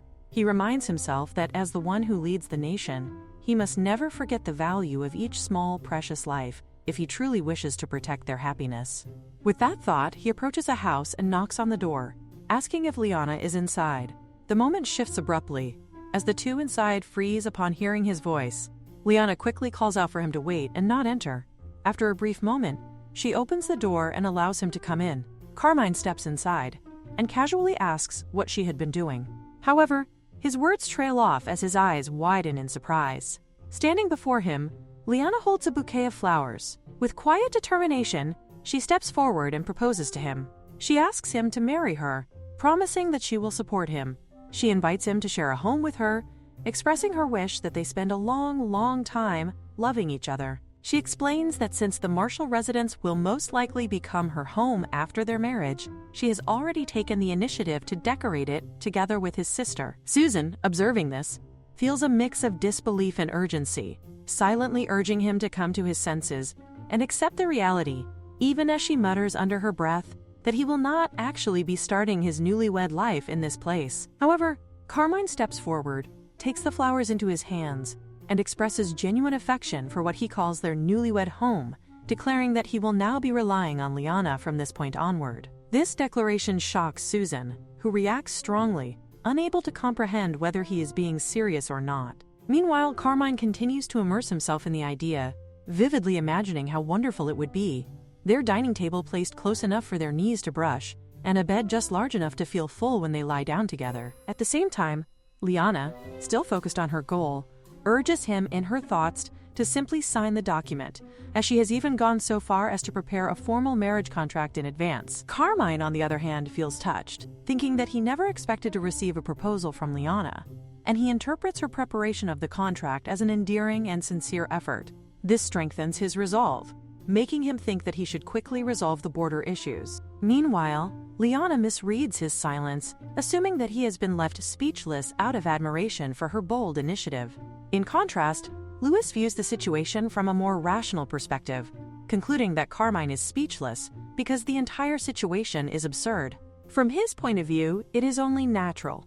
After all, the emperor of an empire receiving a marriage contract from a kingdom is no ordinary matter. He grows increasingly frustrated, wondering when Carmine will finally reveal the truth, recognizing that while Carmine may excel in swordsmanship, he is completely incompetent when it comes to romance, behaving like a fool. Despite this, Carmine decisively instructs Susan to immediately contact the high priest, as they will require his presence to officiate the wedding. Susan, stunned, quietly questions whether he truly intends to summon a high priest all the way to this land, and whether he genuinely plans to marry here. Liana, on the other hand, feels uncertain, questioning the necessity of a wedding ceremony at all, since it is not part of what she had in mind. Yet Carmine insists, expressing his desire to create lasting memories with her through a proper wedding ceremony. Susan observes this and realizes that her brother is completely captivated, though she ultimately resigns herself to the situation, thinking that it does not matter as long as they are both happy. In truth, the wedding customs of their region are typically very modest. There are no elaborate ceremonies. Instead, once the newlywed home is decorated and a proposal is made, the couple simply signs the marriage contract and begins living together as husband and wife. Even so, Carmine expresses his wish to begin living together immediately, though he acknowledges that he will need some time to move his belongings. He suggests that Liana stay at the Lord's castle temporarily, and that they hold a proper wedding ceremony with vows once the priest arrives. The idea of hosting a priest-led wedding ceremony in such a place feels highly conspicuous and unprecedented. Liana becomes overwhelmed, realizing that she might become the first person in the area to have such a ceremony. She also worries about practical matters, such as not even having an appropriate dress to wear. At that moment, her attention is drawn elsewhere when she notices someone nearby and questions their presence. The man explains that they are in the process of changing the flag, as the territory has now officially become part of the empire. This sudden shift leaves Liana bewildered, as she struggles to understand how a country's territory could change so abruptly overnight. Yet, rather than dwelling on the political implications, her thoughts quickly shift to opportunity. She begins considering how, now that they are part of the same empire, it will be much easier to trade agricultural products across borders. Her mind immediately turns toward new business possibilities, focusing on how to appeal to imperial citizens. Meanwhile, Louis questions whether it is really appropriate for her to remain so unconcerned, reminding her that everyone is still waiting in the greenhouse. Despite this, Liana finds herself unable to stop thinking about farming, her priorities firmly rooted in practicality even amid the chaos surrounding her. This development leads Louis to question why she has suddenly gathered everyone in the greenhouse. In response, she explains that at last, on this very day, the agave flower has finally bloomed. Everyone turns their attention toward the blossom, and they are struck with awe, thinking that it is far more beautiful than what had been depicted in books. However, she quickly reminds them that there is no time to simply admire it, as they must make a wish. Liana then encourages Germain to put his hands together as well, and she earnestly offers her own wish to the precious flower, hoping that she and Carmine will be able to live happily together every single day. Deep in her heart, she also wishes that after many decades, she will once again stand beside him and witness the blooming of such a magnificent century flower. While attempting to secretly glance at him, she is caught in the act. Eventually, she gathers the courage to ask him what wish he made. He responds that he wished to see that very flower again together with her. Realizing that his wish mirrors her own, she feels a warmth spread through her, understanding that their hearts are aligned, and this realization makes her blush. She then turns to her grandmother, urging her to make a wish as well, suggesting that one never knows. It might come true. However, her grandmother gently responds that all her wishes have already been fulfilled, offering only a quiet, contented smile. At that moment, Susan interjects, asking Liana whether she has any digging work to do that day, recalling how effective it had been for relieving stress the last time. Liana replies that unfortunately, all the fieldwork in the water manor has already been completed. Instead, she plans to go and check on the bees they are raising in the forest, as they have begun producing their own honey. She explains that it is necessary to inspect the hives occasionally to ensure that predators, such as hornets, have not disturbed them. Susan reflects on this and finds it remarkable how their new sister is involved in such a wide variety of tasks. Meanwhile, the grandmother remarks that it is precisely because of this diligence that Liana is able to make so many sweets. Liana responds that no matter how costly it may be, she can never give up sweetness, while internally recalling the delicious fruits from her past life that she cannot forget. With that thought in mind, she decides to head out immediately, but Carmine stops her, suggesting that she wait, as there may be dangerous animals in the forest, and proposes that they go together. As they walk, he observes that they seem to have gone beyond the territory and questions whether she is certain of the path. She reassures him that it is indeed correct, while inwardly reflecting that of all things, he chose to accompany her. Since permission is required from the Lord to cut trees within the territory, and because beekeeping sometimes necessitates cutting trees, she had secretly arranged the hives far outside the boundary. She then mentions to him that in the next season, she plans to relocate the beehives closer to the fields, as it would allow for better coordination. Carmine considers this and expresses concern about the lack of natural cover, but also notes that if the border were extended to include the nearby mountain, it could serve as a defensive advantage. Liana quietly realizes that he has not noticed her earlier workaround, and she feels relieved. She then turns to Louis and asks what wish he had made earlier, but he only responds vaguely, saying that no one can know. This leads her to wonder whether he is simply too happy at the moment to have any particular wish. In response, he reacts emotionally, protesting that he is not an empty sword without thoughts, and insists that he did in fact make a wish. When she encourages him to share it bravely, he finally admits that he wished to remain happy alongside his master for a long time. Hearing this, Liana thinks to herself that next time, she should make a wish on his behalf as well. Just then, she nearly trips, but Carmine quickly catches her, remarking that he cannot take his eyes off her, and suggesting that they should hold hands so that she does not fall again. She protests that she is not a child, but he counters that there is nothing wrong with that, even offering to carry her or give her a piggyback ride. This flusters her, while Louis, observing the scene, comments that things are becoming overly sentimental and suggests that she let go while they talk. She snaps at him, questioning why he is being so irritable, especially after saying that he wanted to stay with her for a long time. Louis responds that she is an oblivious master, explaining that he is merely trying to give her space. He remarks bitterly on the absurdity of someone carrying a sword along on a romantic outing. Carmine then leans toward Louis and wonders aloud whether he is feeling left out, since he might want some time alone with Liana. However, Liana clarifies that Louis had only suggested letting go because things were becoming awkward. Carmine then playfully asks Louis if he would like to be carried instead, which momentarily excites him, only for him to become overwhelmed by his own thoughts and emotions, leading him to break down in tears. Carmine, confused, cannot understand what he is trying to express, as it does not seem like a positive reaction. Liana also finds herself unable to interpret his words through his crying. Carmine then attempts once more, politely offering to carry him instead of Liana, acknowledging that he has been protecting his master so well, and asking whether he would allow it. This only deepens Louis' sense of guilt, causing him to run off while declaring himself to be utterly worthless. Liana, watching him leave, tells Carmine that it is best to ignore him, suggesting that he is likely going through a phase of puberty. Carmine, puzzled, wonders whether even swords go through puberty, while Louis, on the other hand, runs off questioning how someone like Carmine could have become an emperor in the first place. He reflects that with such a striking personality and an equally remarkable appearance, the man is not only gifted, but also exceptional in swordsmanship. When that man wielded him, he felt something stir within himself, an intense sensation, as though he were truly alive once more. In that moment, he recalls what it once meant to live by the sword, to exist with purpose and clarity. A fleeting thought crosses his mind. If he had remained within the empire, might he have eventually become that man's master? Yet he dismisses the idea almost immediately. The empire is a place riddled with endless succession struggles, where countless factions would scheme and fight to possess him, the very symbol of imperial authority. In such chaos, there would be no certainty that Carmine would ascend the throne, nor that he would ever become his master. He gathers his thoughts and reminds himself that he cannot afford such distractions. His loyalty remains unwavering. He cannot betray his ghost master, nor the marshals he is bound to serve. This internal conflict does not go unnoticed. Carmine observes him closely and realizes that the ego sword appears deeply unsettled. Sensing the tension, Carmine suggests a brief respite from their efforts.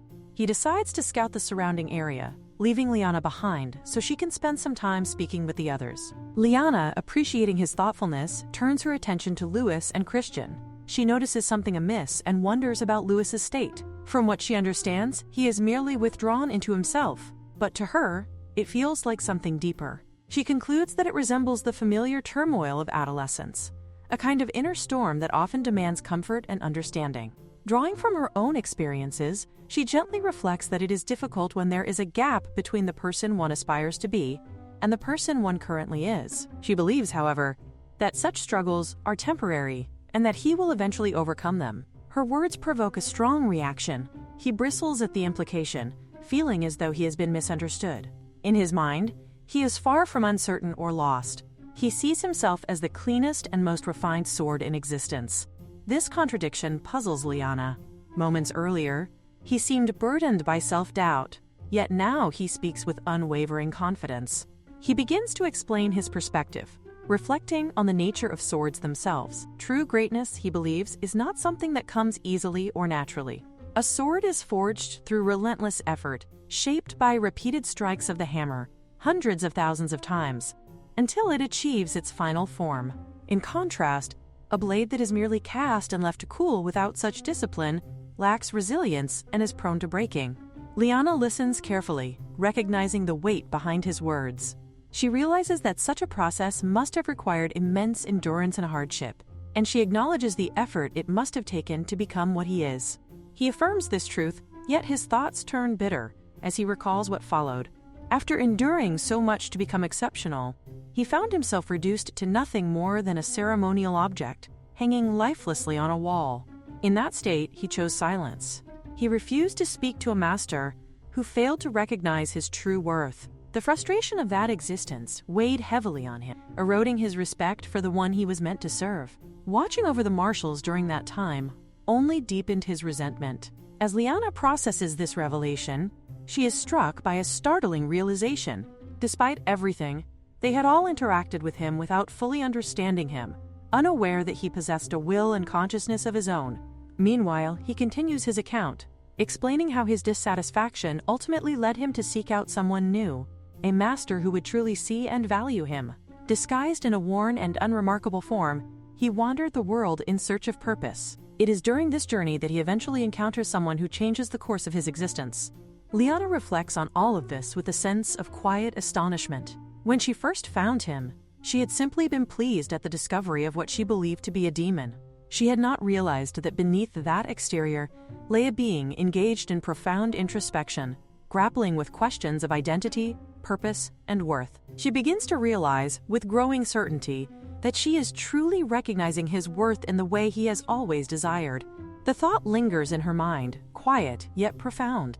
Even so, despite having found a master who acknowledges his value, Louis withdraws once again, closing himself off and expressing a desire to be alone for a while. Not long after, Carmine returns and notices that she is standing by herself. He questions her about the ego sword's whereabouts, and she explains that he is still feeling troubled.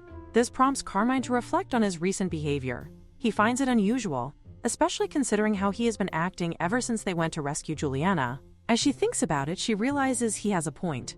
It was indeed surprising that the sword allowed itself to be wielded by Carmine, even if it had claimed to do so for her sake. She cannot help but wonder if something within him has begun to change. Their thoughts are abruptly interrupted by a strange sound. Liana lifts her head, trying to identify its source, while Carmine speculates that it might be a monster lurking nearby. This immediately unsettles her, as she cannot recall encountering anything of the sort during her time in this place. Then another realization dawns on her. There have been odd noises coming from the sky for quite some time now. Moments later, the truth reveals itself in a shocking sight. Louis is caught in the beak of a massive bird-like creature, being carried through the air. Despite the danger, he complains about the dizziness, overwhelmed by the motion. Liana reacts instantly, shouting in alarm as she understands that he has been taken by the monster. A surge of determination rises within her. She convinces herself that the creature targeted him because of his gleaming and beautiful form, and she refuses to let it escape so easily. Carmine, observing her unwavering resolve, cannot help but feel a quiet admiration. Even in the face of danger, she does not hesitate or falter. Together, they track the creature back to its territory. Carmine instructs her to remain where she is, while he attempts to retrieve Louis. He devises a quick plan. If the monster drops him, she must seize the opportunity to catch him and escape immediately.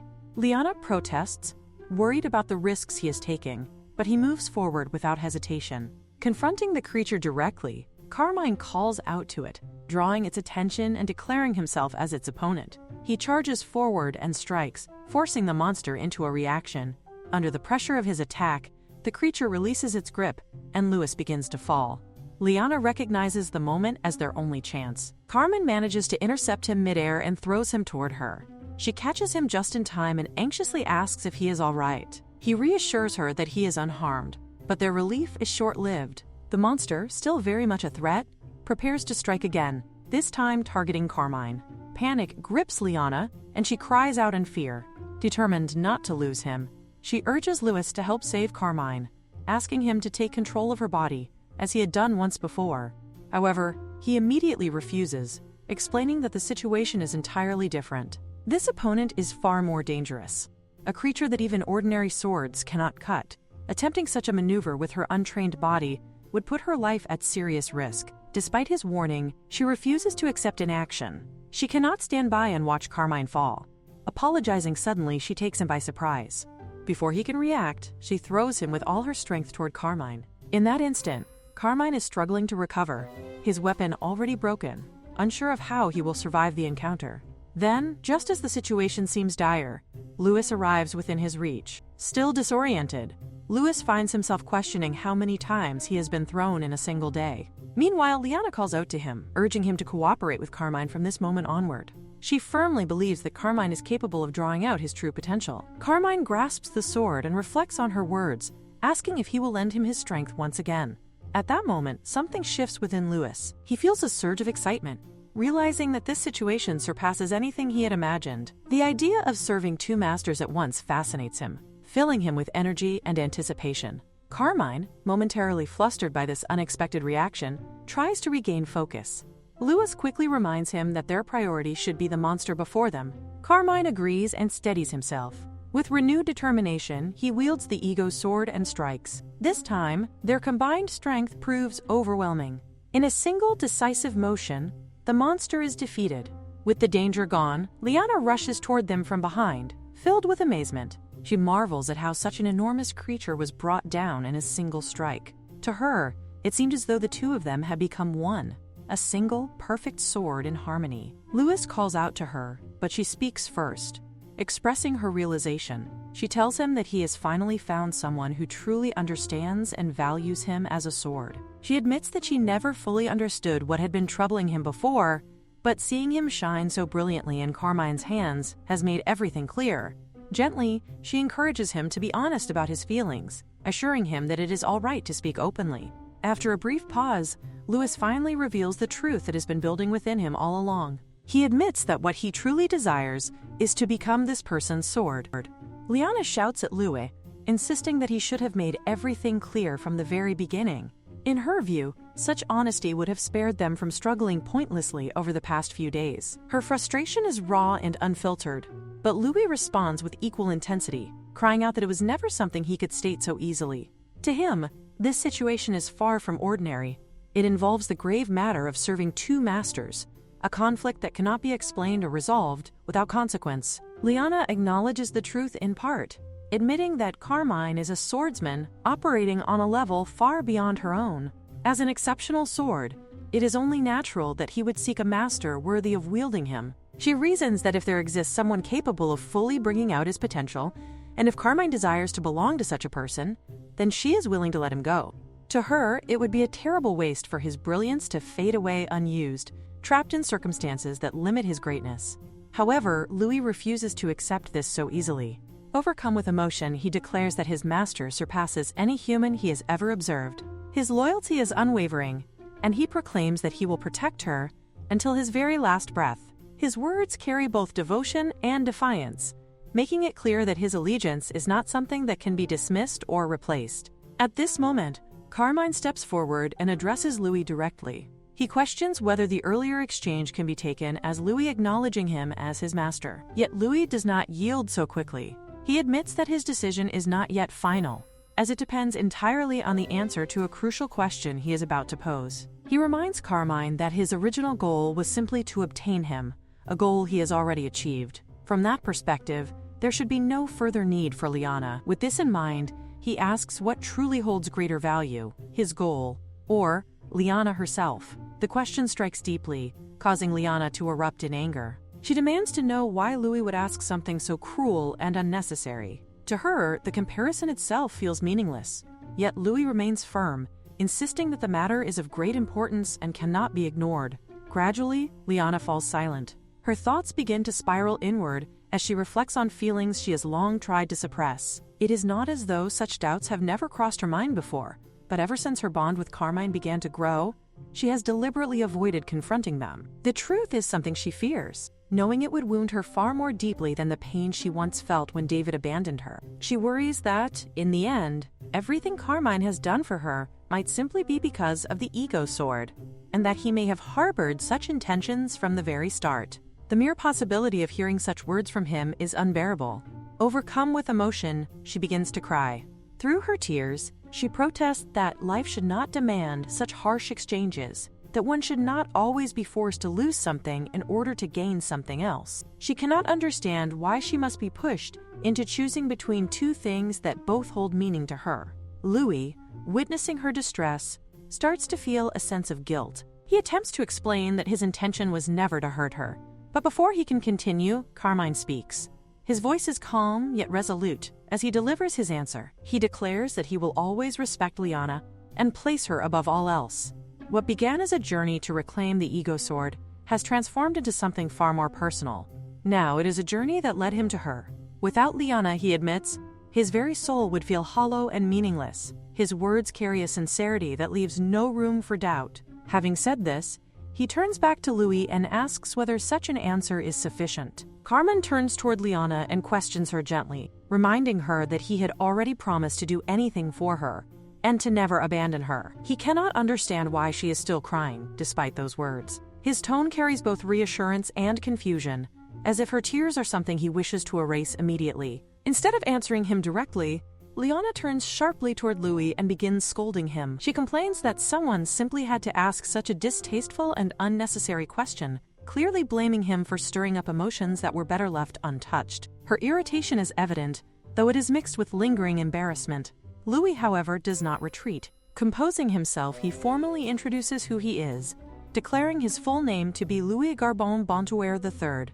With a sense of ceremony, he states that the contract has now been established and asks Carmine to accept him. He expresses pride in acknowledging Carmine as his master, yet he does not abandon his protective stance toward Liana. He firmly adds that he will never forgive Carmine if he ever betrays her. Carmine responds in a low voice, almost as a whisper, affirming that such betrayal would never happen. He reminds Louis that he is the very man who once changed national borders for Liana's sake, a statement that carries both weight and quiet conviction. Observing the exchange, Liana begins to feel excluded. She questions whether the two of them are already engaging in some kind of secret conversation, her tone hinting at playful jealousy. Immediately, both Carmine and Louis raise their voices in unison, insisting that Liana will always come first. Their synchronized response catches her off guard, and she quickly dismisses the moment with a light remark, saying she was only joking. Shifting the atmosphere, she directs their attention elsewhere and suggests that they go collect some honey. She points out a wooden box nearby, explaining that it is a beehive where bees are kept. Since it is dangerous without proper protective gear, she asks Carmine to stay a little farther away. She notes that the bees have worked especially hard this year, producing even more honey than before. Carmine observes the hive with curiosity, remarking that from a distance it looks like crumpled white paper. Liana explains that what he is seeing is beeswax, which is often used to seal things such as envelopes, and that the honey is stored inside it. As she continues explaining, she notices how earnestly Carmine listens to every word, making her feel that her explanations are worthwhile. She adds that the bees appear to be in good condition, and that all they need to do now is collect the wax and place everything into a container to carry it back. Suddenly, she pretends to panic, exclaiming that she has forgotten to bring a container. She wonders aloud what they should do, her tone clearly exaggerated. Louis immediately catches on and protests loudly, refusing to turn into a container just because she is looking at him. Liana shrugs it off and suggests that if they cannot carry it, they might as well eat it there. Carmine questions whether they truly intend to eat it in such a way, and she explains that eating honey directly with the honeycomb has a unique taste that cannot be replicated otherwise. Carmine then decides to quickly survey the surrounding area for any potential monsters before they proceed. As soon as he leaves, Liana bursts into laughter. Louis looks at her in confusion, asking why she is suddenly laughing. Seizing the moment, Liana declares that they are finally alone. She grabs Louis and begins to strangle him lightly, venting her frustration. She complains that, because of his strange and intrusive question, she ended up crying excessively and saying embarrassing things in front of Carmine. Yet, as she recalls Carmine's words, her mood shifts completely, and she becomes visibly delighted. Louis, bewildered by her sudden change, questions whether she could decide between being angry or happy. Liana brushes it off, stating that thanks to him, she was able to learn Carmine's true feelings. Louis begins to question whether she might regret it, but before he can finish, she cuts him off. With firm resolve, Liana declares that she loves Carmine. These are her genuine feelings, and she insists that no matter what Carmine's true identity may be, or what challenges may arise, she will protect her place by his side. She asks Louis not to say anything further, making it clear that her decision is final. At that moment, Carmine returns and reports that there are no monsters nearby. Liana remarks that, since they do not have a knife, she will tear the honeycomb apart with her hands to make it easier to eat. However, she cannot help but think that it is a waste. Carmine disagrees with letting anything go to waste. Without hesitation, He takes her hand and gently licks the honey from it, commenting on how sweet it is. The unexpected intimacy creates a charged moment, but before it can deepen, Louis quickly steps between them, urging that while everything may be fine, they should start heading back before it gets too late. Both Carmine and Liana immediately turn away, flustered, and awkwardly agree that it is about to get late. As they prepare to leave, Liana reflects that her grandmother was likely looking forward to the honey, and it feels unfortunate to return to the Duke's castle empty-handed. Meanwhile, Carmine begins thinking ahead, mentioning that they were planning to move into their newlywed home starting today. His words leave Liana momentarily stunned. She exclaims in surprise, reminding him that he had said he needed time to pack. She questions whether he has already moved everything. Carmine responds cheerfully, explaining that he had arranged everything in advance through his lieutenant while they were in the forest. During the time Liana was staying at the Duke's castle, he took the opportunity to prepare their new home. Hearing this, Liana realizes that she had assumed they would only move in after the wedding ceremony. She is completely unprepared for such a sudden development. It is not that she dislikes the idea. On the contrary, she feels overwhelmingly happy, but she cannot help thinking about how many times in a single day this man has managed to make her heart skip a beat. Liana's eyes widen as she wonders if she is dreaming. Carmine, meanwhile, calmly remarks that she must be surprised by the little changes to the house and suggests that they should go inside. His casual tone only deepens her disbelief as she takes in the overwhelming transformation. Not only the exterior, but everything within. The living room, the kitchen, even the bathroom has been completely renovated. It all looks entirely new. This makes her question whether he had hired remodeling contractors instead of simply moving elsewhere. As her gaze drifts, she notices that even the bath has been changed. Carmine explains that it had seemed too small to him, so he decided to get a larger one. This leaves Liana even more puzzled, as she recalls thinking that the old one had been spacious enough for them to roll around in without falling off. Carmine then casually adds that the extra space would be useful for later when they might use it together. His words immediately send her thoughts spiraling, and she hurriedly tries to suppress what she considers inappropriate ideas.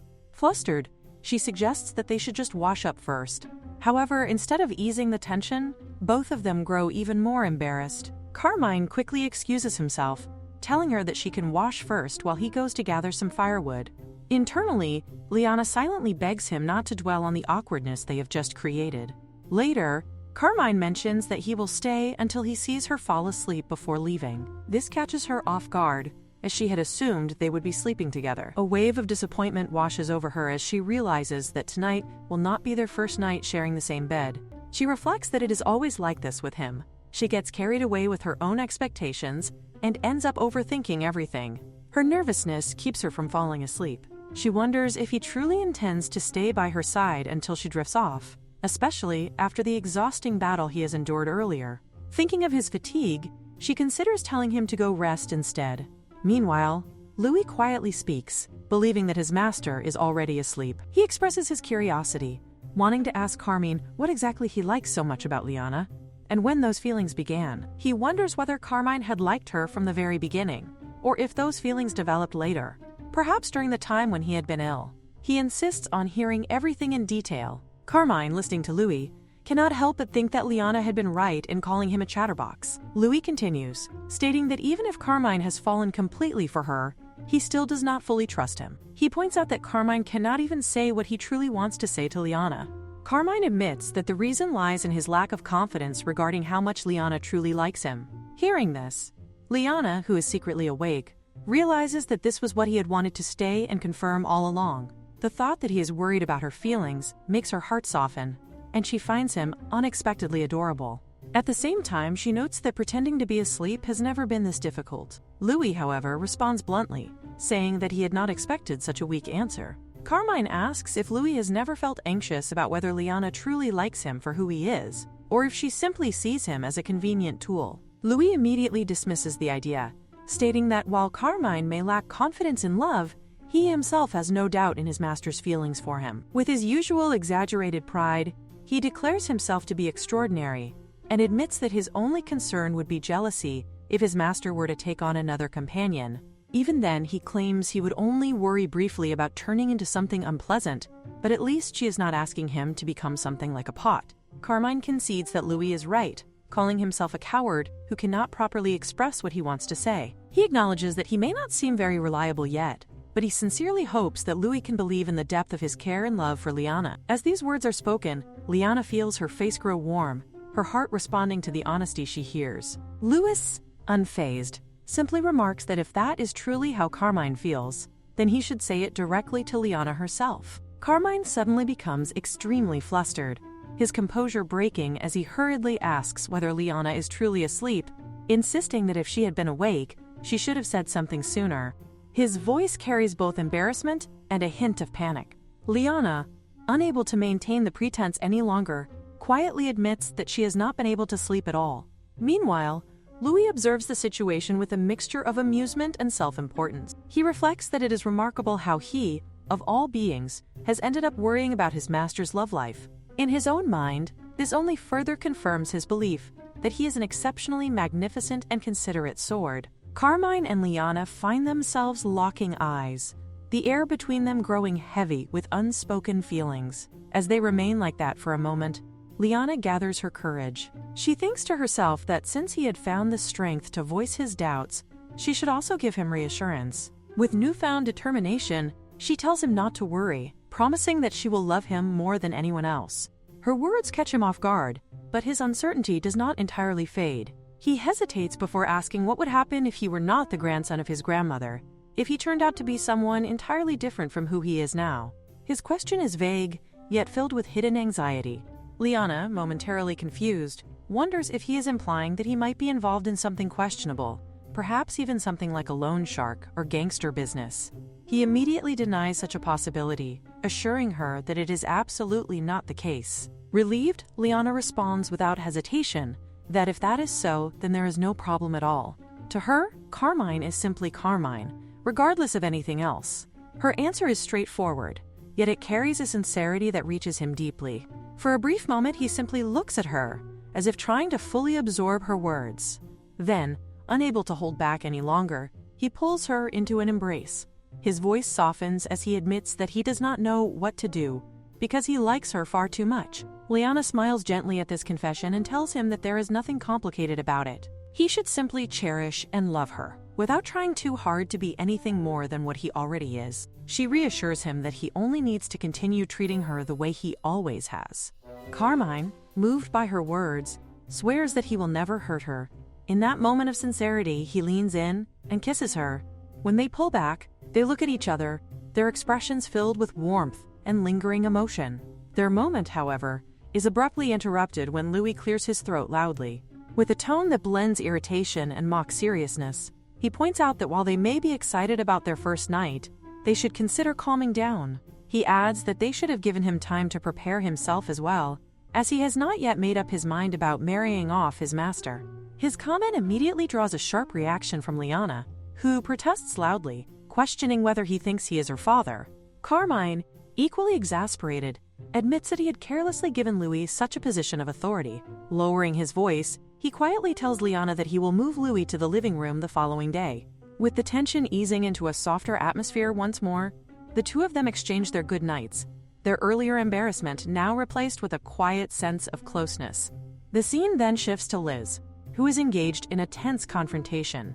She firmly tells the man before her that she has already explained multiple times that His Majesty is currently busy. Despite her composed demeanor, the man raises his voice, demanding to know how the Emperor could refuse to show his face even once. He argues that, as the child's uncle, he has every right to be acknowledged. He goes on to complain that he learned about the Emperor's marriage through the newspaper, expressing how humiliating that was for him as a member of the imperial family. Liz listens, her expression steady, though inwardly she notes how persistent he has been today. It becomes clear to her that he has come specifically to question the news of the marriage. Within the Empire, the individual with the highest right of succession after her brother is Duke Douglas. From the perspective of an uncle who harbors ambitions for the throne, the possibility of an heir being born is undoubtedly unwelcome.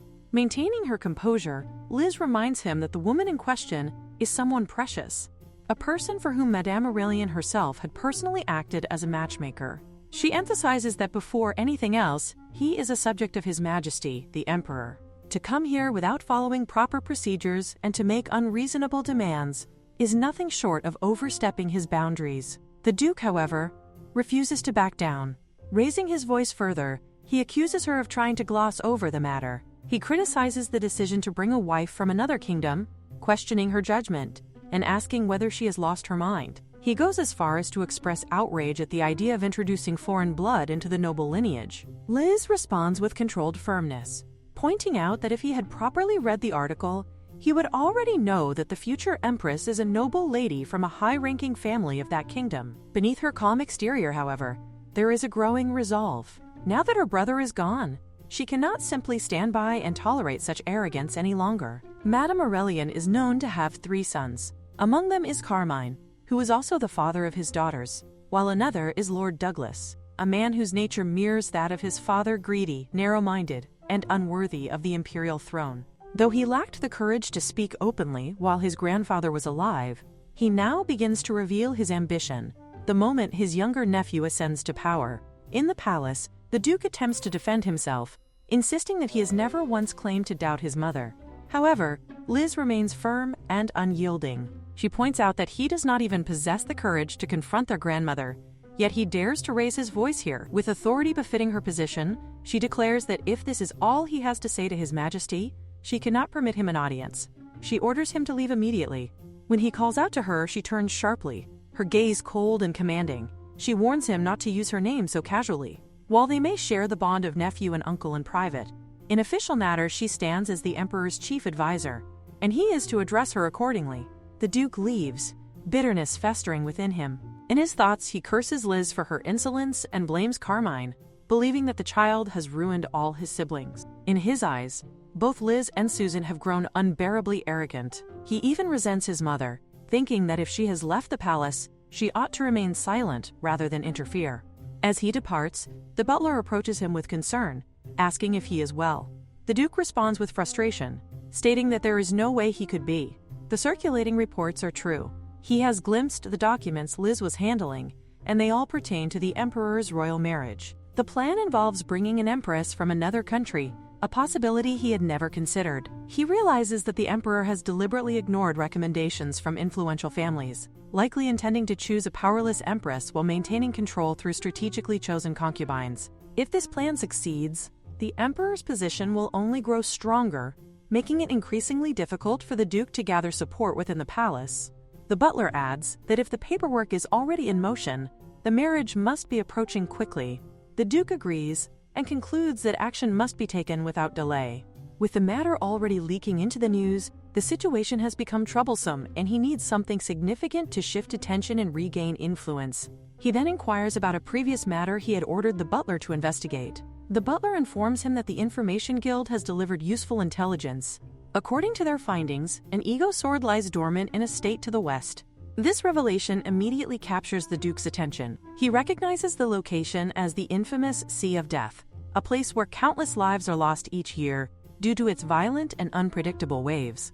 The butler confirms this and explains that the extreme and unusual weather conditions in that region may be caused by the presence of the ego sword. The Duke contemplates this carefully. An ego sword is no ordinary weapon. It possesses magical abilities and can choose its own master. Such a relic could become a decisive symbol of power and legitimacy. He recalls that doubts surrounding Carmine's right to rule began when the symbol of legitimacy, the ego sword, disappeared. Now that its whereabouts have been uncovered, reclaiming it could change everything. However, retrieving it from such a perilous location presents a serious challenge. The Sea of Death is not a place one enters lightly. The Duke considers sending his private soldiers to retrieve the sword, but uncertainty clouds his mind. If the sword were to imprint itself on another as its master, all his efforts would be in vain. Yet, despite the danger and the risks, he recognizes that this may be his only remaining opportunity. The butler further informs the Duke that, although the risk is undeniably high, the reward would be even greater. If he succeeds in obtaining the ego sword, numerous ministries would inevitably rally behind him, recognizing his strength and legitimacy. The Duke reflects on this carefully, realizing that if Carmine were to get even the slightest opportunity or advantage, his own chances would vanish entirely. With that in mind, he decisively orders the butler to prepare at once, declaring that he will personally travel to the western state and instructing him to gather a unit of private soldiers without delay. The scene then shifts to Carmine, who is lost in thought. He reflects on the previous day, assuming that both of them must have been exhausted. As he looks at Lionel sleeping peacefully, he finds her appearance especially beautiful in that quiet moment. He had not even noticed when dawn had broken, so absorbed was he in watching her face. A gentle thought crosses his mind. Perhaps she would be happy if he prepared breakfast before she wakes. He then considers their future. Once they return to the imperial palace, they will be required to live separately in their respective palaces, meeting only on designated days. Because of this, he feels that the simple, ordinary life they are currently experiencing is something they can only enjoy for a short while longer. At that moment, he hears noise from outside and rises, assuming that they have finally arrived. As he walks out, a voice loudly proclaims glory to the son of the empire. Another voice calls out to him with relief, expressing how glad they are to see him safe. The speaker introduces himself as Count Russell, and almost immediately begins to sniffle, overwhelmed with emotion. Carmine notes inwardly that Russell is as tearful as ever. Soon after, Viscount Brian arrives and remarks that Russell had been even worse before His Majesty summoned him to the kingdom. The Imperial Magic Master Felix adds humorously that if the situation had lasted any longer, Russell might have ended up sleeping with His Majesty's cloak every night. Carmine addresses them all calmly, acknowledging that they must have endured a long journey and expressing his gratitude for their efforts. He reminds them that this place has now become Imperial territory. Russell confirms this, explaining that they have already spoken with the kingdom's soldiers stationed there, though the soldiers seem unable to fully grasp the situation, likely because this is their first time witnessing such an event. Carmine understands this confusion.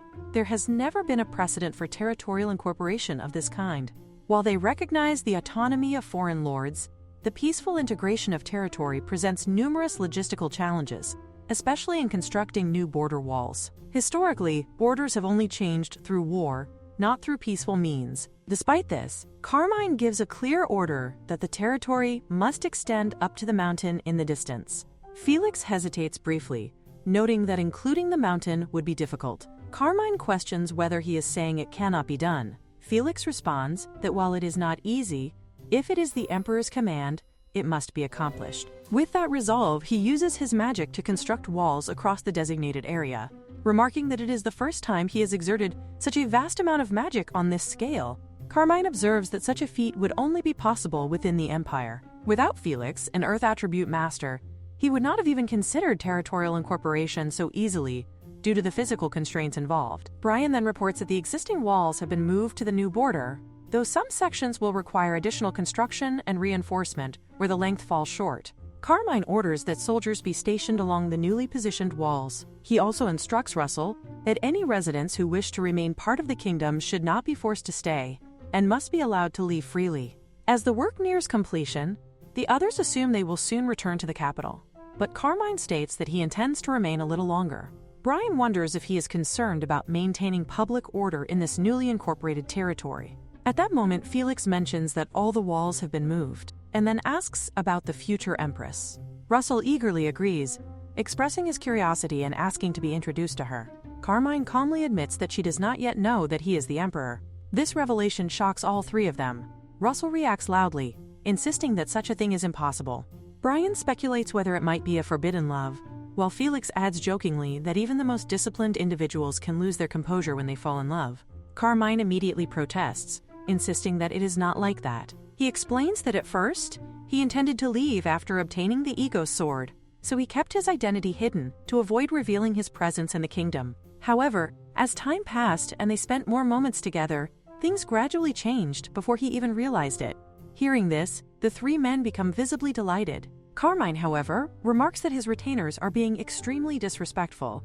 Ignoring his complaint, they excitedly question whether he is staying because he has found a woman he truly loves, noting that they never expected him to have such a romantic side. He urges them to quiet down and reminds them that his identity as Emperor must remain a secret for now.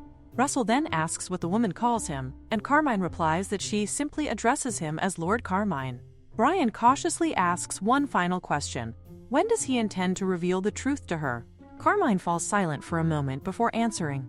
He states that the chief minister will soon arrive to officiate their wedding, and he plans to reveal everything to her after that. On the other hand, Siana looks out from her carriage, her expression filled with confusion, as she wonders what exactly is happening around her. She is only just awakened, and yet the entire scene before her has drastically changed. With a sense of urgency, she calls for her maid and instructs her to look outside, questioning how a massive wall could have appeared overnight. As she continues observing, her unease deepens when she notices that the horses are gone as well.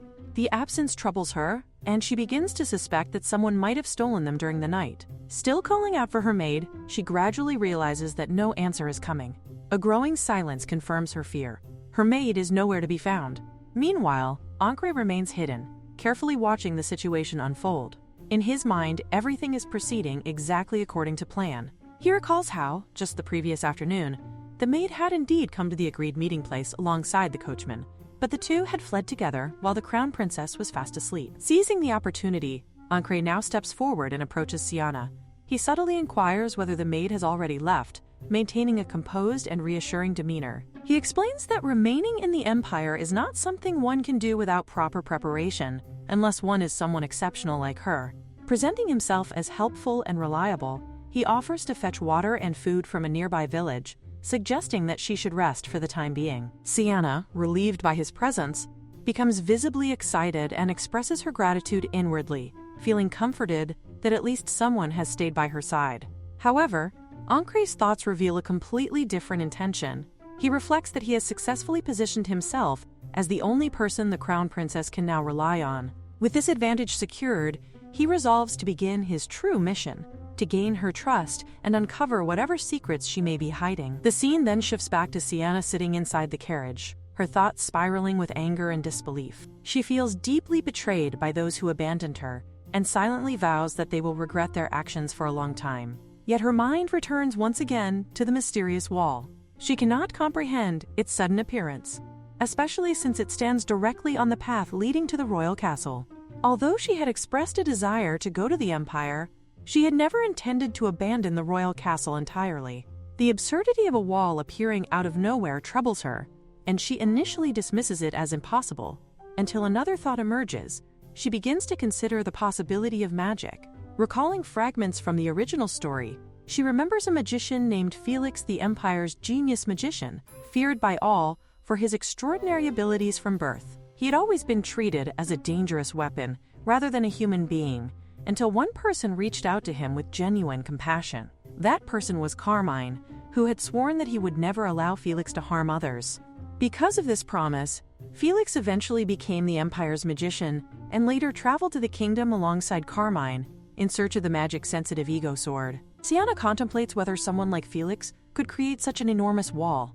If that were the case, then perhaps this entire situation is connected to Carmine. The thought unsettles her, and she begins to suspect that he may have gone to such extreme lengths to prevent her from returning to the royal castle. This possibility confuses her even more, especially when she reflects on his previous cold demeanor. If he truly feels such a strong attachment to her, why had he acted so distant before? As she continues to analyze the situation, she recalls that in the original story, Carmine had not been openly affectionate from the beginning either. Much like a tsundere, he had pushed her away and behaved coldly, despite his underlying feelings. This realization reassures her slightly, and she convinces herself that everything will fall into place eventually.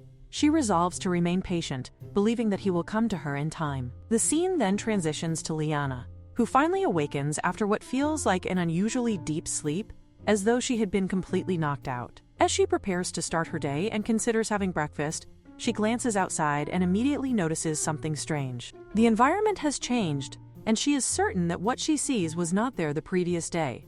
At that moment, Carmine appears beside her and gently asks if she slept well. She confirms that she did, mentioning how comfortable the bed had been. This pleases him, as he expresses relief that the new bedding suited her. Soon after, a voice calls out, announcing that the bread is ready. This surprises Liana, prompting her to question whether someone else has come to the house. Carmine explains that his subordinates had arrived early in the morning, eager to meet her. The realization startles her, as she becomes self-conscious about her appearance, having just woken up. However, Carmine reassures her in his own way, insisting that she looks beautiful regardless. Although she inwardly believes that such words are merely his biased perception, she decides to quickly tidy herself up.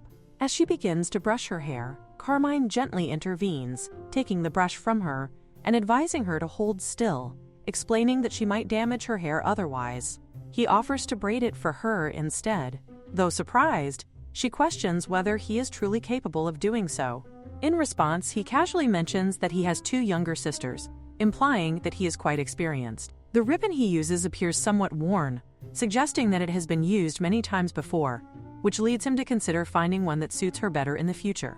Once her hair is neatly braided, Liana reflects on how pleasant it feels to live together like this, appreciating the small, thoughtful gestures he shows, such as doing her hair. Her thoughts then shift to the subordinates he mentioned, and she admits to feeling slightly nervous about meeting them. Carmine reassures her, suggesting that she need not feel intimidated and could even treat them casually. However, she disagrees internally, recognizing that these individuals are important to him and should be treated with respect. Carmine, on the other hand, firmly believes that she holds the most important place in his life. At that moment, someone impatiently calls out again, remarking that although they understand the excitement of newlyweds, the food will grow cold if they delay any longer. With that, they proceed to the dining room, where 3 individuals greet Liana respectfully, expressing that it is an honor to meet her. Among them, Russell and Brian each claim to be Carmine's most trusted subordinate, their rivalry subtly apparent. Felix, observing the situation, internally dismisses them as fools before introducing himself more calmly as Carmine's friend. Liana, still trying to adjust, politely prepares to interact with them, but becomes puzzled upon seeing the food laid out before her. She cannot help but question what exactly has been prepared. Brian, with confidence, seems to justify the effort by implying that since they arrived early, they at least took responsibility for preparing their own meals. Each of them has made something individually, though the portion given to Liana appears slightly better in comparison. As she examines the food more closely, she begins to suspect that it resembles something like a tortilla, yet her confusion deepens when she wonders whether soil has somehow been mixed into the bread. She also questions the absence of basic ingredients such as milk or sugar. Felix bluntly remarks that it appears to consist of nothing more than flour and water. This leads Liana to conclude that these men are most likely inexperienced in cooking, perhaps attempting it for the very first time. Realizing that the situation cannot be left as it is, she decides to step in. She firmly stops them before they begin eating, recognizing that she cannot allow Carmine's important guests to consume something so unappetizing and poorly prepared. Taking initiative, she moves toward the kitchen and begins preparing something herself. As she works, Felix observes her actions with curiosity, questioning what she is making. She proceeds with confidence, preparing a simple yet effective dish, understanding that the key lies in the sauce. She notes internally that raw vegetables and plain bread alone lack flavor, but when combined with a proper sauce like mayonnaise, the taste transforms completely. With this approach, she assembles a dish consisting of vegetables and flatbread, ultimately creating wrapped sandwiches that are both appealing and flavorful. Carmine asks Liana if there is anything he can help with. She responds by asking if he could chop some vegetables, but at that very moment, the other 3 immediately step in, insisting that they will do it instead of Carmine. Liana, however, remarks that there are more knives available, so everyone can simply chop together. As she observes the scene, she notes how much they all genuinely care for Carmine. This leads her to wonder whether Carmine has even more subordinates back in his hometown. Considering that he has been away from home for a long time, she assumes there must be many people worried about him.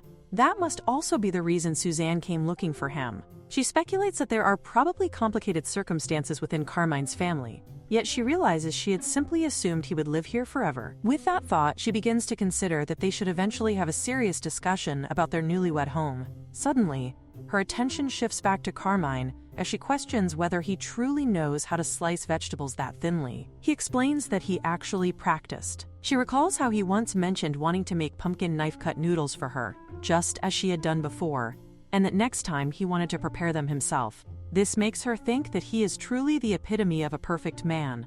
She even wonders why someone so flawless, someone who looks like a descendant of a god of beauty and possesses such a perfect personality, was sent to this world. At that moment, Louis interrupts, remarking that comparing Carmine to a god of beauty shows a complete lack of sense. Liana immediately tells him not to interrupt when she is feeling moved. Louis then shifts his focus and urgently tells Carmine to put the knife down. Carmine calmly replies that he is almost done chopping, but Louis raises his voice, insisting that he stop immediately. He cannot tolerate Carmine using any sword other than himself. Liana finds this amusing and notes that Louis is becoming jealous, even as Carmine's master. Suddenly, the others notice that Louis must be an ego sword. As expected of a magical sword, he is able to fly, which fascinates them. Felix expresses his desire to analyze it in his laboratory, while Louis continues complaining and urging Carmine to stop using the other knife. Eventually, Liana finishes preparing the sandwiches, and the three of them eat, while expressing their gratitude for the meal. Liana reflects that it has been a long time since she experienced such a lively meal. It reminds her of coming home. In her past life, she never appreciated shared meals and would constantly complain about the side dishes. Carmine then calls out to Liana, noticing something in her expression. She wonders if he misunderstood and thought she was talking about the past in a sorrowful way. She reassures him that she is not sad at all. She explains that since coming here, she has found her calling, become independent, and that everything is going well.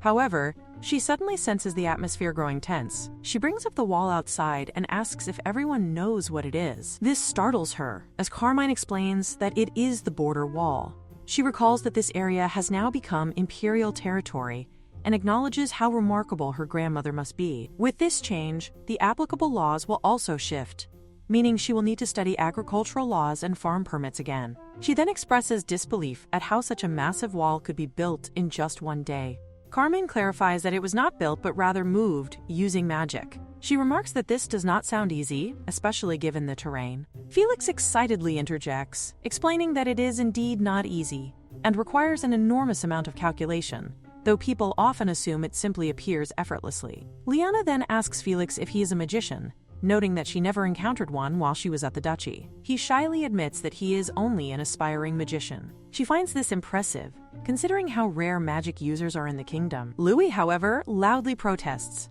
declaring that they themselves are the crystallization of magic and that he is shining right beside her. Liana points out that he is not a person, then curiously asks why he is specifically named Bontuart. She notes that such titles are usually passed down through generations and wonders if he was the first of his kind to gain consciousness. Louis explains that he is not the only ego sword in existence. There are two more sibling swords created by the same craftsman around the same time, using similar methods. He is the youngest among them, which is why he is called the third sword. Carmine adds that he once read about this in the archives and had assumed it was merely a legend, but it turns out to be true. Liana reflects on the existence of these two other swords and finds it somewhat sad that, despite being siblings, they do not know each other's whereabouts and were scattered among different masters. She thinks that if Louis had his siblings by his side, he might have been less lonely, and she sincerely hopes that he can meet them again someday. Liana then turns her attention back to Carmine and asks if he has any family besides these siblings. The mention of family causes everyone to fall silent, making her worry that she may have said something wrong again. She wonders if perhaps his entire family was killed, or if he is an orphan supporting younger siblings. Eventually, Carmine speaks and reveals that he does have an uncle. Another adds that this uncle is a greedy man who desires to take everything from Carmine. The reason they had to search for the ego sword was because the uncle spread malicious rumors, claiming that the sword disappeared due to Carmine's lack of legitimacy. Liana reflects that every family seems to have adults who fail to act their age, and in this case, it appears to be the uncle. She concludes that troublesome adults are often the root of such problems. She also considers that it is no wonder Louis left home, given the state of the family. She expresses that now that Carmine has Louis, he must feel somewhat relieved. She quietly hopes that both Carmine and Louis will have a happy ending. Meanwhile, Felix lightly strikes Russell, pointing out that they are in the middle of a serious conversation, yet Russell continues eating without restraint. Russell simply responds that the food is incredibly delicious and praises Liana's cooking skills. Liana reassures him that there is plenty more and encourages him to ask if he needs additional servings. This reminds her that Suzanne also enjoyed sandwiches when they used to work in the fields. Russell then asks about Lady Suzanne, and Liana replies that she is doing well and living energetically at the Lord's castle. Russell fondly recalls that Suzanne has always been energetic, even mentioning how she once placed a caterpillar in his tea. Liana is astonished by this and wonders how such a situation even occurred. Thinking of Suzanne, she considers bringing her some sandwiches as well. Just then, Suzanne herself suddenly appears, questioning why there are so many people gathered and asking if they are having a housewarming party without her. Carmine explains that earlier that morning, when he mentioned they had slept in their newlywed home, she ran off before he could finish speaking. Liana warmly invites Suzanne to sit and join them for breakfast, but Suzanne refuses, stating that she does not want to sit next to a certain man. Susan approaches Liana and asks whether there is any digging work to be done today, mentioning that she has brought her shovel. Liana explains that they are going to the ranch today, so there is not really any digging to do. Carmine then remarks that he has been curious about when Susan started liking digging so much. Susan explains that she tried it last time and found it really fun, adding that it helped relieve her stress. This makes Liana think that since Susan finds digging enjoyable, she must be a natural worker. Carmine also warns Susan to be careful, noting that digging recklessly can be dangerous, and advises her to learn properly from Liana just in case. Susan reassures him that there is no need to worry, as she has already learned well and has become a digging master. Russell then comments that there is joy in simple, repetitive exercise, and mentions that he also finds muscle training enjoyable. Suzanne responds with irritation, telling him not to twist her words, and states that she will go look for digging work herself. Russell insists on accompanying her, explaining that they should go together since it could be dangerous for her to wander alone in an unfamiliar place. Susan questions what danger there could be, asserting that she is strong too, but he continues to insist, saying that he is worried. Liana observes this interaction and realizes that it is the first time she has seen him care about someone in this way. She asks Carmine whether something happened between the two of them, and Brian explains that Russell is Suzanne's first love. This immediately excites Liana. Phoenix then adds that Suzanne rejected him right away because Russell is an idiot who only knows swordsmanship. Hearing this, Liana reflects on how sensitive the relationship must be, thinking that even she would feel constantly upset in such a situation. She considers how heartbreaking it must have been to gather the courage to confess, only to be rejected immediately. Carmine then clarifies that Suzanne was just a child back then, so it was probably not a very serious confession. However, Liana disagrees, stating that he does not understand a woman's heart at all. Ego Sword also comments that martial artists are often like this, very insensitive. Liana believes that if the confession had not been sincere, Suzanne would not still be concerned about it now, as an adult. She concludes that there is a high chance those feelings are still continuing even now, and that this situation of them being alone together could become a turning point. Carmine then reminds Liana that she said they were going to the ranch today, so they should go together.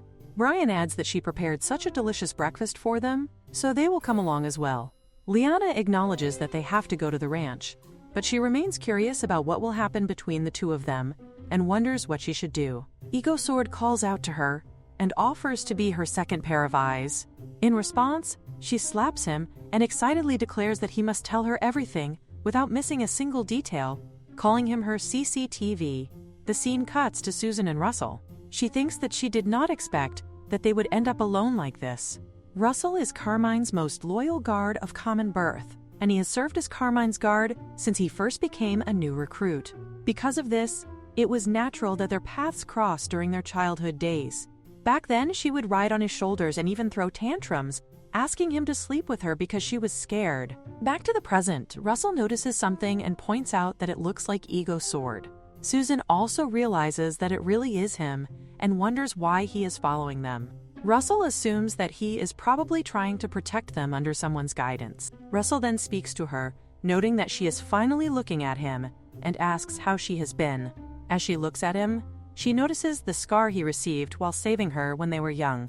He tells her to feel comfortable, admitting that he does not know how to act when she uses formal speech. She calls him an idiot and wonders why she would use formal speech, but then thinks to herself that if they become too casual like in the old days, she might misunderstand again. That is why she is trying to draw a line. Even if he does not like her, since he rejected her, he should not give her any hope. If he keeps being so kind like this, she will only become more confused, especially when she does not even understand her own feelings. On the other side, Carmine comments to Liana that the farm is bigger than he expected, and wonders if it has been difficult for her to manage it alone. Liana replies that the size is just right for managing on her own. She explains that her main focus is on field crops and orchards, while she runs the ranch to obtain fresh dairy products. The workers take turns cleaning the barn occasionally, but she manages everything else by herself. Because of this, she cannot miss the opportunity when people are available to help her today. She then introduces a dairy cow, explaining that while all animals produce milk, dairy cows produce much more than others, making them essential to raise. She demonstrates that by holding and squeezing in the proper way, fresh milk will come out. Felix reacts by saying that he cannot do it because animals are too unpleasant for him and they smell. Liana points out that the eggs he ate in the morning also come from animals, Brian encourages him, saying that he should try it once because it is more fun than he thinks.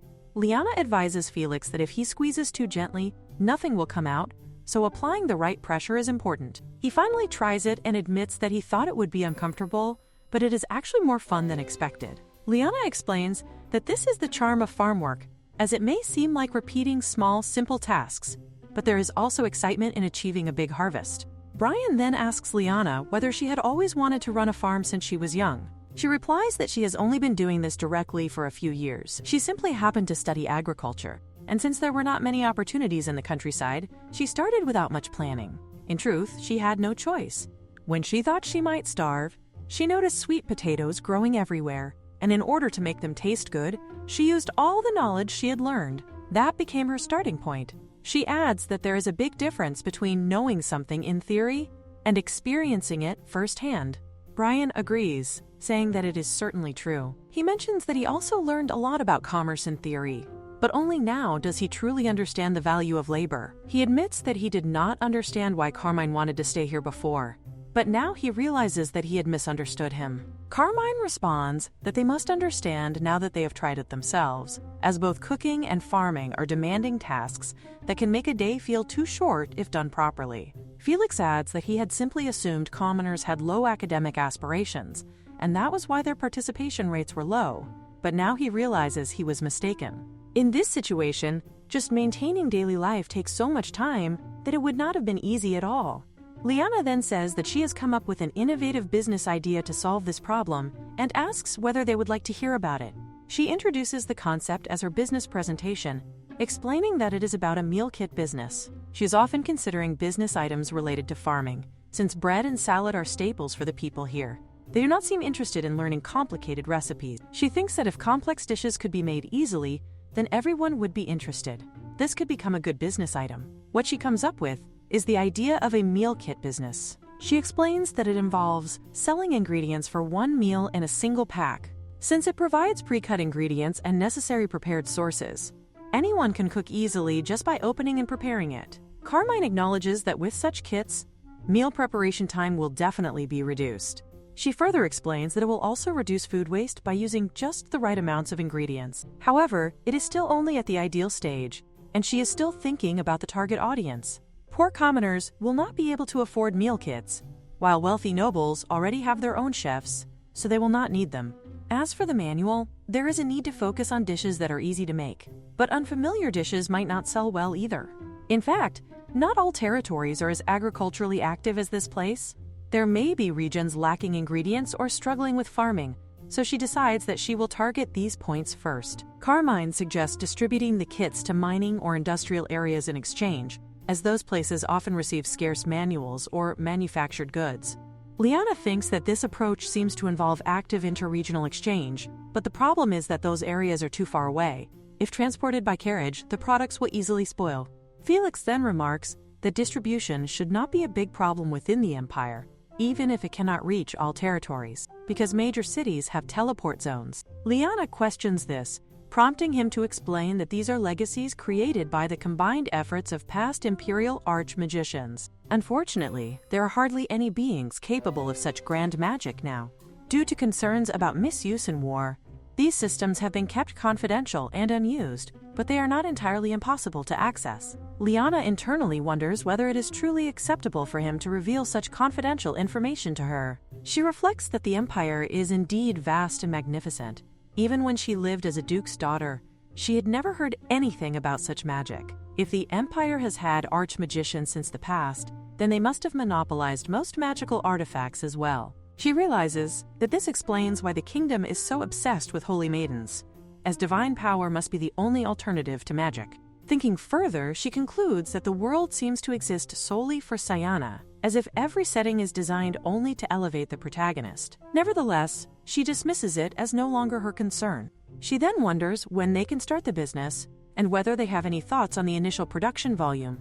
She concludes that they need to calculate the expected harvest first. Carmine assures her that if she needs anything for the business, she only has to say the word, and he will do his best to help. The scene then shifts to Siana, who is crying, feeling that she cannot endure this any longer. Even though the royal carriage is comfortable, enduring it for a day or two is manageable. but she cannot understand how long she is expected to camp out without a change of clothes. Her maid informs her that there is an inn in the village. Siana wonders whether the money she has is enough to stay there. She begins to throw a tantrum, feeling overwhelmed with frustration. She regrets not trying to use money herself in this world earlier. She reflects that those romance fantasy novels are all lies, where heroines effortlessly sell their dresses and jewelry for money as soon as they leave. She also complains internally that Ankre, who knows that she is a precious person who has never even touched a drop of water herself, should have arranged proper comforts for her. Instead of merely bringing water and food, he should have prepared a comfortable bed and a proper place for her to wash up. Suddenly, as she is walking, she trips on something slippery and shouts, asking what it is. She wonders what she should do in such a situation, thinking that maybe she should call for help. Finally, she asks the man lying there if he is alive. The man suddenly grabs her hand and says that he is hungry, which makes Siana scream in fear, thinking that he must be a zombie. She immediately turns and runs away, shouting for help. The man, however, watches her and thinks that the woman gives off an unusual aura. The scene then cuts to Susan and Russell. She tells him that they are almost there. He questions whether this is the place where she wants to dig. She replies that it is, even though she does not fully know why, but others have said to leave this area alone. Russell explains that it is probably because there are too many rocks, and seeds cannot take deep roots in such soil, causing them to die. She wonders if removing the rocks would allow crops to grow there. He replies that it might be possible. She becomes excited and declares that she will remove the rocks herself. Watching her new sister grow various things, she wants to have her own field as well. Since her sister mainly grows vegetables, she decides that she will plant pretty flowers like her grandmother used to. Russell tells her that farming is much harder than she might think, but she insists that she can do it well and tells him not to underestimate her. Russell suggests that she should try working on just a small part of the field first. He explains that if she sets her goals too high from the beginning, she might become tired easily. Coming from a commoner background, he has experience in farming, so she needs to trust him. Thinking about his background, she recalls how people used to whisper in the past, questioning why His Majesty brought in a guard from a commoner background. They worried that it might lower the prestige of the Imperial Knights. She reflects that for him to speak so casually about such matters shows how much he has been hurt by those people who only care about one's background. As they continue digging, they notice something unusual. Suzanne wonders whether it is edible. Russell decides that he will take it to Lady Liana for now. She agrees, saying that it is great, and that these things keep appearing as they dig. Russell admits that he had been worried she might get hurt while digging, but it seems his concern was unnecessary. She asks him what he would have done if she had gotten hurt. He pats her gently and says that he would have carried her in his arms and run, because she is too precious to him. This makes her blush, and she tells him not to say things he does not mean. She slaps his hand away and demands that if she is so precious to him, then why did he reject her confession? He hesitates for a moment before explaining that, as she already knows, he is much older and not suitable for her. Even so, he says that whether they are in a romantic relationship or not, the fact that she is precious to him will never change. From now on, as a loyal subordinate, he will remain by her side. She shouts at him, calling him a fool, and asks whether he thinks she confessed just to be treated like a princess. She questions if this kind of distant care is what she truly wants from him. Then, suddenly, she steps forward and kisses him. After that, she turns away, telling him that he had better take care of the shovel and the rest before leaving. From a distance, the ego sword watches everything unfold and thinks that this is important news to report. The scene cuts to Liana. She says that it is great work from everyone, and she will make lunch later, so they should go and get some rest until then. Suddenly, Ego Sword comes rushing toward her, saying that there is big news, which makes her think that finally her CCTV has returned. He says that he saw those two dating, and it was so sweet and innocent. Liana tells him that is enough, and instructs him to tell her the rest in the room. She asks him what he means by dating, wondering if it was not just Suzanne who liked Russell. He explains that no, from what he saw, that guy clearly has feelings too, which makes her wonder why he rejected her confession. He replies that he does not know. Liana begins to think about what the reason could be, perhaps age difference, or maybe social status, and concludes that this is turning into a whole drama. Ego Sword then asks whether she is going to ask them directly about what is going on. She admits that she is curious, but also believes that a clumsy third party can make things worse. Ego Sword starts shouting, questioning how she cannot understand people's hearts, insisting that after all that fumbling, sometimes people need a little push. She questions what fumbling he is talking about, reasoning that if other people's romance is a slow train, then theirs is a bullet train. She then asks why he came back alone and where Suzanne is. He replies that Suzanne kissed the guy out of nowhere and then ran away, probably out of embarrassment. This makes Liana question it in shock. What? A kiss? She shouts at him, asking how that could be the most important detail he left out, and whether Russell followed Suzanne right away. He says that no, that man just stood there dumbfounded. Liana starts to think that Suzanne might be crying somewhere alone, possibly heartbroken, and that she needs someone to talk to. She decides that listening to her story is her responsibility as the new sister.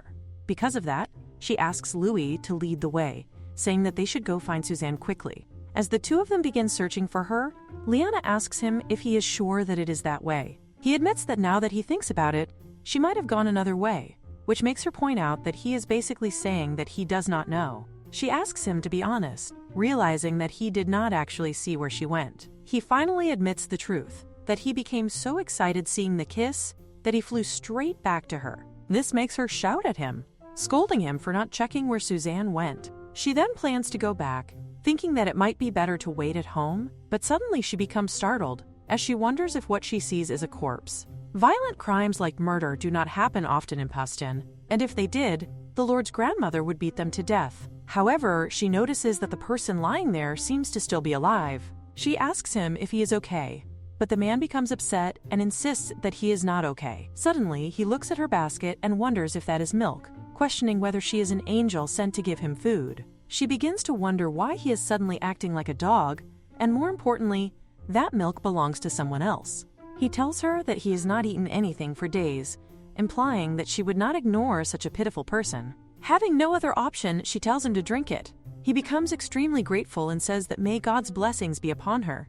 Liana thinks that if he truly had such blessings, he should bless himself first. The man then says that thanks to her, he has overcome the crisis of death and calls her a girl from another world. This makes her question what he just called her. He repeats that he called her a girl from another world, which makes her think that it is impossible. How could he know that? She immediately grabs him and questions who he is and what evidence he has to say such a thing. The man claims that he is too hungry to have the strength to talk, adding that if she had something more to eat, he might regain the strength to speak. This makes her blood boil, as she realizes he was answering just fine until now.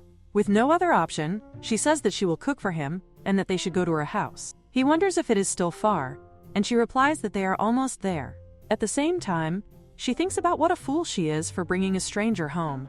Another world how tempting and intriguing. She then asks Louis whether they should just ditch him and run, suspecting that he seems like a con artist. However, Louis says no, explaining that he senses a warm and mysterious power from the man, something like God's protection. The man then says to Liana that he has been curious about one thing, what that unique sword is, describing it as somewhat sacred. She immediately grabs Louis and declares that no one is allowed to touch their baby. The man questions whether she is worried he might break it, pointing out that his frail arms are even thinner than hers. She introduces Louis, saying that he is her precious family, that he is sensitive, and that he does not like being touched by others. The man remarks that calling an inanimate object family makes her seem crazy. She immediately shouts at him, questioning how he dares to say that after receiving free milk. Suddenly, someone arrives and asks what she is doing there. It is Carmine. He explains that he was about to go look for her since she had disappeared, but at that moment, his eyes lock with the new man. The man asks Carmine why he is here instead of at the Lord's castle, even addressing him as Majesty. Carmine quickly grabs his face and thanks him for coming all this way, whispering to him to keep it a secret that he is the emperor for now. The poor man looks confused and asks what he even means. Liana asks Carmine if he knows this person, and Carmine responds that this is father, who has come to officiate their wedding ceremony. She reflects that even if religious details differ by country, she thought holiness itself would not change. She then explains that he had collapsed on the road, claiming that he was hungry, which makes Carmine think that this behavior is typical of him, as he is known for being a free spirit. Liana addresses father again, saying that she should greet him properly and introducing herself. Father begins to say that she must be the young lady getting married, and even hints that she is from another world. But before he can finish, she grabs his hand and says that the priest speaks very strangely. He admits that he does not know how to react to such an intense gaze. Liana thinks to herself that if he dares to say anything about another world in front of Carmine, she will kill him. Soon, he announces that they have arrived at the house and immediately demands to know when the food will be ready, saying that he is hungry and urging them to hurry.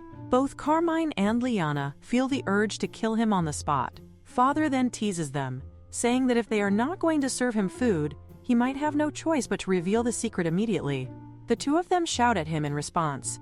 He casually remarks that with such a reaction, he expected at least a tomato steak, and that he is looking forward to a feast. This makes Liana think that this new person is truly annoying. Compared to the kingdom, the empire is not exactly enthusiastic about religious activities. Since the emperor remains indifferent to religion, the people mirror that same indifference.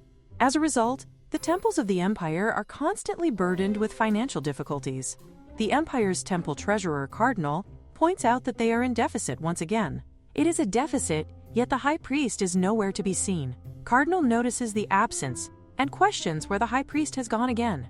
He had intended to suggest covering the deficit with potions or by blessing items, but before he can act, a girl informs him that he is already too late. A letter has arrived from the imperial palace, stating that Postine has been incorporated into imperial territory. Cardinal questions this, recalling that it was previously under the kingdom's domain. He thinks to himself that more precious blood will likely be spilled again. He resolves that if the imperial palace requests priestly support, it should be rejected entirely. The empire does not provide them with funding, treats them poorly, and yet calls upon them only in times of crisis.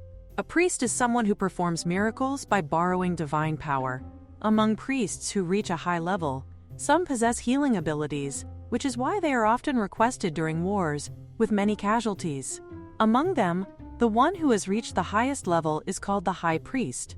The girl then informs Cardinal that no such request for support has been made. This leaves him confused, and he wonders how the Empire plans to handle the wounded. However, he also acknowledges that the Emperor is not the type of person to treat soldiers as disposable tools.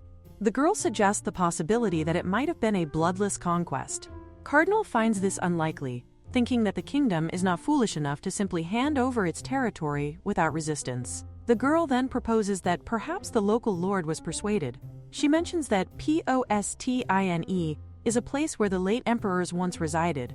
Cardinal reflects that there has been no interaction with that region, making the situation even more puzzling. Yet he admits that it is still possible.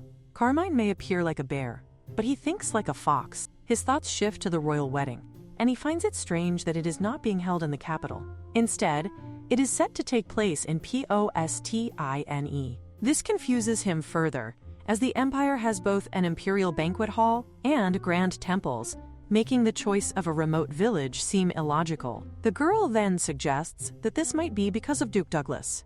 She reasons that the ceremony is being rushed to make it official before the Duke can interfere. This explanation begins to make sense. It would also explain why the High Priest has been urgently invited to act as a witness in case the Duke opposes the marriage. Cardinal finally instructs that the High Priest must not go there under any circumstances. Even if he does go, he must raise his worth as much as possible. Cardinal considers the situation to be the consequence of the Empire looking down on the divine for so long. However, the woman informs him that it is already too late. The High Priest has already departed. Apparently, he mentioned seeing an intriguing aura as soon as he read the letter and rushed off before anyone could stop him. This revelation causes Cardinal to shout in frustration at the High Priest. The High Priest comes inside and sees that she is still cooking. Liana says that the others went to the Lord's castle earlier and asks him if he came alone. He says that it just happened that way.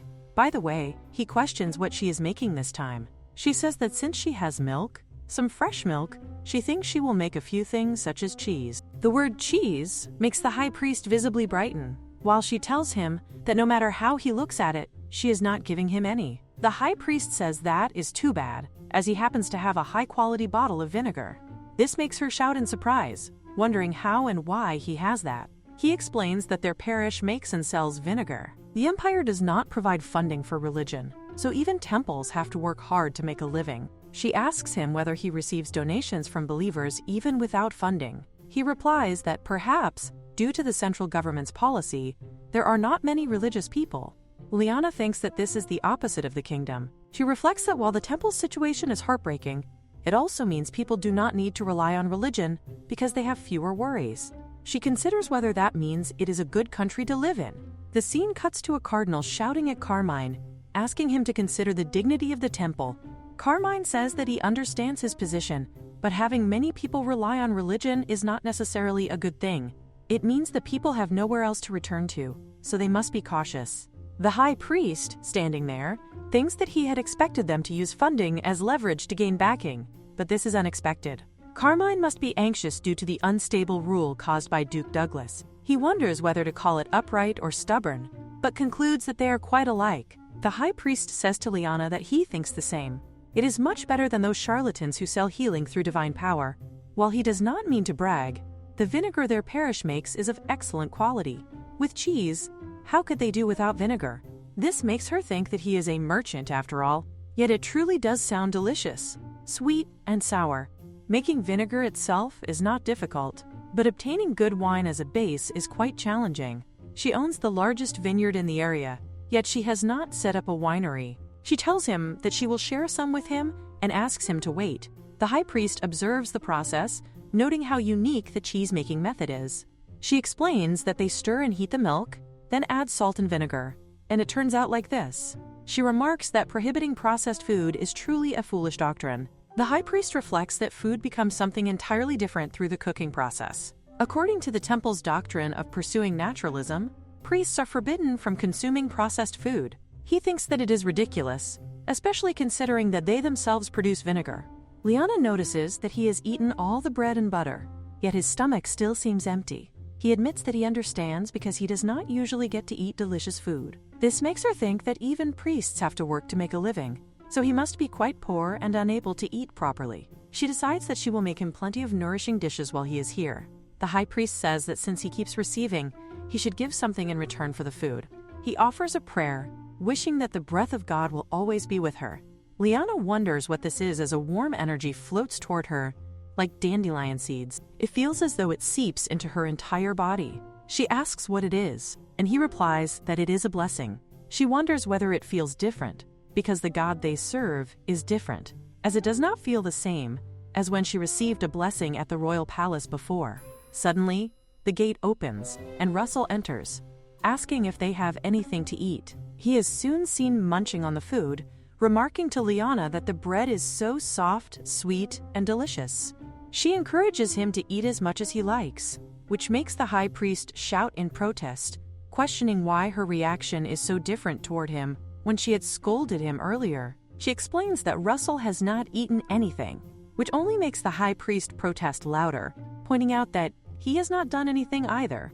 Russell finally asks who the new man is. Liana introduces him as Father Arno, who will officiate their wedding ceremony. Upon hearing this, Russell remarks that he should address him as Father. At that moment, Ego Sword arrives and declares that she has fed him enough, so she should stop beating around the bush and ask the main question, what happened after the case? Liana wonders what he is doing and how she is even supposed to ask about such matters. She questions how one even begins to probe into such things, especially when they are not close. Meanwhile, Louis urges her to hurry and start asking, saying that he is getting dizzy. Russell comments that the Ego Sword seems to be moving quite busily. Liana corrects him, explaining that it is actually dancing. The priest observes that the will of God is truly unfathomable.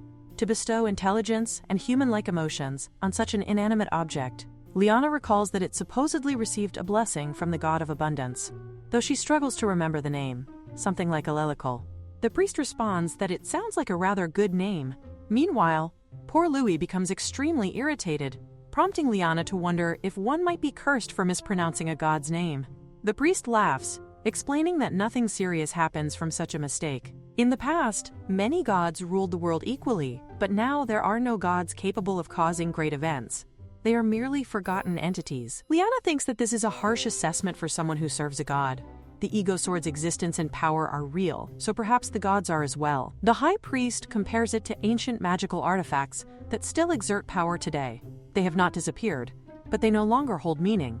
Liana wonders if that implies that Louis is also a meaningless existence, and she suspects that he might have heard her thought.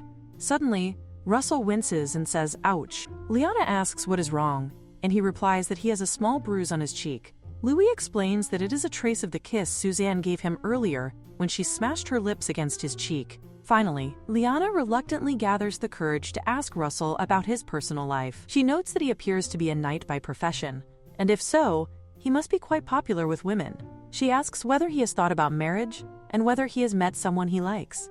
Russell replies that it is not really like that. He has simply been too busy with work and has missed the right time to marry. He does not particularly feel like getting married right away. Liana feels frustrated, thinking that if he had just said he had not found someone he liked, she could have at least suggested that he might be overlooking someone close to him. Russell then mentions that he heard Liana was originally a noble lady. She confirms that she was, though she has now cut ties with that life. Russell explains that although he is a knight, he comes from a commoner background. There was once someone he had feelings for, but she was far above his station. It was an emotion too grand for someone like him. After letting go of that lingering attachment, he no longer has any thoughts on the matter. Even though being a knight is honorable, many nobles still look down on knights, and for those of commoner origin, the contempt and mistreatment are even worse. Liana quietly asks the ego sword what they should do. From Russell's reaction, it seems that he still has feelings for Suzanne. The ego sword questions what she means by asking what they should do, insisting that it is their human duty to bring this immature couple together. He proposes a grand idea.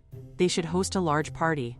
At the party, everyone will drink, get swept up in the atmosphere, and naturally reveal their true feelings. Once they realize they share the same emotions, they will be happy together. Liana considers that it is a classic approach, but holding a garden party in such a small countryside setting would be strange. It would seem odd to suddenly throw a neighborhood gathering at their house without a reason. She briefly thinks that the Lord's grandmother's birthday could have been a good excuse, but that occasion has already passed. At that moment, the high priest asks when the wedding will take place, suggesting that it would be nice to have a grand celebration like a village festival for the occasion. Liana immediately reacts, realizing that the wedding idea could serve as the perfect excuse. However, she pauses, finding the timing suspiciously perfect. She wonders if he somehow heard Louis's voice, though that seems impossible. Meanwhile, Louis continues shouting that waiting for the wedding is too late. He urges her to ask Russell about his feelings for Suzanne right now and to tell him to confess. Liana protests, wondering how they could possibly ask something so direct all of a sudden. At the same time, the high priest steps forward and directly asks Russell whether he loves Lady Suzanne. Liana wonders why the high priest is suddenly asking such a question and whether he can truly hear Louis's voice. Russell glares at the high priest, thinking that it is an impertinent thing to say, and that if he sullies a lady's honor, he will not forgive him, even if he is a priest. Everyone begins to murmur in surprise, wondering why he is reacting so sensitively, while Louis remarks to Liana that the excitement disappears in an instant. Liana thinks that they should simply change the subject, but she notices something and asks Russell what it is. He explains that he brought it to give to Lady Liana, revealing that it is ginger. She becomes extremely excited and wonders where he managed to obtain so much of such expensive produce. He explains that it is Jerusalem artichoke, a health food often used for dieting and diabetes, frequently consumed as tea, and an extremely expensive crop that costs 30,000 won per kilogram. He further explains that he actually found it while plowing an abandoned rocky field with Lady Suzanne earlier that day, recalling that Lady Suzanne had mentioned wanting her own vegetable garden like Lady Liana. Liana thinks that they should quickly wash them so they can dry and process them. The priest questions whether he also needs to go, which prompts her to remind him that priests are supposed to work as well. She urges him to hurry, pointing out that he also ate the bread. This causes him to sulk, thinking that she is using food as leverage, and that even her method of threatening is exactly like someone else's. The scene then shifts as the grandmother asks Carmine what brings him there today, remarking that it is the season when sesame is being harvested, so he would not normally be interested in an old woman's world. Carmine questions what she means by interest, noting that he even brought bread made by Liana, called red bean butter. She responds that they cannot simply eat it as it is, and orders her servant to brew some tea. Carmine asks whether she knows what kind of bread it is, and she replies that Liana had explained it to her before, describing it as a dessert that requires a great deal of effort, which is why she has not made it until now. Carmine recalls that Liana once said she only makes it for special guests, leading him to think that he should thank her. The grandmother takes a bite and finds it both sweet and savory, perfectly suited to her taste. She remembers asking Liana many times to make it, but Liana never did. Suddenly, she recalls something and begins to shout, questioning whether the time for returning to the Imperial Palace has been set, wondering if that is why Liana made such a special dessert before leaving. Carmine responds that it has not been decided yet, which confuses her, as the borders have already changed and the border guards have arrived. A heavy silence follows as she questions whether he still has not confessed. She begins to look forward to the moment Liana will find out, thinking that the longer the two remain here, the better it is for her. She believes that once Liana leaves, the farm will never be the same, and they will no longer be able to have their regular tea parties, even though her words make her sound like the one most opposed to Liana becoming empress.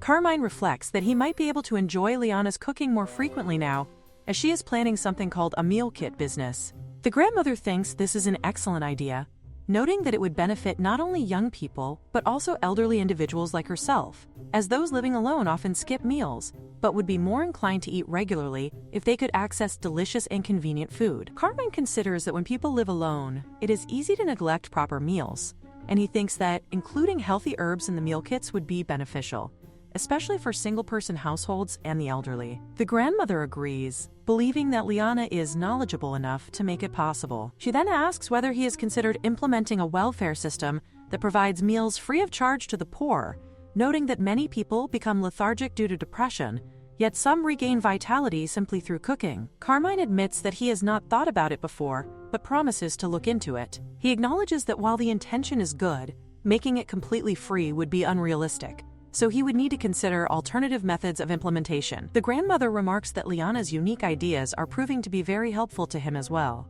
Carmine agrees, admitting that although he has claimed he would take care of his people, he feels ashamed of how little he has understood about their daily lives. The grandmother reassures him that even an emperor cannot excel at everything, which is why it is important to surround himself with kind and capable people. She believes he already has such individuals around him, and that he will be able to govern righteously. She then casually asks whether he might have had an argument with Suzanne. He denies it and wonders why she would think so. She explains that Suzanne had arrived shortly before him and said she was returning to the Empire, leaving through the teleportation gate, and that she seemed upset, which made her suspect a disagreement. Carmine reflects that Suzanne had behaved as though she would never return, making her sudden departure puzzling. They both conclude that she likely went straight to Liana, deciding to contact her when morning arrives. Meanwhile, Liz is experiencing a complete mental breakdown, overwhelmed by the fact that her uncle is eyeing the throne with intense ambition, while Suzanne, who had promised to bring her brother, has gone silent. Although things have been unusually quiet recently, the silence itself feels unsettling. At that moment, someone informs her that the item she had requested has been prepared. Despite the wedding taking place in the countryside and being relatively modest, her brother had insisted there was no need for excessive preparations.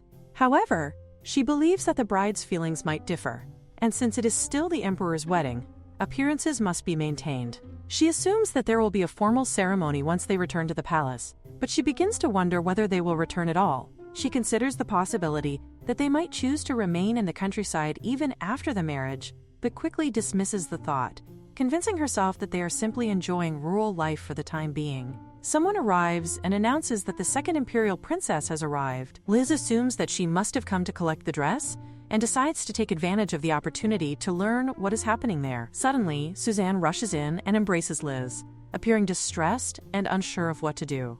Liz immediately assumes something serious has happened, wondering whether her brother had contacted her or if something had gone wrong. However, Suzanne reveals that in a moment of anger, she ended up kissing Count Russell, leaving her unsure of how to face him again.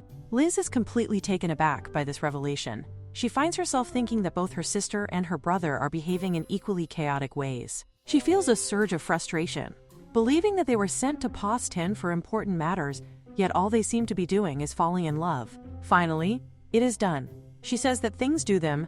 The trimming ended abruptly, and she will make dinner even more delicious, so they should please wait a bit. She thinks that Carmine has grown up a lot and wonders if he has many things to talk about with his grandmother. Suddenly, someone asks her what is for dinner. The high priest says that just having cheese salad sounds a bit boring, and he wants this and that. For reference, he can eat anything, as long as it is not spicy, which makes Liana think that he is leaving the food to her and question whether he is trying to get on her nerves again. Finally, she goes back to her cooking, and it looks like she is making something super spicy. The high priest comes and asks what it is, saying that it looks insanely spicy, while she responds that he is entirely mistaken. On the other hand, Siana is seen looking inside from the window, saying that the smell is insane. This makes Liana shout, asking if she is still not back at the palace yet. Siana is not sobbing, as she says it is delicious and wonders how long it has been since she had spicy food. Liana wonders where the maid went, walking around alone like a beggar. Siana asks why Liana is staring at her like that, saying she has money to pay for the food, and if she does not want it, then whatever, she gets to save money. This makes Liana wonder if she should just grab her by the throat. The high priest comes and asks who the woman is, which makes Siana remark that the beggar lying down earlier must have come because of the food smell too. Liana tells the high priest that the person is her ex-fiancé, Sing's cheating wife. This makes the high priest shout that they should throw salt on her and kick her out, but Liana plans to hear her out first. She asks Siana how she even knows where she lives and whether she still has something to say to her. Siana flinches, saying that before that, a past setting unfolds where Siana walks around, wondering why Ankre is so late when she is starving. She cannot take it anymore, so she decides to head back to town after all. She plans to get free food and buy new clothes too, thinking that since it is such a rural place, there is probably at least a proper-looking house. Suddenly, she smells that familiar scent, the spicy chili pepper aroma. She tells Liana that she did not know it was her house. The spicy smell suddenly made her miss home. This makes Liana think that Koreans do find it hard to resist such smells. Siana then says that if she is done, she should leave now. She's already stolen someone else once and still has no shame. Siana shouts, asking what was stolen, insisting that Liana was the one who messed up and got dumped. This makes Liana question what she even messed up. Siana says that Liana constantly spread baseless rumors about her and humiliated her in front of everyone. Liana scoffs, asking when she ever did that. This makes one think that, yes, this is right. She kicked her out before she could be attacked, so the timing feels strange. Liana says to Siana that she accused her of things she never did and did not even give her a chance to defend herself. Instead, they called her shameless and kicked her out. Siana shouts that, despite everything, she went crawling back to David, did she not?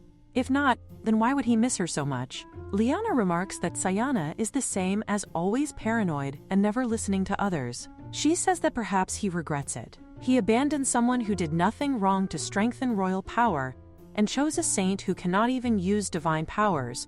So maybe he thinks he was too harsh on Liana back then.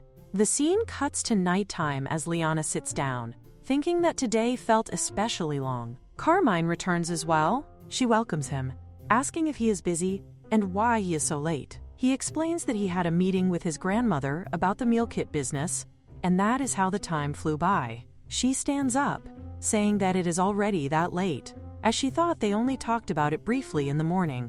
Carmine replies that they further decided to suggest a deal to Holstart, which has a salt mine.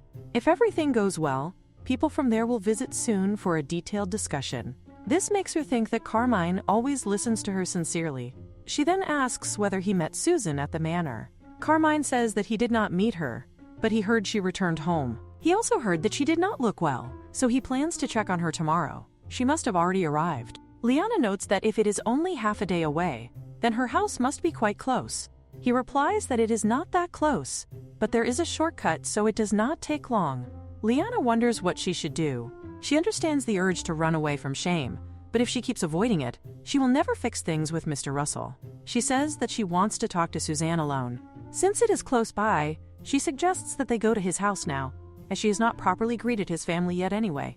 Carmine becomes flustered, questioning whether they should go right now, as they were supposed to greet them after the wedding. However, she insists that if she leaves Suzanne alone like this, she will not be able to sleep, and asks whether it is truly impossible. Carmine thinks that he cannot delay it anymore, and that he should reveal the truth before it is too late. He agrees, saying that if that is her decision, then so be it. He then asks her to sit for a moment, warning that she might be really surprised when she sees his house. Liana tells him that she already said before that no matter what kind of person he is, she will never be disappointed. He did not care whether she was a commoner or the Duke's daughter, so the same applies to her. Carmine agrees, saying that it is really late now, so they should leave, as there is work tomorrow. He reflects that the time they spent together and their sincerity were not lies, so his plan is to trust Liana and be brave. Liana also notices that Carmine seems different this time. She thinks that maybe it is because things were so lively before, but now that it is just the two of them, it somehow feels awkward. Carmine asks whether she prefers it when it is lively with everyone, saying that he is truly happy to finally be alone with her. He kisses her hand, while she says that is not what she meant. On the other hand, Siana wonders whether David truly regrets it. Did he change because she twisted the story? But who is foolish enough to suffer, even when they know what is coming? She also wonders why the high priest keeps following her.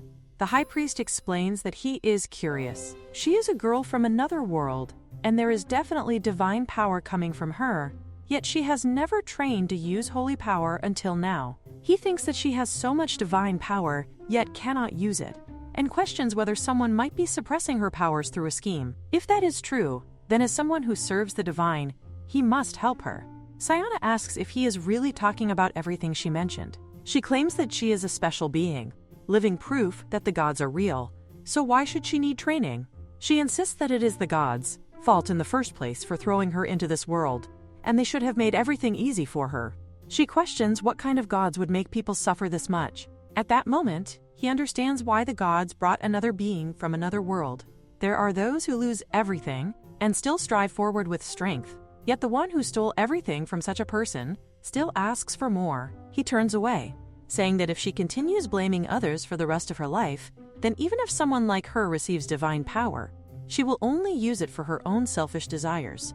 The next morning, Liana says that it is done, and that they should now move to the Lord's castle. The priest arrives and is completely taken aback. She asks him why he is looking at her like that. He responds that she is truly an incredible farmer. Leonard turns away, saying that if he is bored, he should go find someone else, as he does not have the time to entertain him, with goods still needing to be shipped to other territories. However, the priest remarks that she even handles shipments to other territories, which he finds amazing. Liana explains that now that it has become imperial territory, the trade routes might get cut. The priest replies that as long as they reach an agreement with the lords, there should not be any issue. She thinks that, just in case, she is planning to look for new trade routes among the imperial territories. Fruits lose their condition just a day after harvest, so they need to hurry. She then asks him again why he is staring at her like that. He says that she is like a queen, and that this is her castle, even without the special powers that others possess. He adds that he had only been trying to find those who came to this world through divine intervention, as they usually possess unique abilities, and he reminds her that he had told her before that he can sense an otherworldly aura from her. He questions why she is hiding it, stating that if the kingdom knew, she would not have been exiled, but instead treated like royalty. Louis suddenly pops out, wondering if they are saying that his master is a being from another dimension.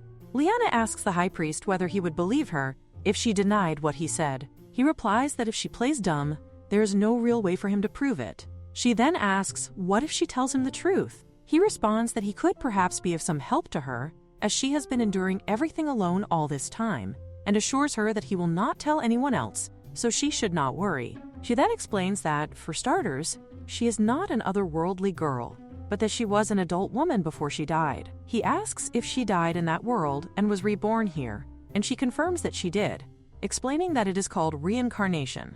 The high priest remarks that it seems many people go through that there, and that they even have a term for it. Louis pops out again, complaining that she kept it a secret from him all this time.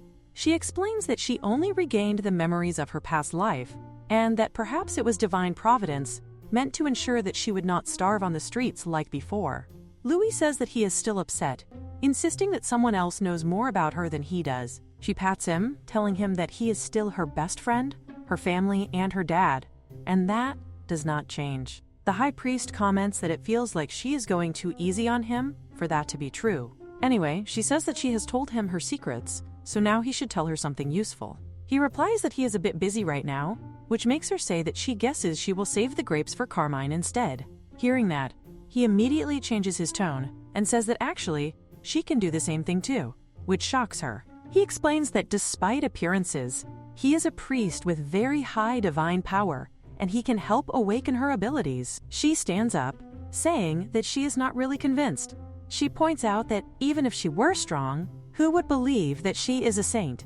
The priest shouts that even so, divine power is fundamentally about healing and restoration, and that restoration could help her run the farm. This makes her think that it is a bit tempting, like making sprouts grow faster. However, he clarifies that artificial growth is not allowed, as the gods love the natural order. She then questions whether it could heal the mind when someone is hurt, and he replies that it might be a bit too much. She asks about detoxifying poison, but he seems to have no answer for that either. She shouts that there is nothing useful at all, questioning whether that can even be called healing and restoration. Louis pops out, saying that she will not understand without knowing the principles, and asks to explain. He tells her that she has already experienced divine power and should think carefully. Her presence has brought prosperity there, as a saint's existence naturally brings divine blessings. Now that she thinks about it, she does recall feeling a special energy when she was blessed, though nothing changed dramatically. She asks the priest if he can tell her what specific power she might have. He explains that it is hard to pinpoint for now, as the ability she manifests depends on what type of god is connected to her. She wonders, what if the god who called her is something bad, like a god of calamity? He responds that there is no way such a god would have summoned her. She presses him, asking if there is truly zero chance. He admits that he cannot say it is impossible, but it is surely a benevolent god, and tells her to stop worrying and come train with him so that they can walk the path of the divine. Louis also sides with him, which makes her wonder if she is really just switching from being a farm owner to a saint like that. Still, the idea that she might have a hidden special ability makes her hopeful, and if anything, she hopes it can help both her and her farm. So she agrees, saying that they should do it and start learning. On the other hand, the Duke is seen on a ship as his man says that the waves are too rough to get close, and that it would be better to turn back. However, the Duke insists that they cannot fail to retrieve something like that. Finally, one of the men says that he has found it and asks to be pulled up. The Duke remarks that at least one of them is useful. He takes the sword from him and then pushes him away, ordering his servant to throw that man to the fish, saying that it would be troublesome if the ego sword were to accept that man as its master. The ego sword declares that it is a sword blessed by the god of calamity and questions what he is trying to accomplish through it. The Duke states that he will become the emperor, and since the ego sword is a symbol of the emperor, simply claiming it will allow him to take the throne. The ego sword warns that if he takes it, calamity will fall upon the entire empire, yet he still desires it. The Duke shouts that a naive child, with no experience or knowledge sitting on the emperor's throne, is already a calamity, and that he is the rightful heir to the throne. The ego sword responds that it actually likes his spirit. Suddenly, something begins to appear around the Duke, making him wonder what it is. The ego sword says that it is amusing that he would rampage without knowing that the blade of calamity could turn on him. It reflects on how humans, terrified by the horror of calamity, once cast it into this desolate place, only to forget and come searching for it again, finding humans amusing in that way. Suddenly, the Duke's servant arrives, saying that there was a loud noise, and asking if he is all right. The Duke calmly replies that there is no problem, and orders that they should go and seize the throne now. The servant informs him that they have run into a problem recently. A few knights were sent to Poston at the Emperor's summons, and their condition, he hesitates, clearly reluctant to say more. The Duke presses him to speak properly, and the servant finally reveals that it seems the Emperor has found another ego sword. At this, the man bursts into loud laughter. The idea of a new dark ego sword makes him think humans are truly foolish. After being so thoroughly defeated by him, they still dare to create another ego sword. He finds the situation genuinely entertaining. The Duke then asks how long it would take to reach Poston from here. The servant questions why he is suddenly asking, but the dark ego sword is already lost in thought, wondering just how impressive this new development might be. He concludes that perhaps he should go and see it for himself. The scene then shifts. The high priest announces that since breakfast is over, they should begin training immediately. Liana questions this, surprised that they are starting right away. She had assumed he would try to avoid it somehow. However, he explains that although he may not look like it, he keeps his promises. He also mentions that he feels an unusual urgency, as if he has been told to teach her quickly, though he describes it merely as a hunch. This makes Liana internally doubt him. A divine messenger speaking about hunches sounds like a fraud to her. At that moment, Carmine arrives and asks what she is talking about. The high priest explains that he is going to spend some time meditating with Liana. Carmine immediately grows suspicious, wondering what the priest is trying to scheme. Liana herself does not want him uncovering anything about her past life. Both of them look at the high priest with clear warning in their expressions, as if silently threatening him not to say anything unnecessary. The high priest calmly explains that Liana has shown talent for divine power, so he has decided to teach her. Carmine remains unconvinced, still finding the situation suspicious. However, Liana agrees with the explanation. stating that he did say she has talent, so she believes it would be good to learn. She wants to become helpful to him after all. Carmine reluctantly accepts this, but tells her not to push herself too hard. He reminds her that they are going to his house later that day. She reassures him that it will be over quickly.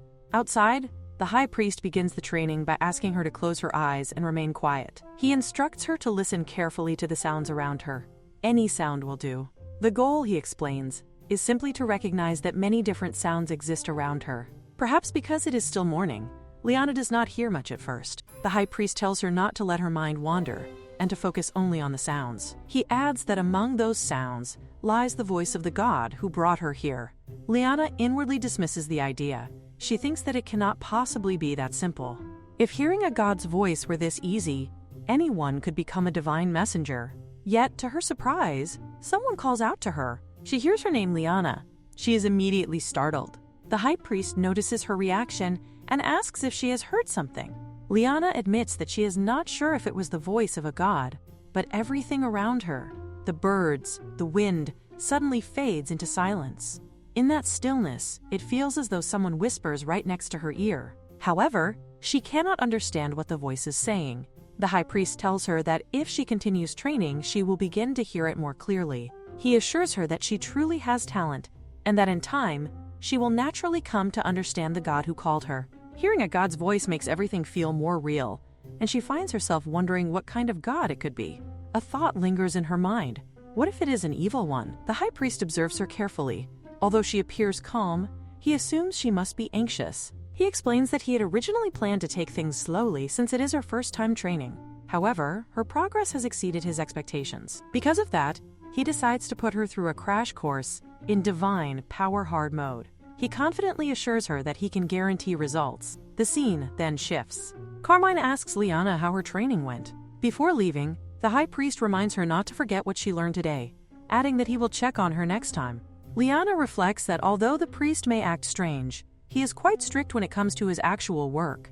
As they prepare to leave, she notices that Carmine does not have much luggage. She wonders whether they need snacks or anything for the trip. He replies that they will arrive soon, so he did not think it was necessary to bring anything. The two of them walk downstairs, and Liana becomes confused.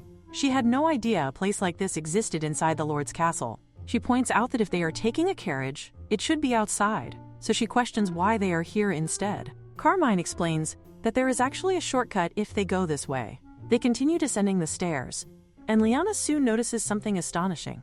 It is something she has never seen before, something massive and brilliantly shining. She asks Felix what it is. He explains that it is the teleportation device he mentioned earlier. Liana is surprised, as she had believed teleportation only existed in major imperial territories. She recalls that Poston belonged to the kingdom until recently. Carmine clarifies that this place was originally a territory of the empire, but his grandmother wished to spend her remaining years in her homeland as the Lady of Poston. Because of that, the land was temporarily left under the kingdom's control. Through special negotiations with the kingdom, they were still able to install a teleportation device here. Liana realizes that if they can install something so valuable, Carmine's family must be incredibly powerful. She decides that she needs to prepare herself mentally. She steps closer to Carmine, and the two of them stand side by side. Carmine tells her that if she is not close enough, she might end up being scattered elsewhere. He also explains that there are limits on how many people can use the device at once, and how often it can be activated. Felix asks if they are ready. Cortana questions whether he is not coming along with them. He points out that if there is a limit, it would be more efficient to send as many people as possible at once. However, when he notices Carmine glaring at him, he quickly backtracks, admitting that it may not be necessary. Before he can continue, Louis comments to Liana that she truly lacks awareness, wondering if she does not realize that Carmine would not want to see his woman being overly familiar with another man. Carmine then asks Liana directly whether she really wants Felix to come along with them. Seeing his jealousy, Liana responds by kissing him. Felix, slightly awkward, states that if they are ready, they should depart. Finally, the magic circle begins to activate. However, Carmine suddenly remarks that something feels different from usual.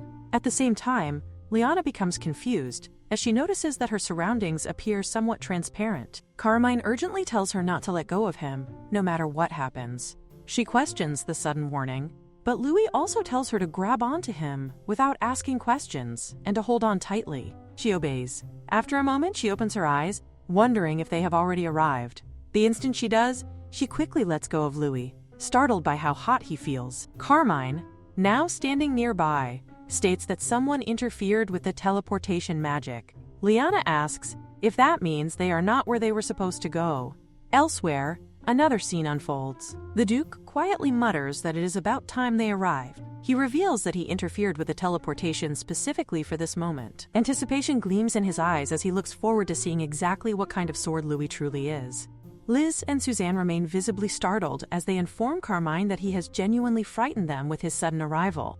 Even his maid quickly steps forward, asking with concern whether he is all right and checking his condition. Carmine responds that, thanks to the egos protecting him, only the teleportation coordinates were distorted, while his body itself remained completely unharmed. He further explains that this is the first time a teleportation process has gone so irregularly and unpredictably. Felix then analyzes the situation and remarks that if someone is capable of interfering with magic powered by ancient artifacts, then whoever is responsible must be an exceptionally skilled and highly advanced magician. He raises the concern that it might have been deliberately done as an attempt to target His Majesty from the very beginning. Carmine considers this possibility and states that it could indeed be the case.